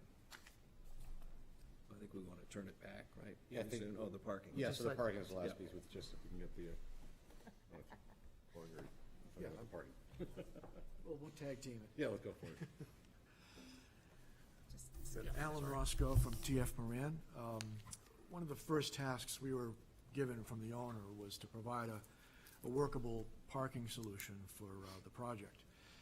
We certainly don't want to make the parking issue with downtown any worse. So we came up with several concepts that we worked through with the team from Spark. And this is the one that we've landed on that provides a total of 340 parking spaces on 2 underground levels below the project. We're showing access points basically in the same location on Bow Street as the current driveway is to the upper parking deck as it's situated now. And the other access would be on Daniel Street where there's a hotel proposed, and that will be operated basically by the valets at the hotel. There'd be a single lane from Daniel Street that would be switchable in directions, and that would be run by the valets. The Bow Street entrance and exit would have both access and egress going down to the first level, and that would be just operated continuously, dedicated lanes, two-way travel, 24/7 to get access to the first level, which is P1. Access to the second level on P2 would be through the stepped ramps that would allow access between the 2 levels for vehicles. Access from pedestrian standpoint would be through stairways and elevators from each of the buildings above. So that would go to both floors, both levels of parking. And there's several areas where there's tandem spots for valets and things like that. But this seemed to be the most workable solution that would provide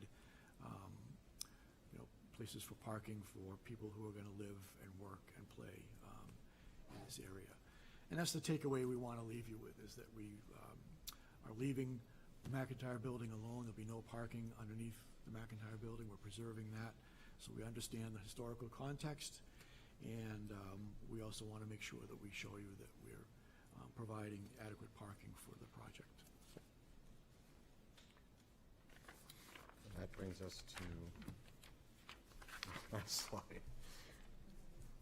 And just some numbers. I think, these will be obviously modified as we go, but I think we want to have goals and things to look to try to achieve, and maybe beat if we can. Awesome. And that's our discussion and feedback slide. Thank you.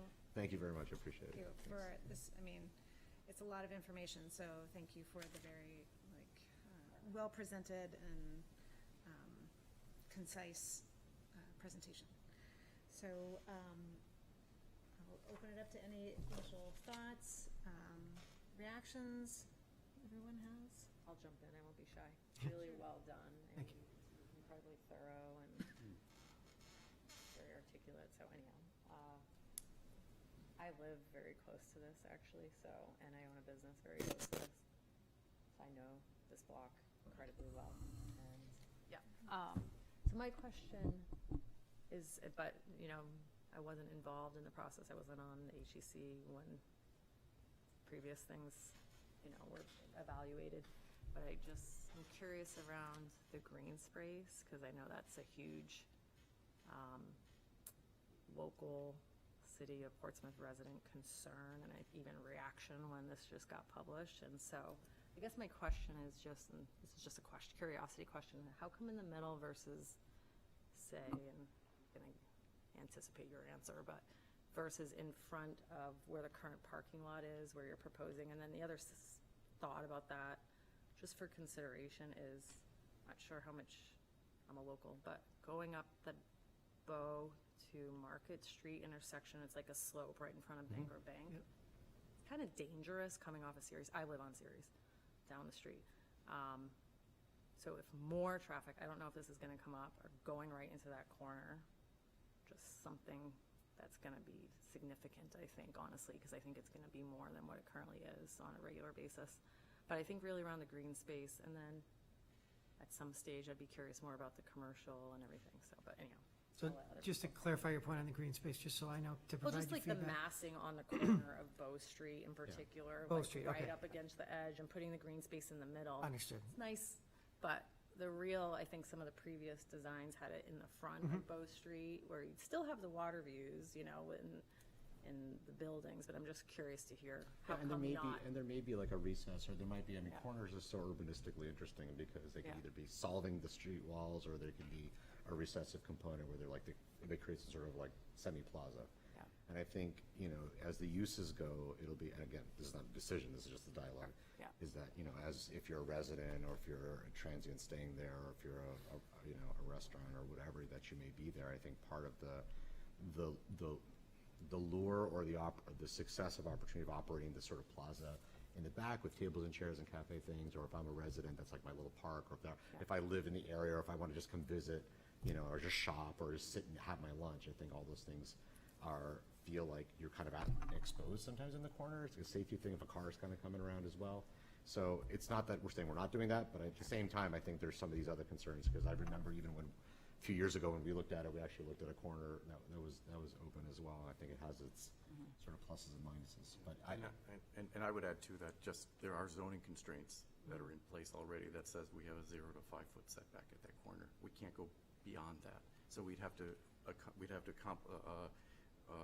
work around that. And second of all, I think there are also percentages of how much we have to keep on the street face that we have to just work to. So we'll look at that. That's my first, I know we're going to have lots of meetings about this, but that's just my first take on what I'm seeing. Great point. And I'll just say one other thing, just to, in the overall vision of this, I'm a business owner in town. There's a lot of discussion right now of local citizens of Portsmouth don't come downtown because it's become too touristy, and the post office, you've heard this, used to be in this building, and so the business owners are collectively trying to collaborate to bring, and you're building in commercial and hospitality. So I'm just adding that 2 cents as a local business owner, that, and what we hear from residents right now, there isn't an incentive to come downtown. So I think it would be really adapted or well received by the community if there were elements that incentivize and were really, not just it being perceived as it's condos are expensive and hotels, right? But if And there were community really. space is not always exterior, right? So I Yeah, think sure. part of, you know, inviting the city and other, you know, folks that live there, work there, is to create other spaces. I mean, heck, it snows, it's cold, you know, and like, everything just can't be outside. Although we might have hot chocolate stations outside, that'd be kind of cool. Yeah. But nonetheless, I think we want to make sure we find ways that the exterior and the interior are usable and available to the community in different ways. And I think if it is, I mean, if I had my druthers, it'd be nice to see like a lot of small shops succeed and kind of like, again, play off each other, because the two-sided retail thing, I think, is Yeah. really, really vibrant. I think that's amazing. I don't know if you know, but a shop closed in 7 months just recently. It opened in November and closed 2 weeks ago, right? So it's a problem right now. Anyhow, so it's a little bit off topic, but you know. I mean, think- it is, so, I mean, Portsmouth is touristy. I mean, I come here because, all the time because I'm a tourist. And I think it's just the food scene's great, the shopping scene's great. As a business owner, I love it. Right, but, exactly, like, yeah. So I mean, I think we want to support it in a way, and actually even talk to like, sort of retail brokers. You know, there are folks out there looking at how people shop now versus how people will be shopping, and maybe that could be a guidebook or something we can all talk about collectively. So as current business owners or future business owners, maybe there's a way to learn from what we're seeing in other communities and neighborhoods. So any of those elements Sure. that are brought into the design and preserving the historic district, I think will be well received, but I'll let other And I'm people not speak. saying, Yeah. I'm not saying anything you all don't know, but obviously, you know, Anthony's very local and very committed He to lives this. across the street. Very committed to the city of Portsmouth, so this is well on his mind, and he's well driven to make sure that this is a meaningful and generational impact, so I know you know that already, but. 4 comments, it's late, I'll cut through it as fast as I can. Massing. You try to sell the CUP option because, look, if we put on 15 more feet of height, we have to give you more green space. You can choose to give us more green space without asking for the extra 15 feet of height. As you showed in that level diagram, 66 point something feet was the maximum height you could go to. We've got a couple monstrosities already in downtown Portsmouth. McIntyre is one of them. We don't need more. I'll just stop on that one. Retail, as Joy just said, there's a lot of retail space open in Portsmouth. One of the problems is the price point. You drive 20 miles down the highway to Newburyport, there's one open retail store. I know because I've gone and checked it out, Fat Face. They left the whole US. There's 6 or 7 that come to mind right here. A lot of businesses come here, they fail because of the price point of the commercial real estate market. It's too high. Gelato store went out of business a couple years ago. I did the math on that. She was gonna have to sell, I think it was 40 gelato cones a day, that's not gonna happen in the middle of January, just to break even. So the big problem there is the price of the rents. And the more and more Portsmouth becomes a tourist town, just what Joy said, the less and less locals come in because of perception. I can't get there, I can't park there, and it's too darn expensive. So these are things to keep in mind. 100%. There's all these other projects going in right now, Deer Street. You know, a lot of retail space there. You're gonna add more. At some point, you reach a tipping point that it can't recover because there's too much retail, the prices are too high, retailers can't make it. Point number 3, condos. Let's stick to massing and scale. Huh? Massing and scale, Massing and scale. not business strategies or, Well, no, I'm not, but. or real estate. As you divide these buildings up, the more you have high-end condos versus affordable condos, and I realize the profit margin goes down because a smaller condo, you gotta put in more bathrooms versus a larger condo. The less people can afford. Okay, enough said. Parking. Conventional US parking garages, ramps, just like what you showed. That's what you see everywhere. Go to a hospital, you see that. Go to a city, you see that. You go to the southern part of Europe, particularly the south of France, what you see are spiral staircase kind of ramps going in. So it's like a circular staircase going down. Net result of all that is you've got more parking because you've taken up less alley space for cars doing this. Cars go down one way, they go through one way, and then at the end, they go up one way. And it increases the amount of parking spaces in the garage. I drive there all the time, I can tell you that. That was my 4 points. these I'll small shut up, cars. it's late. Yeah. Logan has it. Anyone else? We'll talk about massing and scale. Bear with me, I'm just going to throw up on you some notes I took earlier today. Thank you for the post office easement. I don't know if that's a done deal or whether we, have to sign off on it as well. I think that's a excellent, frees up, it's just not a good architectural element that's it's too low, it's too small, anyway. So bravo for that. I think all the concepts are excellent. Some are better than others. Concept one, I'm just concerned that, and I feel like a lot of this is about making the space between the buildings. That's the most important part of this, space making. Concept one, very chopped up. There's no real hierarchy of spaces. I feel like the intersection in the middle is undersized and underemphasized. Concept two, I think the spatial qualities of concept two are superior to the others. There's a sequence of space. There's a major and minor court area. I think that's wonderful. I think if we're going to look at major events in town, that larger space would be well served for the city. There's a hierarchy of spaces. The intersection, I think, is much improved on concept two.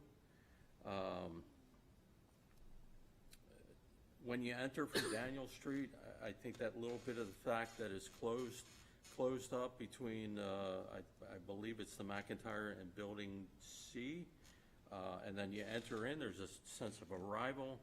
I think that's a wonderful feature. You get a sense of entering, much better. Concept three doesn't really kind of hold your view. It's an elongated space, very less appealing. It's sort of like a highway that you just you find your eye just travels right through it from one end to the other. So I think it's really important that we use traditional planning urban approaches instead of modern planning approaches where the space is more universal. So concept three, I think is, let me see, concept 3 and 4, very similar like Nick said. I don't mind the extra height of the CUP. I actually think that it improves the architecture to have that, those roof spaces be more than just spaces for mechanical equipment. They are actually architectural, and maybe we'll get more than just simply a series of flat roofs. So all for the CUP approach. You talked about some articulation. I think I could live with concept 3 and 4 if let me see, I believe it's the building that defines the intersection in the middle. If there was a tower element there that caught your eye and centered the space, I think that would go a long way to improve that area. Let me see. Also, Building B, we talked about a little bit. I think there should be more. I know this is just a massing, but it'd be nice to see some of these things articulated at the intersection of Bow and Penn Hollow, that the architecture there kind of defines that intersection. Agreed. So that's some quick thoughts about space, massing, scale. I think you're off to a great start. I think those are great comments, and I think there's, I agree with sort of the traditional urban planning a little bit as well. I think something else to potentially consider is how that space could potentially feel programmed or more flexible to be programmed. So for example, if you wanted to have like a music event, or you wanted to have, if all of a sudden if it broke down into too many courtyards, it might be hard to sort of navigate that. So I get your highway reference, but at the same time, I'm wondering, is this project an opportunity to create some sort of gathering that's urbanistically different than And again, that comes down to programming, ownership, all the other things that go with it, but I think it'd be good to think about it a little bit more universal at the start, and see how we go from there. So, thank you for presenting these plans. The first thing that strikes me about them is they all take advantage of kind of an open corridor space, which I think is valuable. However, I think it's really critical to think about how that space is activated. Space for the sake of space alone does no good in a community. Commercial Alley is the great illustration of this. It's a narrow space, but it is a driver for people to travel in that space. So when I'm looking at these spaces, my first thought is, as far as massing goes, how are we making the open spaces feel more inviting? And in that discussion, there is this tension between commercial, retail, and hospitality, where you've centered the retail on the outside buildings, clearly, so that they're on the streetscape mostly, and some interior. But then the buildings that are the closest on the interior, which I'm guessing will be blocked on the other side by access to parking, are focused on hospitality. This is fine as long as that doesn't deactivate open space that's flowing between the buildings. Yeah. If you only have commercial retail on the exterior and a few shops on the interior, that does not create that corridor that you're trying to create. So I think that that's really important when you're thinking about massing scale space and how that space is inviting to residents. Also, I think it's important to not forget that open space can also be a rooftop deck. There are different options for that. It can also connect to Chapel Court, which I realize is elevation-wise very challenging. I understand the elevations very well on this site as a city councilor. Been through this more than once. So think of very creatively about how you are meeting your requirements for open space when you're thinking about massing of your buildings and design of these buildings. The other thing I wanted to comment on was design. So far, we're just looking at massing diagrams, but I've noticed on almost all of the plans, there's this echo from the McIntyre of columns at the front of the building, this cantilevered first floor or second floor. I would encourage you to not try to reinvent the McIntyre building. That is a very unique piece of architecture in the city, but is not beloved.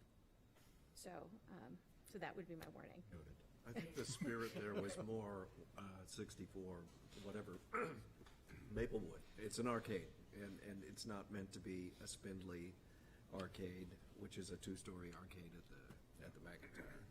A drive-through arcade, though, is a little. No, it's not a drive-through arcade. I mean, in what you have off of.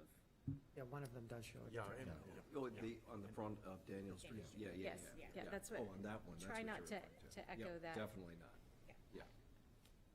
I think No intention of it. I think you had brought up, Joy, about the corner by Penn Hollow and Bow, but I also think internal corners are really important. And I think the success of that retail is like what can wrap, Right. what can be through, and not just be up front, and then there's the back is like loading or something, or something else that's more of an operational use, which makes front to back retail is a challenge, and where it succeeds, and I think there is an opportunity here to actually really drive and create a robust courtyard, for lack of a better word, plaza, that could have some, even if mid-block didn't go through, but if the corners really were successful and had the tables, chairs there, I think there's an opportunity there, and we do have a fair amount of corners. I think there's, and what we like is the fact that Commercial Alley just like is almost like a through conduit, comes right into the site, and that's sort of intentional between those two buildings, between McIntyre and the other one, because then it becomes sort of this, you cross the street, now you're in the sort of collective container, like the end point, the bookend for Commercial Alley, because right in front of the church is it's a giant wall. So, and even if we could get up and have like something there, which I don't disagree with, I think we still see that ability to sort of like, now you've arrived, you come through Commercial Alley, and now you're sort of at this arrival point. Right, that's what I'm talking about, is thinking about these corridors it's not just, if you can come from Chapel and downstairs or in Yeah. whatever manner and cross this property, and then you go through Commercial Alley, that is going to go all the way to Fleet Street. Right. So Yeah. it is quite a connector across the city, and it would draw more people into this property. Yep, absolutely. It'd be a thing to do. It is, like, I think when you come here, it's like, have you been to Commercial Alley? Like, I mean, that's one of those things, It's right? 45th and 6th on that map. It's like the windy road in San Francisco, like, you have to go to it, right? Even though it doesn't do anything, but it's cool. Commercial Alley does do something. The other challenge, I think, is how to make, because you've got big buildings, is how to make them not look like big buildings. Like if you drive down Newbury Street in Boston, many of those buildings are connected. Oh, yeah. They all appear as individual buildings, We were just retail talking down about that. below and housing up above. Yeah, we're just talking about Locally here in Portsmouth, the best example that comes to mind would be the block where Popovers is. Mhm. The end of that block is old historic buildings. Popovers and those couple right there are new buildings. It's one building, but they look like different buildings because of the treatment of the roof lines of storefronts, so on and so forth. If it looks like this, no. But if it looks like individual buildings, that changes the flavor to get that Newbury Street, brownstone. don't disagree. Kind of option, and that brings people in because they love the way it looks. And I think, I mean, and then the flip side of that is you don't want to be like necessarily Comm Ave or Marlboro Road. There's so much homogeneity. I think the opportunity here is that we can, there's so much differential just on Bow Street, so I think some of that echoing across would be really, really helpful. A 25-foot scale. And that's what I think people have freaked out about initially.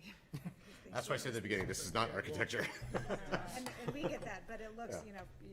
initially you're like, oh, it's giant blocks. I don't like the colors either, do you? Anyone else? Wants it? Yes. I think you're missing out a little bit on the corner of Bow and Penn Harrow, because that's taking you into the parking lot, it's taking you down Ceres Street, it's taking you to the decks. So I think you got a great opening and bringing the crowds in from Daniel Street, but they sort of get trapped into the center, dumped out on the little bit of Bow, which doesn't even have a crossing over to get to Martingale. And that corner of Penn Harrow, you're starting to get smaller buildings on either side. It opens up to Market Street. There's like 6 different choices. You can go over to Martingale, you can get down to Ceres Street, you can go back up to Penn Hollow, you can cut over into Market Street. So that corner would be a nice one to somehow open up and bring the crowds from your nice back out. Yeah, it's one thing I actually failed to mention when we were talking about like the multiple accessibility things, that is that there are crosswalks that kind of just sort of go nowhere. And I think that's challenging, not only from a safety perspective, but just, to get people to move through your site correctly or move through the city correctly. Yeah. So I agree with you. I think if that was looked at a little bit differently, reorganized, Yeah. whether that opens a corner or at least from Commercial Alley, that side, same thing. The crosswalk just People kind of goes come in diagonally, from just out of hits the town. building, and like that's it. Pull into that parking lot and Yeah. then see this big wall. Yeah. It's gonna be hard. You have to find your 2 little spots to get into. Understood. Yeah, that's an important corner. I'm gonna have Margaret. Yeah, we've got 2 people who haven't heard. So, the meandering peekaboo quality of Commercial Alley, which is so enticing, is missing in a lot of this. The big spaces that you have, the highways, that I assume you put in there for view corridors in addition to just the shape of the building, you're not gonna see anything. You're gonna see the buildings on the other side of Bow Street. You're not gonna see the water. You're not gonna see the tugboats. So unless there's a really, really good programming reason that you need to have this big, huge middle space, it's a little bit like people who have a great room in their house, but everybody's huddled in the kitchen because the kitchen is warm and cozy and envelops you. I don't see this big space in the middle of these big buildings, even if they are broken up into little pieces, being that warm, inviting peekaboo. This is just so cool to walk down. Yeah. And I would think about that, whether it's creating other smaller courtyards or making those things smaller. I don't know. These buildings are tall, and I think that the use of trees can make a huge difference. A big apartment building can hide behind a mature tree. Unfortunately, you have to wait 30 years for it to mature, but you're at least headed that way. Yeah. With regard to zoning, what zoning does to prevent you from doing things like putting a park on the corner of Penn Hallow and Bow. I can't speak for the planning department and the zoning people and the ZBA. I can't speak for them, but I think that it's in the best interest of everybody who's approving this project to look creatively and make those exceptions, because rules are there for important reasons, but they're also there to be adjusted when you have a project that's gonna make a difference. To have a project fail because you have a 0%, a 0-foot setback, and nobody's willing to budge on that is a real shame. And we have our rules also. Luckily, our rules are a little more flexible, but I would encourage you as a team to push back on our city, to say, if you want a really good project, if you really want quality, if you really want a place that people want to be at, give us 5 feet versus 4 feet. We can do that, Margot. We are- No, not the pushback. It actually, there's a vehicle to do that in there. And we will be working with, good landscape architecture. We want, the word for me, at least, it's meaningful. So even if it's a plaza, I don't want it to be an empty great room. It should be a meaningful plaza. It should survive as a plaza, whether it's that shape or another shape. I have some parking ideas, but not tonight. Thank you. I want to make one other suggestion No. since it's before us of. Dave? Sorry, it's real quick. Go down in the summer on a Saturday night when it's not raining. It's a nice Saturday night, and just, you're here at 11 o'clock on a Wednesday or midnight on a Wednesday, on a Friday or Saturday night, go have an ice cream on Izzy's and just observe that. And I think if there was a possibility for that corner to be like where New Mall, whatever, where Breaking New Grounds used to be, and create that, I think, so just, I would suggest that for those of you that don't live here, because you'll see what the life is that's already there. Yep, no, understood. Very much, Madam Chairman. You mentioned at some point that there was a 20-foot elevation from one side of the site to the other. And it makes me wonder, how do you handle a pedestrian experience between these things? Are we looking at staircases and things like that? Or are we going to expect people with carts to run their kids down and stuff like that? Well, Enough said. Noted, yeah, absolutely. Someone comment about retail on a slope. I think that was you, sir. No question. Nick can take you to the Hilton Garden and show you what working on a slope does and how it is done very, very poorly. You don't want to replicate that. There's a storefront module thing in this town. I'm not saying that you are going to build all of this, 2.5 acres of property with a 20-foot module in it, but thinking that you're going to build 175-foot wide buildings is it's ludicrous. You're kidding yourselves. And you're going to end up like on the side of Hilton Garden, running down Hanover Street, where it's just absolutely useless. Absolutely useless. Useless to the owner, useless to the community.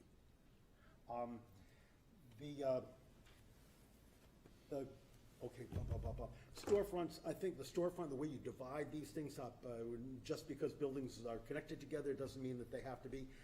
I've been sitting in this side of the table for a long time here.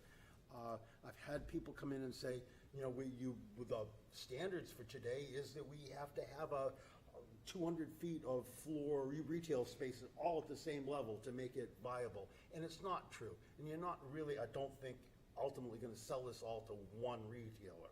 So those thoughts, the good thoughts, good to be thinking, but think about where we are here. The reason that we're all sitting here and the reason that you're here itching to get in is because we've got an old model that we've refined over the years, and there's some stuff in it that really does work. So another thing that drives me crazy is the disappearing sidewalk on Penn Hallow. I don't even know why it's there. I don't know who's responsible for it.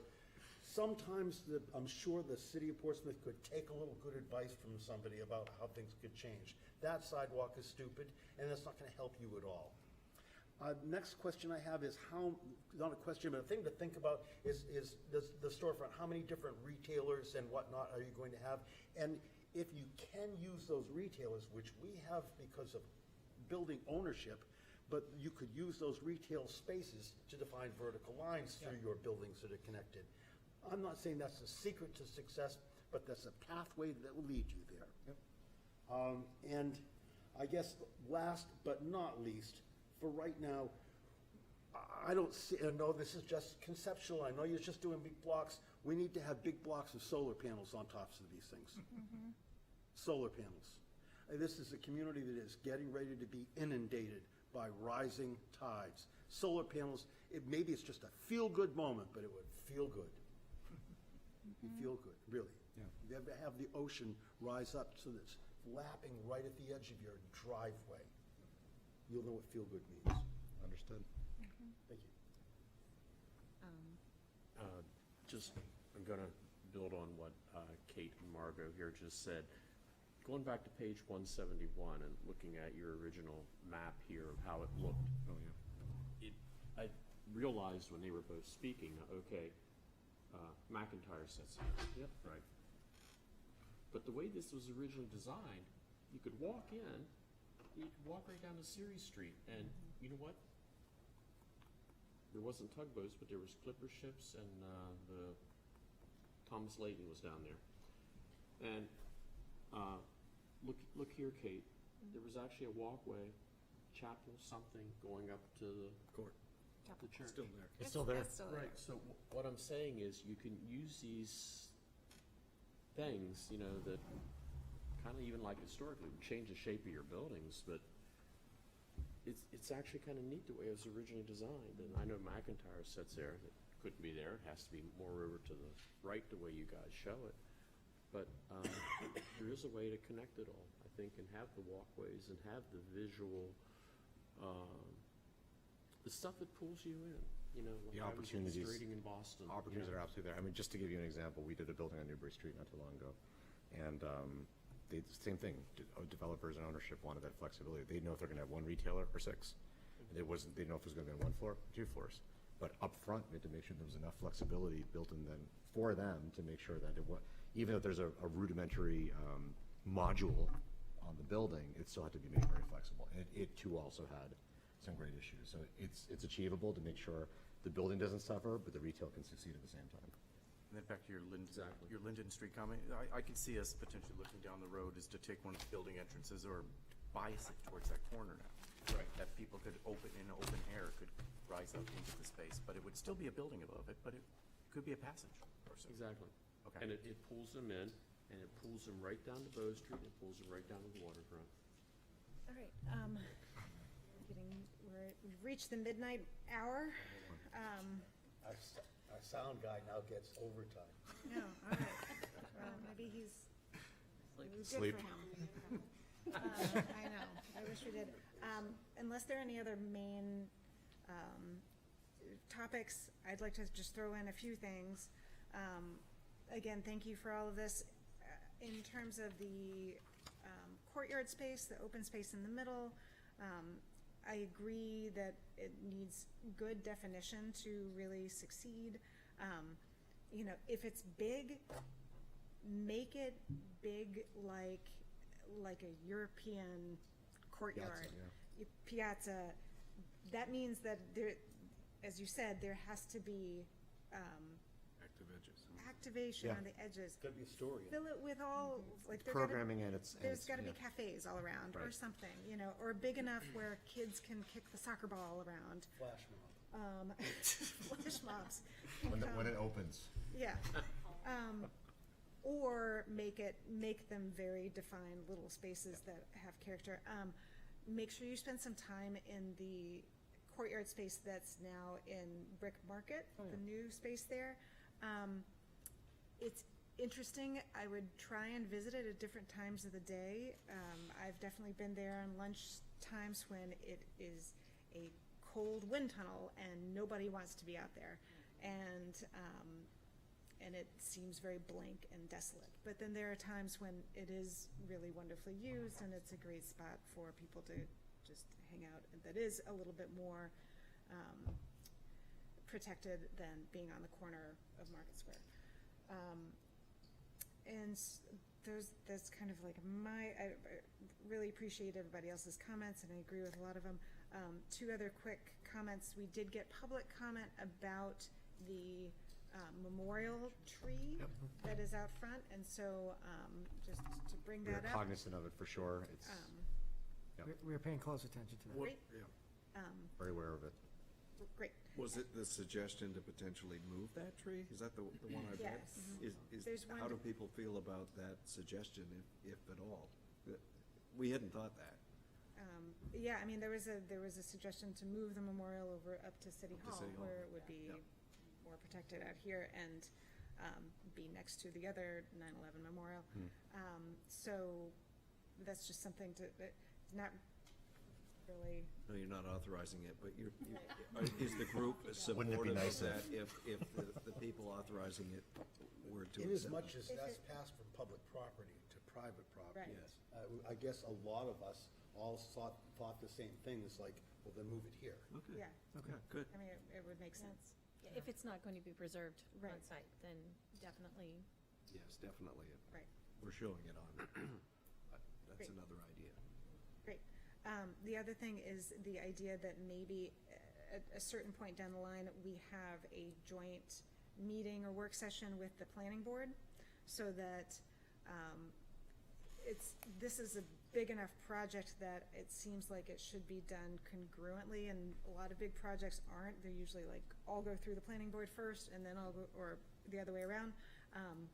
We are trying, one of the things we're trying to do is be more friendly and talkative with our land use boards, so having a joint session with them might be something that we could plan at some point. And you envision that as a that'd be work great. session, not like a formal? Invite them here, maybe? Yep, no, or yes, or even like set a separate meeting where it's, I was wondering, do you think that there, at some point, the material that they're going to bring in would warrant us having a special meeting rather than trying to cram it Yes. into? Because this is unfriendly to yes, everybody. yeah, it is. Yeah, so I think as an introduction, notoriously, but this is fine. I do think that we might have a separate meeting just to really dig into this with the planning board, have an hour when the public can actually come and listen and participate, so. Rather than just looking at the newspaper. Right, so I wanted to throw that out there. Any, is this enough for, I mean, you've gotten some feedback from us. I mean, I think it's enough. In order to proceed, one piece of clarity, which I believe I have, is that while the State Historic Preservation Office has essentially said that they're permitting the post office, or the one-story section, I'm sorry, it seems as though the consensus from the Historic District Commission is that that would also be supported, because I just don't want to go too far down the road without having that. So some clarity on that. Speaking out of, completely out of turn, but take a little more.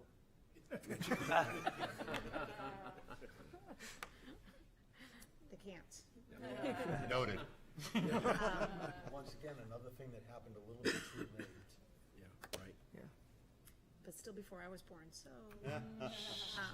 Are they waiting for us to chime in? They're not. So the easement is finalized, but Yeah. we're going to be running congruently with the State Historic Preservation Office, because every move we make, they also have to approve. So with that portion, they have already permitted us to do that, but I wanted to make sure that the commission is also comfortable with that approach as we continue down the line. So, and just so, when we do meet with planning board and you all, just so you all are aware, we're going to be keeping the State Historic Preservation Office, obviously, well aware of things as we move forward. So it's going to be a very collaborative path. Right. A lot of juggling on your So, end. yes. So, But we very much appreciate. We're here for Appreciate it. the comments. Yeah, this has We were been just helpful. asking if there was anybody on this commission that would die before seeing that post office section torn down, and the answer is no. None of us are gonna sacrifice ourselves for the old post office section, I don't think. It is over 50 years old. It's over. All right, Martin. So am I. It's just a number. It's just a number. Yes, yes. I need a motion to continue. Second. All in favor? Aye. Aye. Thank you very, very much. Thank you very much. Nice to meet you all. Thank you. Unfortunately, No, that's yes, what we love. unfortunately, we can't leave just yet. You guys. I got 3 kids under 3, I'll stay. I have 3 kids under 3, I'll stay.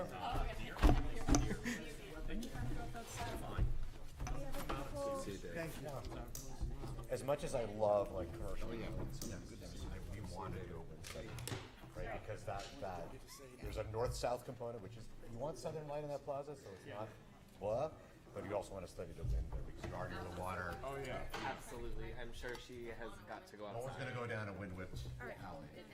I have to bring up a couple administrative things really quickly. All right, So- thanks, Margot. Margot, Sorry, thank can you. Margot, can you stay for just Thank you. 2 minutes? Have a good night, guys.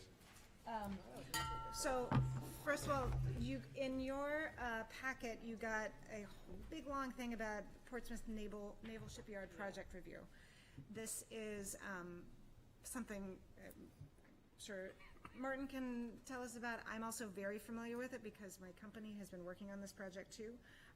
This is simply an advertisement to tell us, because we are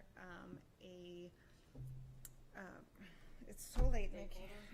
We're a stakeholder, we're interested party, potentially interested party in changes at the shipyard because we are a historic district and visible changes will happen. Basically, and so if any of us feels the need to comment on any or be a part of the recorded comment of what they're doing at the shipyard, you are invited to do that. Essentially, what is going to be the big difference is they're going to put a new water tower over by the old prison building that is going to be very close to like Newcastle Avenue. So it'll be very visible from there, from part of the historic district. But you can read through that long document and see what they plan to do elsewhere for this project. But that's the main thing. So that's just kind of an FYI. They have to send it to us to say, if anybody wants to respond, here's the info.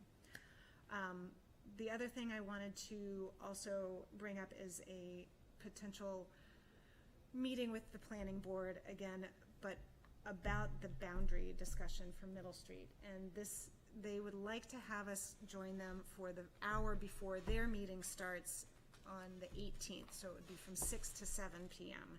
I don't know, it's a Thursday, so I don't know if everybody is available and can do that. Depends on the Thursday. I will, we'll have Isaac send out an email just to confirm and see who all can come, but that sounds like a good idea. We'll have very specific things to talk about because an hour is not long enough for all of us to talk about things. And then the last thing is just to please check the email that I sent with the doodle poll to schedule the training day. And with the doodle poll, you can just mark off any day that is available to you, just so that we can find what works best for everyone else. And that's through the fall, so hopefully we can find a day that will be good and go ahead and get that set in motion. That's all. Thank you. Thank you. Thank you all for staying. This is the latest meeting we've had in a long time, which is good in that we haven't had very many late meetings, but thank you all for hanging in there. Motion to adjourn, please. Thank you. Second. All right, good. Good night.